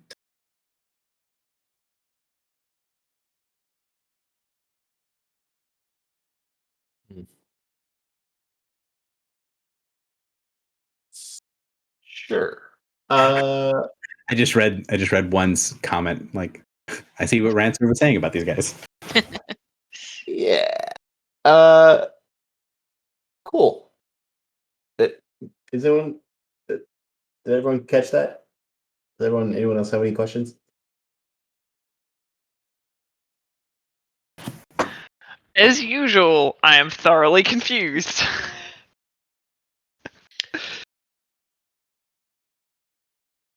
In your So she's vision, saying the adversary is just a manifestation of, like, the bad shit that people are doing these days. Pretty much.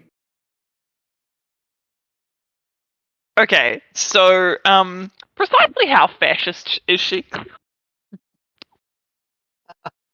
Given you're Love trapped inside of a magic circle right now, I'd go with pretty high on the scale. I will say that in world, a little bit more information that you guys would have would be that as she's been standing here talking to you and doing stuff, it's pretty clear that she's some form of cleric. Like, she's a spellcaster of like a divine spellcaster of some kind.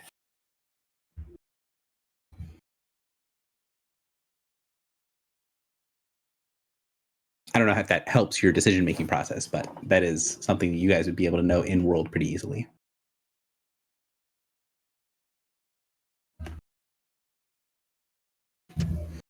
And so she's basically at the point of saying, all right, well, you guys are trapped in the magic circle. You have this Imperium artifact. You can either turn it over to her willingly, or you can stay in the circle until the Exarch gets here, and then he will either take the artifact from you or let you go or make whatever his decision is. I didn't know that giving it to her was an option. Yeah, that's what she said is you need to Do turn you it want to give up Baneslayer? If I Does give Baneslayer you want to if I be give given you up? this artifact, what happens to us? If you show repentance for attempting to leave the Imperium and take an item of such value with you, then I see no reason why safe passage cannot be offered to you in return.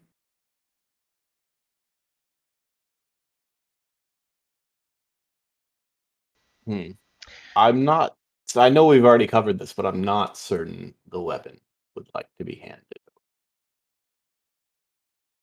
Is that what you say to her? Yes. You've not stated the desires of this weapon. Why would it be Oh, unworthy to puppy. return? Okay. Because the weapon opposes the adversary, as do I, and you do not appear to be phased in such the same way. I do not have the power to strike down against the enemies of the faith. I merely keep things functional and protected.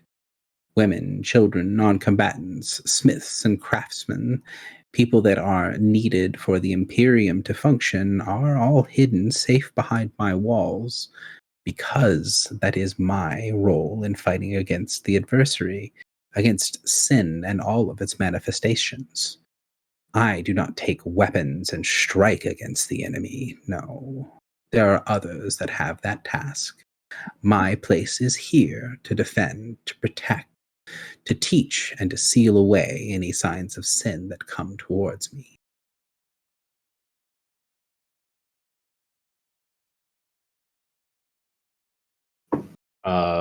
But my task is to strike. She nods, and such is the Exarch's task. Again, you fail to explain if this is indeed a weapon with its own sentience, what it might want. If it does not want to be wielded by me, then the feeling is mutual. I don't wish to wield a weapon either. But the Exarch, he has the strength and the will of a people behind him.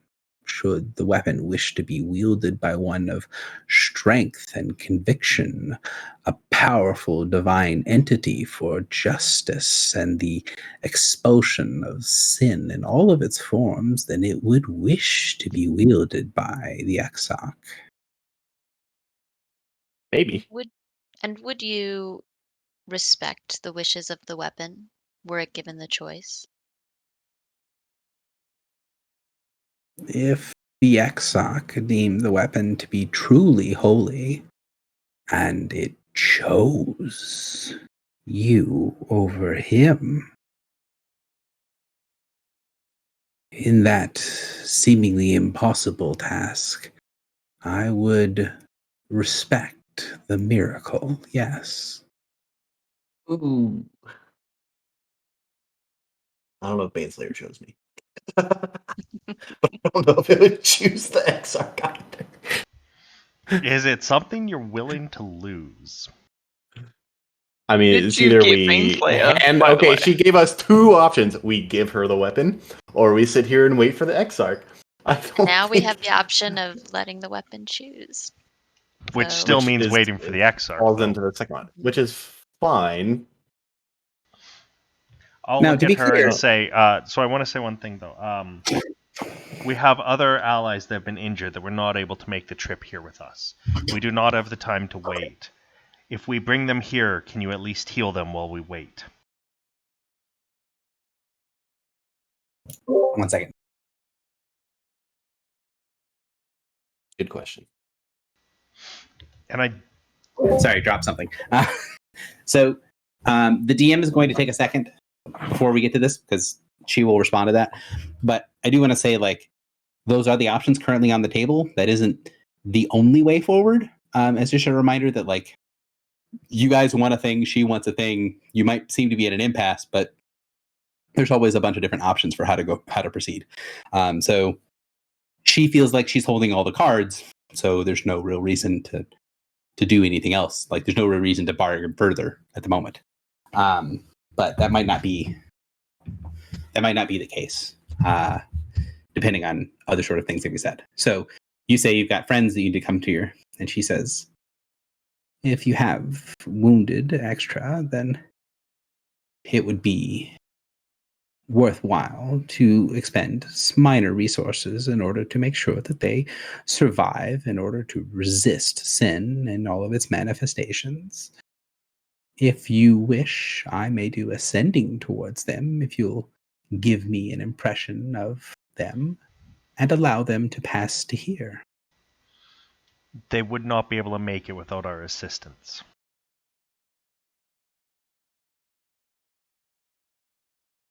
She thinks about it for a second.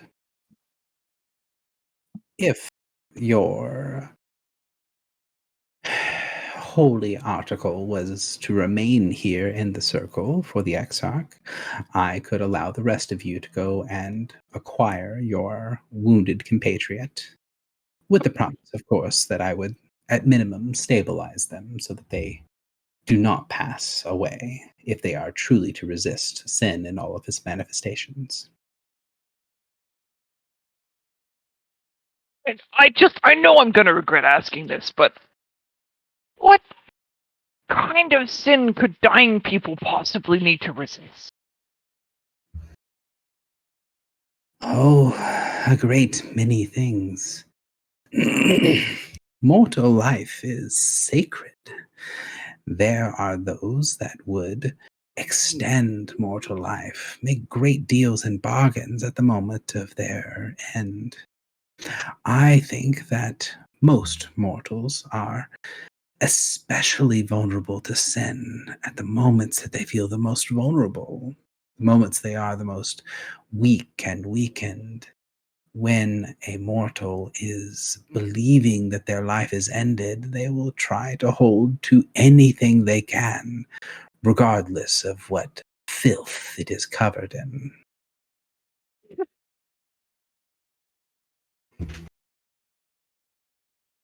So I'm just gonna put the text for Magic Circle here. Because creatures of an affected origin, us, would take force damage equal to the Arcana check results when passing through the boundary, but doing so breaks the circle. So, like, what could that be? 50 damage? Also, keep in mind that's if you are high enough level to pass through the barrier. Which could a banana cost? $5.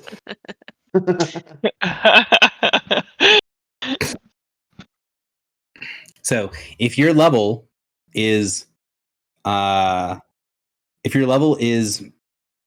high enough that you can pass over, then you take the force damage. If your level's not high enough, you just can't pass the barrier. Okay, So her Can we- Arcana check would need to be 19. 19.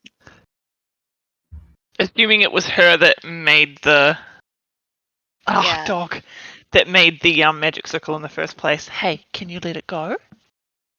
Yeah, good boy. Certainly sounds like all the wards are hers. But unaffected creatures can break it. So To be you said clear, that, yeah. one second. To be clear, it is her check minus 15 because you are aware that it is a magic circle versus all. Oh, right. Right. So it weakens it because it's generalized, yeah. So she would have rolled a 20. If she rolled a 24, we would be able to. She probably did. So, okay. But when it says all, that's aberrant, elemental, fey, immortal, natural, shadow. All is like all creatures. Okay. So there are no like secret loophole kind of things. So there is a thing. There's another part. There's a different ritual that you can give people something that allows them to bypass it. So give them like a token to pass through a magic circle. But that's like the exception, right? So it's like if it's an anti-fey circle, right? If you gave a fey a token that allowed them to pass through that magic circle, then it wouldn't matter that they're fey, and then everyone else could pass through regardless. So like the armor that I took off the ghoul, can that pass through the circle? I'm also wondering, I forget what you call it, your spirit person thing that you fight with. My projected consciousness. That's the one. Because couldn't you just project it outside the circle and threaten her, basically? I think we can still attack her from where we are. We just can't leave.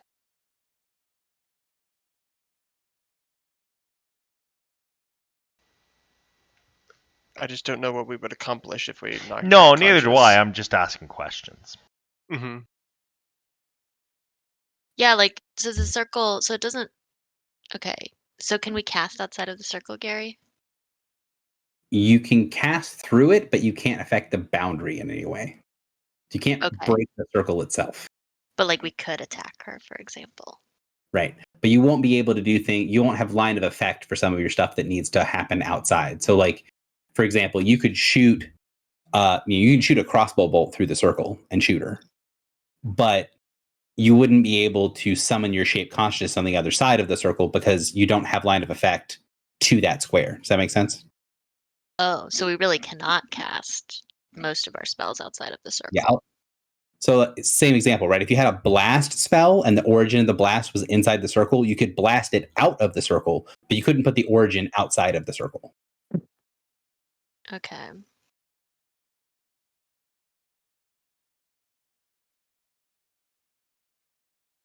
The short answer is Magic Circle is really powerful. If you're stuck inside of a Magic Circle, it is a relatively effective barrier.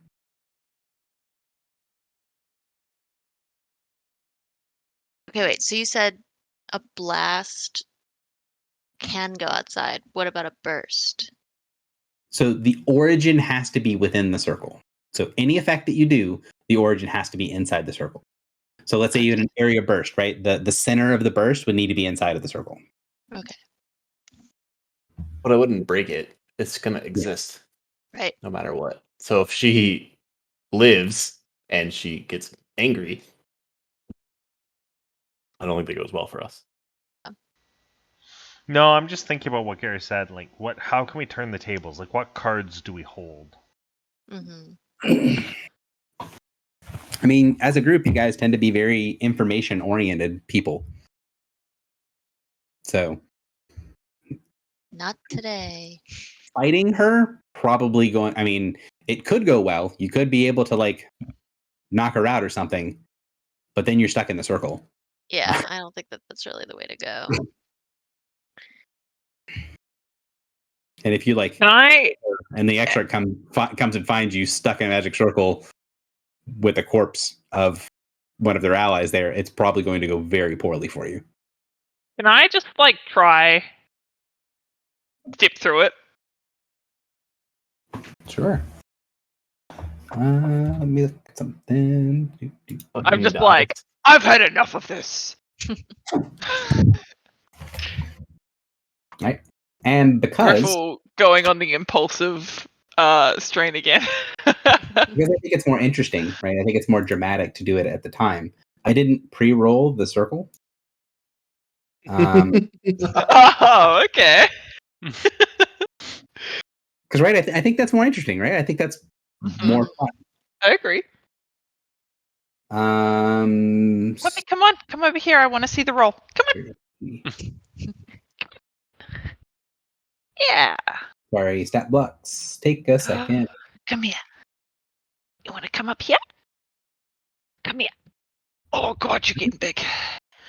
You know, it would have been really smart if I had like named her Nariv in my notes Okay. so that I could actually do this or put the stat block for her name. Look, this is called D&D.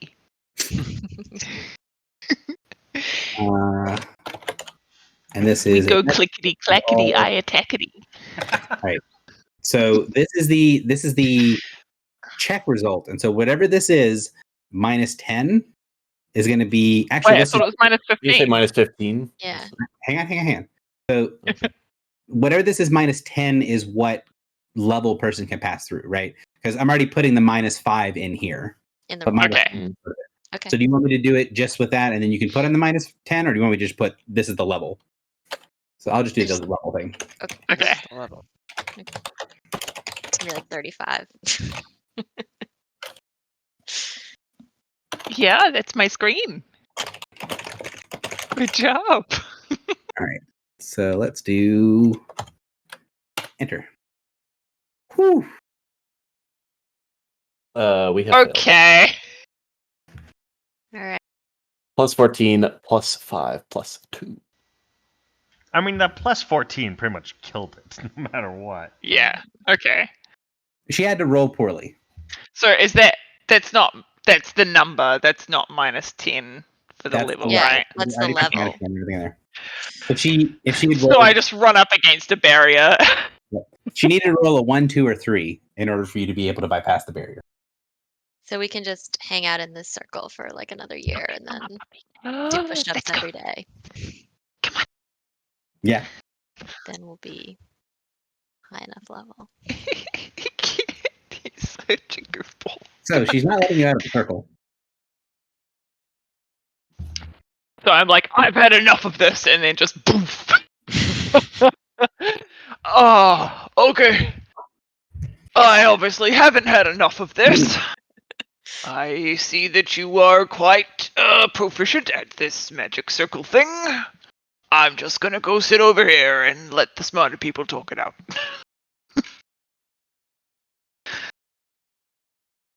So what do you guys want to do? Because, the Nariv kind of has you guys over a barrel. She wants you to either give her the artifact or leave the artifact here or wait here until the X-Art comes. Well, we can't go get a vampire and bring the vampire back because she explicitly stated, I will Immortality destroy of bad, yeah. Okay, have we explored the option of leaving it with her as collateral Yes. for a different? She will do that. She Okay. really only cares about getting this item, but we do not want to give it up to her.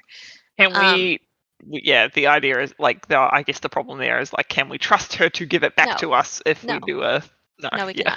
cannot. No.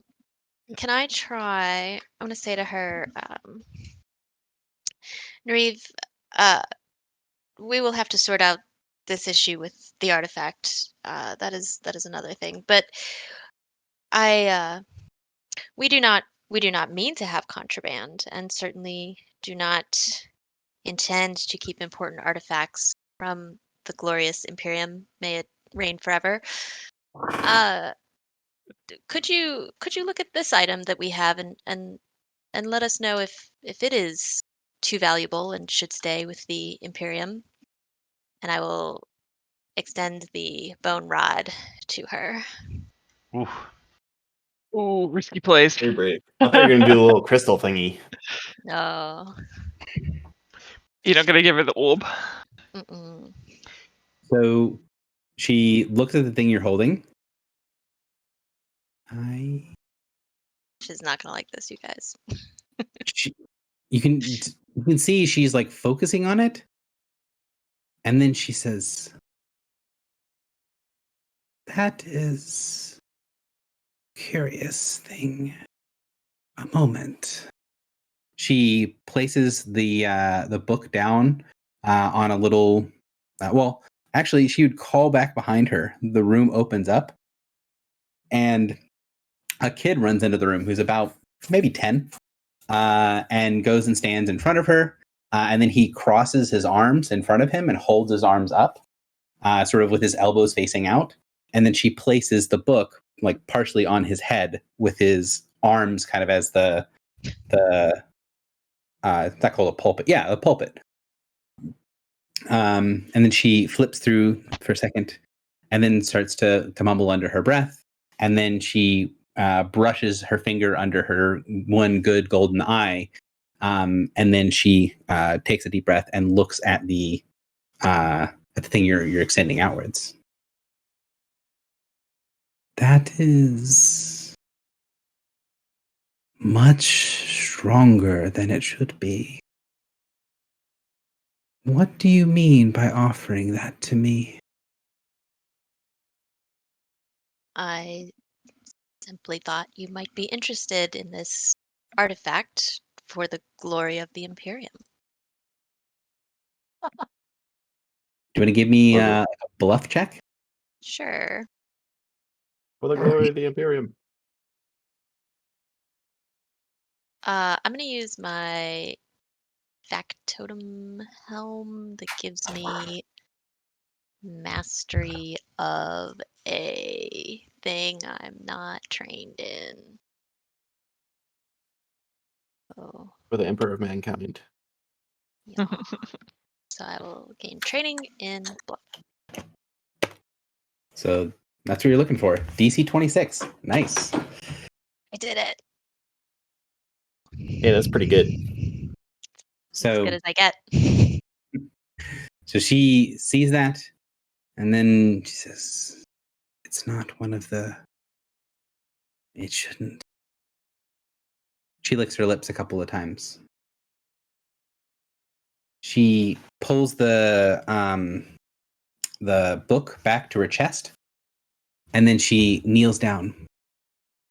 Young man, that is something I need to look at. Do not cross the boundary. Do not cross the circle. But get it for me, please. She looks over to you and says, you will toss it just outside the circle there. She gestures towards the floor next to you. Of course. I do. No funny business. So you toss it over. Wait, who did you say young man to? The There's a little young boy. man. The boy. Oh, okay. Sorry. But she was talking to one. No. No. She's in. Never mind.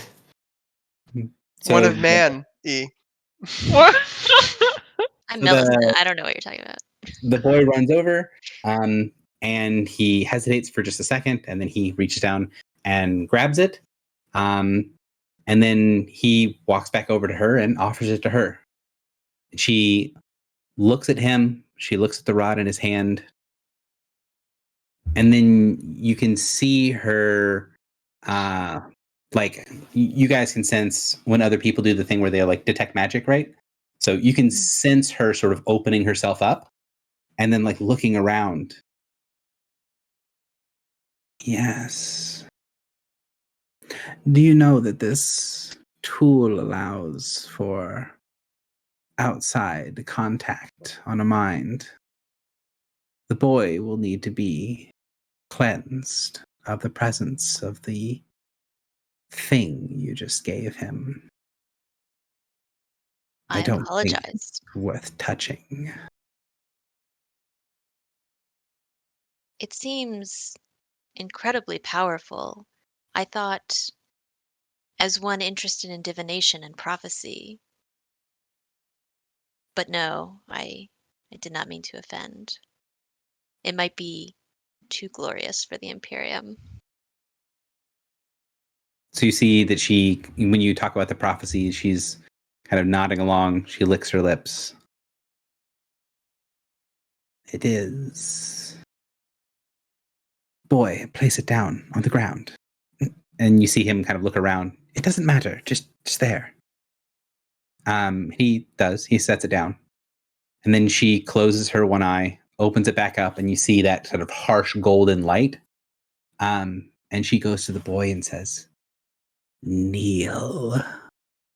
The kid kneels down, and then she takes her hands, puts the book down on the ground, takes one hand on either side of the boy's head, and then she looks in the kid's eyes, and you see this sort of golden light flowing from the kid's eyes, and he's just sort of sitting there like shaking and convulsing, like he's having a seizure. And you see that she is focused heavily, looking in the kid's eyes, and like she's reading something. After about 30 seconds, the boy stops shaking and then just collapses to the floor unconscious. She kind of rubs her hands together, looks down at the rod, shivers, and then grabs the book and picks it back up. This is a tool of great prophecy. I have erred. I believe that things must be done. She reaches into her robe and then pulls out a long curved knife. She kneels down to the boy and slowly slits his throat. One, just kill that child. What just? Yeah. What the fuck? You can see that the look on her face is like a look of complete anguish. And she says, I'm sorry. I'm sorry. Mistakes made. I couldn't see. I'm She just gonna went- cry out in like outrage. She snaps her head up when you do that. And you can see that the one eye that's kind of golden looking at you is burning bright and just a tear is running down the side of her face.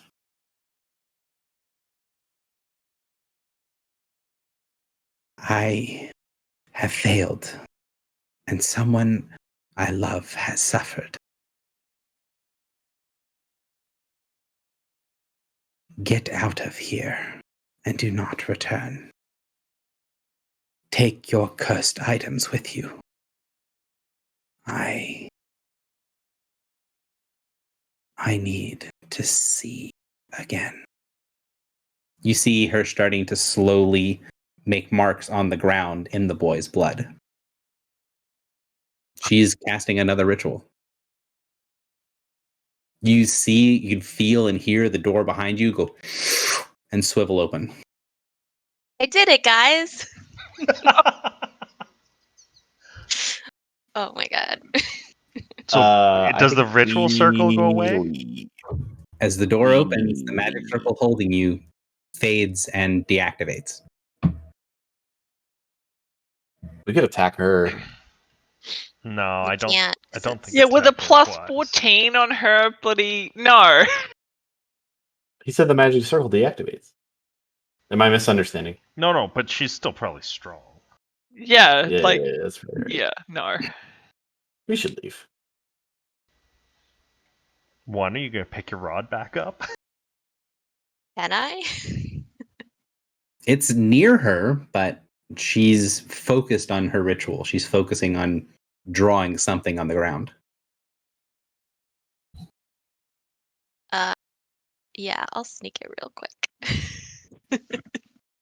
You have to walk pretty close to her. There's not really it's not really sneaking so much as just Mhm. walking over there and trying not to interrupt her more than anything else. Yep. And you can see she's very rapidly drawing on the floor. Yeah, so you can take the thing. All right. Can I tell what ritual she's casting? So she's writing on the languages. Hang on. I don't think you have the language. Remind me again. I have these pulled up. I have these in a different notebook. I need to put these somewhere to get to. Supernal and Oh, you can speak Supernal? Crystal. Yeah. She's writing it. She's writing the ritual in Supernal. Oh, this is coming so much handy. What does it say? Is she a diva? She Would is. Yeah. You'd recognize the golden light as being a deva. So you can tell what she's drawing on the floor, at least the first part of the ritual, isn't a proper ritual. It's an invocation. So it is like a calling forth of a very specific thing. So you think of like the Iliad and the Odyssey, hear me, O muses, yada yada yada, like that initial thing of calling forth, of getting the attention of something else. That's what she's doing. She's calling the attention of some entity by writing in the kid's blood. Oh.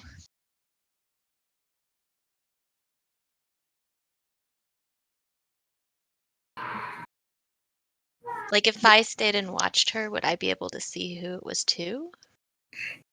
You would. I want to do that. So everybody else is kind of stepping out the door and letting you stay behind, or is everyone staying around, or what is everybody else doing? Do you see her drawing this ritual? I'm going to get towards the door outside of where the magic circle was. Okay. Yeah, like I'd like to kind of edge away and like give her respectful space, but still be able to see. Is that possible? You're more or less going to have to be right next to her in order to read what she's writing. Like, if you're more than like 10 or 15 feet away, you won't be able to read it because, weirdly enough, dipping your fingers in blood and writing on the floor doesn't make the cleanest brushstrokes. Cool. And is she like paying any attention to me at all? You can definitely tell that she knows that you're there. She's not in like some sort of trance or something. She just Yeah. seems kind of unconcerned that you're there. All right, I want to watch. So she goes through, does all of the things, and then as she's going through the invocation, Right. you see that she reaches back over towards the boy, and then she cups her hand over the boy's eyes and then says a word and pulls her hand back, drawing the eyes out of his head and snapping them on little cords, and then placing the eyes in the writing of the ritual. Great. Okay. Ew. Love that. Love that. And then she goes, and you can see when she says, "Oh," and then you can see where the marking on the ritual is going to be. While you don't know exactly how this ritual works, the invocation part of it is similar enough in different types of rituals that you'd be able to follow along with it, especially since you can read it. Mhm. And when she gets to the invocation, she puts her finger down and then goes to try to move her hand, and it doesn't move. She looks at her hand confused for a second, and then she tries to do it again, and it doesn't move again. She closes her eyes, opens her hand, and kind of holds her hand over the spot where she was trying to write, and then takes a deep breath in and breathes out. And then she gets a new kind of thumb full of blood. And then as she goes to write this time, it's a really sort of weirdly childish, jerky motion. All the rest of her writing in the boy's blood is very, I mean, for being written using her thumb in blood, pretty clear and easy to see. The strokes are very elegant. They're in very proper handwriting.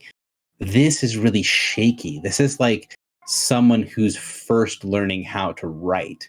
This is like a little child was writing this. And as she starts to open it up and goes to the end of the words, she gets to the last part of it, and you can read the name. She was trying at first to do an open swoop from top to bottom, left to right, beginning of Sa, one of the more common things in the Supernal language. And she had to change it to a much harsher cross of Zlat. When she fills it Mhm. out, you see Zakthariel's name. Yeah. Expected. So she presses the thing in, touches the final thing in, and then draws her will in and places her hand over top of the eyes. And then you do see her kind of skip forward and go into a trance.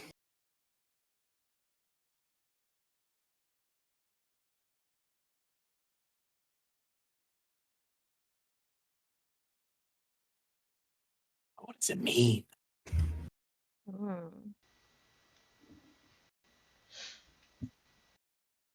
You can see that she cast the ritual. She finished it. But from what you can see, it's only the evocation part of it. There's no ritual to it. There's no second half of it, right? You said, "Oh," kind of the idea of the calling to the bard calling to the muses. "Oh, muses, please hear me. I'm calling to a specific muse," and then no second piece. Right. She's not asking for anything. She's just reaching out. After a second of watching her, you see her lips move, and then pause again. You think she said like a single sentence.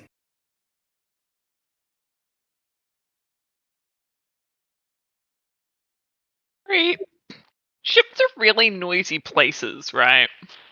Like, if there's a storm, that's pretty noisy. You can't always yell over a storm. So I can read lips, right? If you speak the language and I think it would be a pretty solid like insight check to do like a decent lip reading here.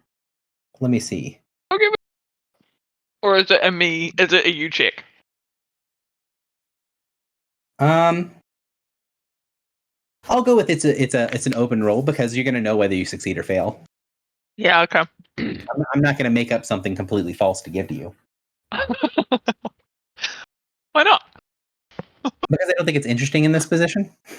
Okay. So,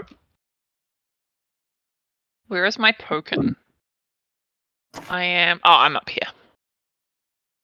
Skill check. Insight.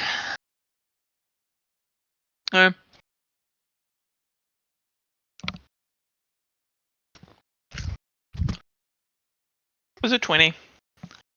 Not the greatest.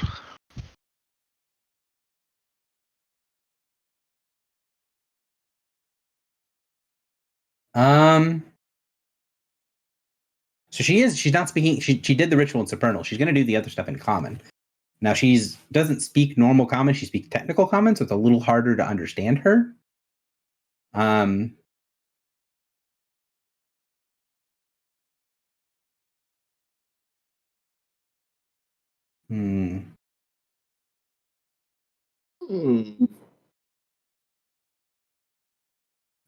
So because I kind of, again, I thought this was an option that we could do, but I didn't write out all the stuff in the notes that I wanted to do. And because we're at the end of session, I think we'll do the first part of this and then we'll kind of do the next part next session.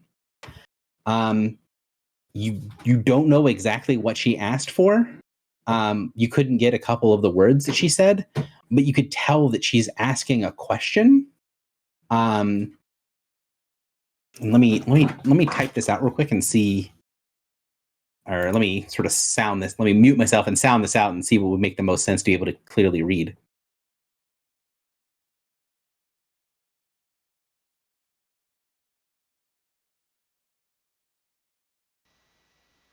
What was Zextherial's name before?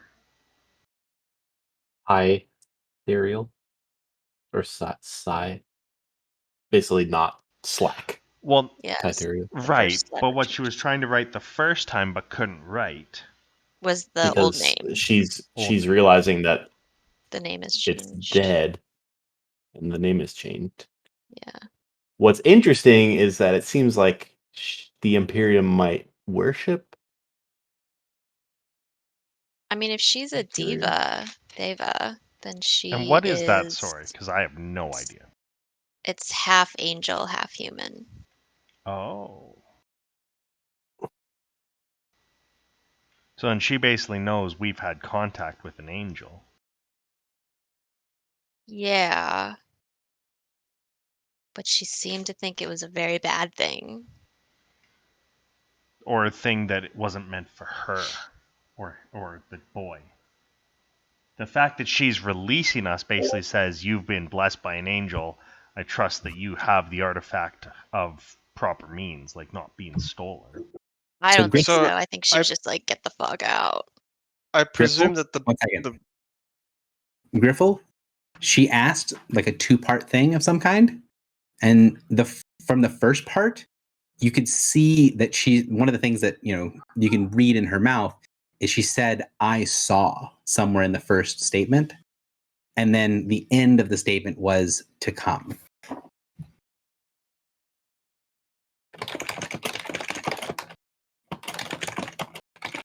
So she's talking to Zextherial. So that is what she asked. Okay.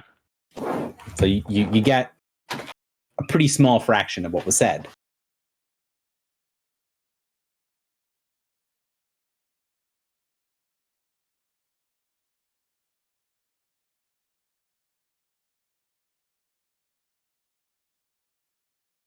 So, question, or Josh, you were saying something. Do you wanna? Go ahead, Josh. Yeah. So I presume that when the boy picked up the rod, he received some kind of vision or divination. And divination is a sin Yeah. for them. Hmm. And it was probably something really terrible and awful. So she had to kill the kid. Or maybe just something that like goes against their dogma. Well, I think the idea is that the kid did the divination, and then she looked through his eyes to see the divination. So she didn't commit the sin, but the kid did, so he had to die. But she's Well, we've also an also- alienist, right? So she can do divination. Yeah, like we've learned like they're real fast and loose with like they have these sins, but kind of like anybody's allowed to break them if they're important enough. Also, she said she's an alienist, and those are the people that are given the ability to break the sins. Yeah. They're like specific sins, though, right? She'd be like a. Yeah, like she'll be well, alienists are divination. So she's Mm. allowed to do any of the sins to like do her divination. Like they're not supposed to murder, but she just murdered, but she's allowed because she's an alienist.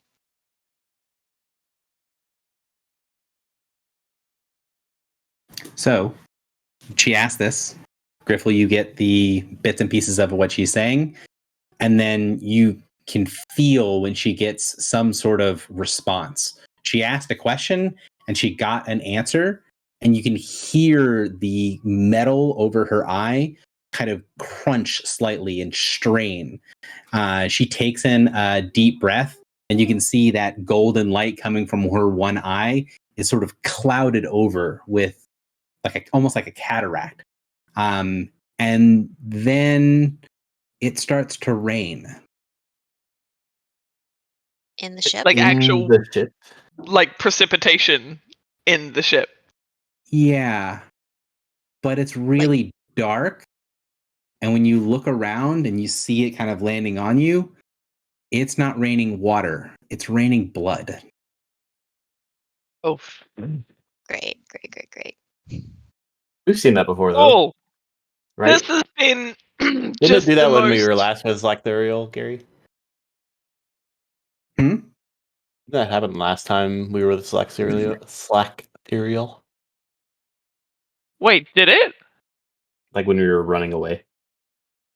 Yep. Cool. Slacterial is kind of scary, huh? So yeah, that's where we'll start Like- next time. Is Slacterial our ally? I mean, I'm still she kind of off slashed- on this. He gave us Question mark. good things to have, so He gave Is us mind Slacterial control coming rods to for us cleanse to the use. ship? I don't know. Gary's a real Gary. You're a real sneaky turd. You know.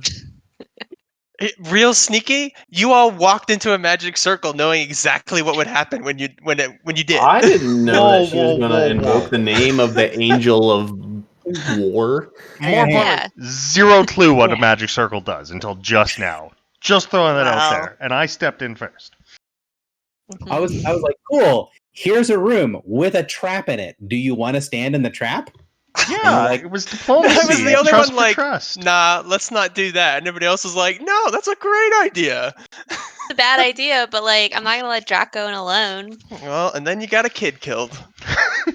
I'm actually just blown Well, away I mean, by like the chain of to her events. credit, the kid probably would have done something else and died anyway. So you know. Yeah. And she Okay, got us out. one, first of all, I saved all of us. You're welcome. Thank you, by the way. Second, Momentarily. second, that kid was gonna grow up to be Imperium, so you know, So who cares? Wait, it's like a that's little a Hitler pretty. youth. That's a pretty far cry from. Well, maybe we don't want to just go kill Imperium. They're people too. Yeah, I said You that, said not that. her. Yeah. Ugh. Yeah, maybe I should just try to like grab his head real quick. How? Just kidding. I just Take him back to the ship with Gelthek. the crew starts to look at you like, every time she comes back, she has a head in a bag. Yeah. I make packs and I grab heads. One of many. and we're all out of packs. I will say that I felt Griffle be like, "What? Why?" Yeah. Oh, This is so So like, are we not like? cash I'm money. still on this like. I'm still. Are we fucked? Like, We don't Yeah. know. but Slacterial Well, just we wants to didn't- kill adversary things, and we're not Well, adversary things. also Griffle we might set be. out to like try and get their help, and instead we just pissed them off. well, she was a fascist. Yeah. Technically, we didn't piss her off. She doesn't seem angry.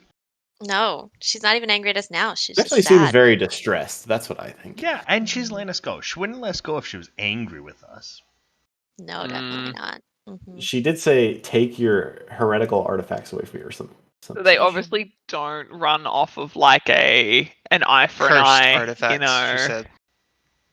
Well, I think it's more she now knows we are somehow connected to Zactherial, so maybe she doesn't want to get involved. But it It's seems like that's a She bad got thing. very involved. She made it very involved. If divination is a sin, I doubt that they would have like reverence for an angel of divination. But then she's calling her to come. Yeah. But she's not an angel, or they're not an angel of divination, are they? They're just They're an angel of prophecy. Prophecy. Well, same thing. Is it? Is that? Gary, do we know, or I guess now that I speak Supernal, is there a significance to me that Tarsuriel changed to Zlactherial? Like, does that? I'm sending you something because your character would know this and probably not be able to share it immediately, but you can look it Okay. up. Oh, okay. Your question was, is it significant that the name changed? The answer to that question is yes, it is significant the name changed. Well, I know it's significant, but because I speak Supernal now, like, do I know how it changed? I guess, like if her name used to be like Miss Cool, and now her name is like I'm a jerk, I'd be like, that I know what that means. So the name has within it a lot of the pieces of what she is, and his new name has the pieces of what he is now. So like Tysuriel's name has part of it that the Uriel, that it is an angel, but the Tysuriel is the head of the prophets of the angels. So it's sort of like her name was prophecy angel, basically. Now that's Yeah. not 100% how it works, but it you can understand that it is an angel of prophecy from hearing the name. And the new one, Zactherial, if you know Supernal, knows that it is an angel of slaughter. Cool.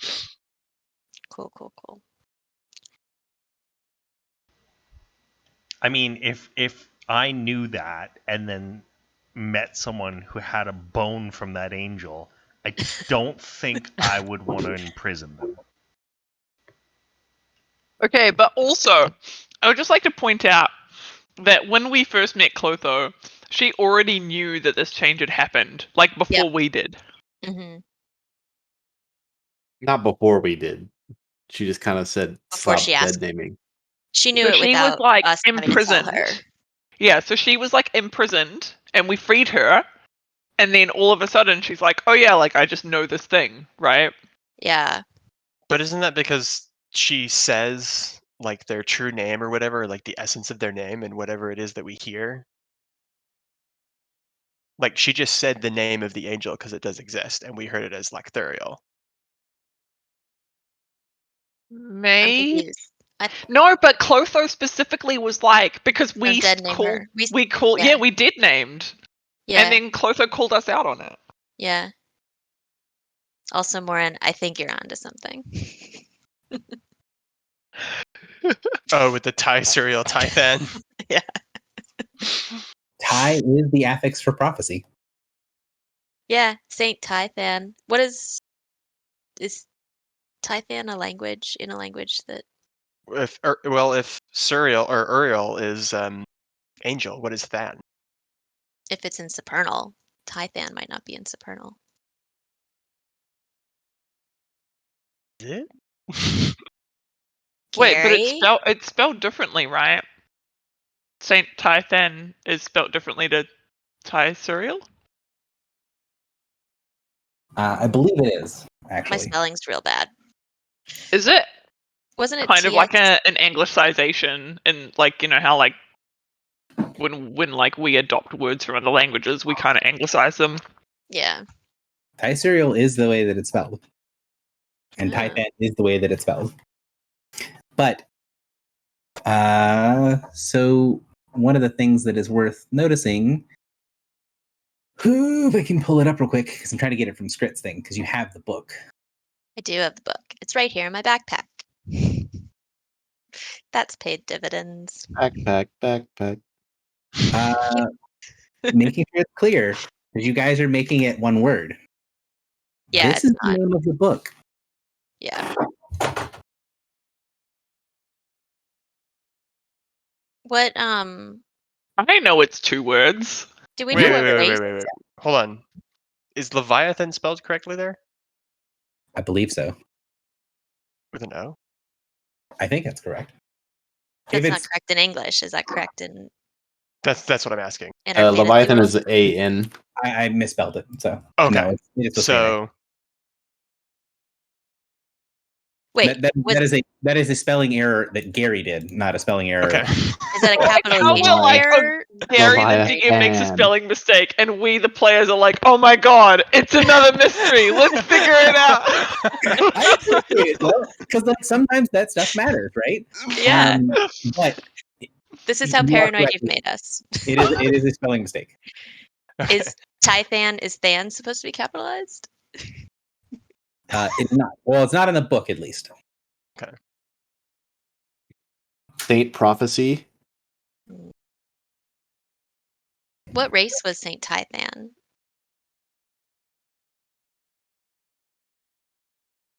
So Cultist? I need to go get my daughter because she's having a little bit of a meltdown and Rachel's busy.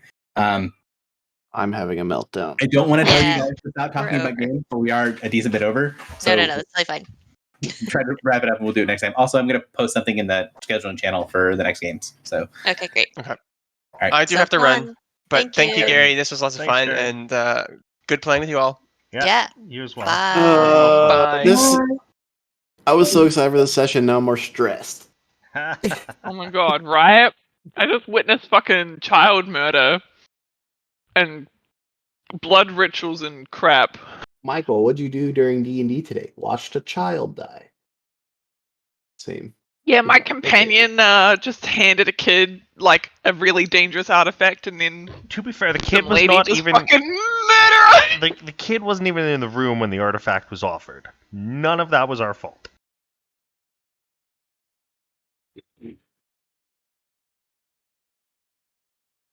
Wait, maybe I refounded the religion as of this moment. I love this game so much, and also really hate it. I'm still waiting for Gary to be like, the Baneslayer religion was founded at this moment when this person was like, oh shit. I don't understand. I'm so confused. Okay. Okay, goodbye. I'm You leaving. gonna sleep, little puppy? This was good, guys. Thank you all. That was awesome.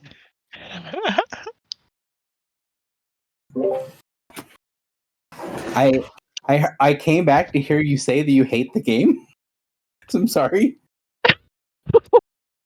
No, the precursor to that was I love this game, but also I hate it. I hate it here. You make me sad and confused and feel things that I don't want to feel. Lot of confusion. Lot of confusion. All right, it was a lot of fun though, guys. Thank you so much. Take care. I'm gonna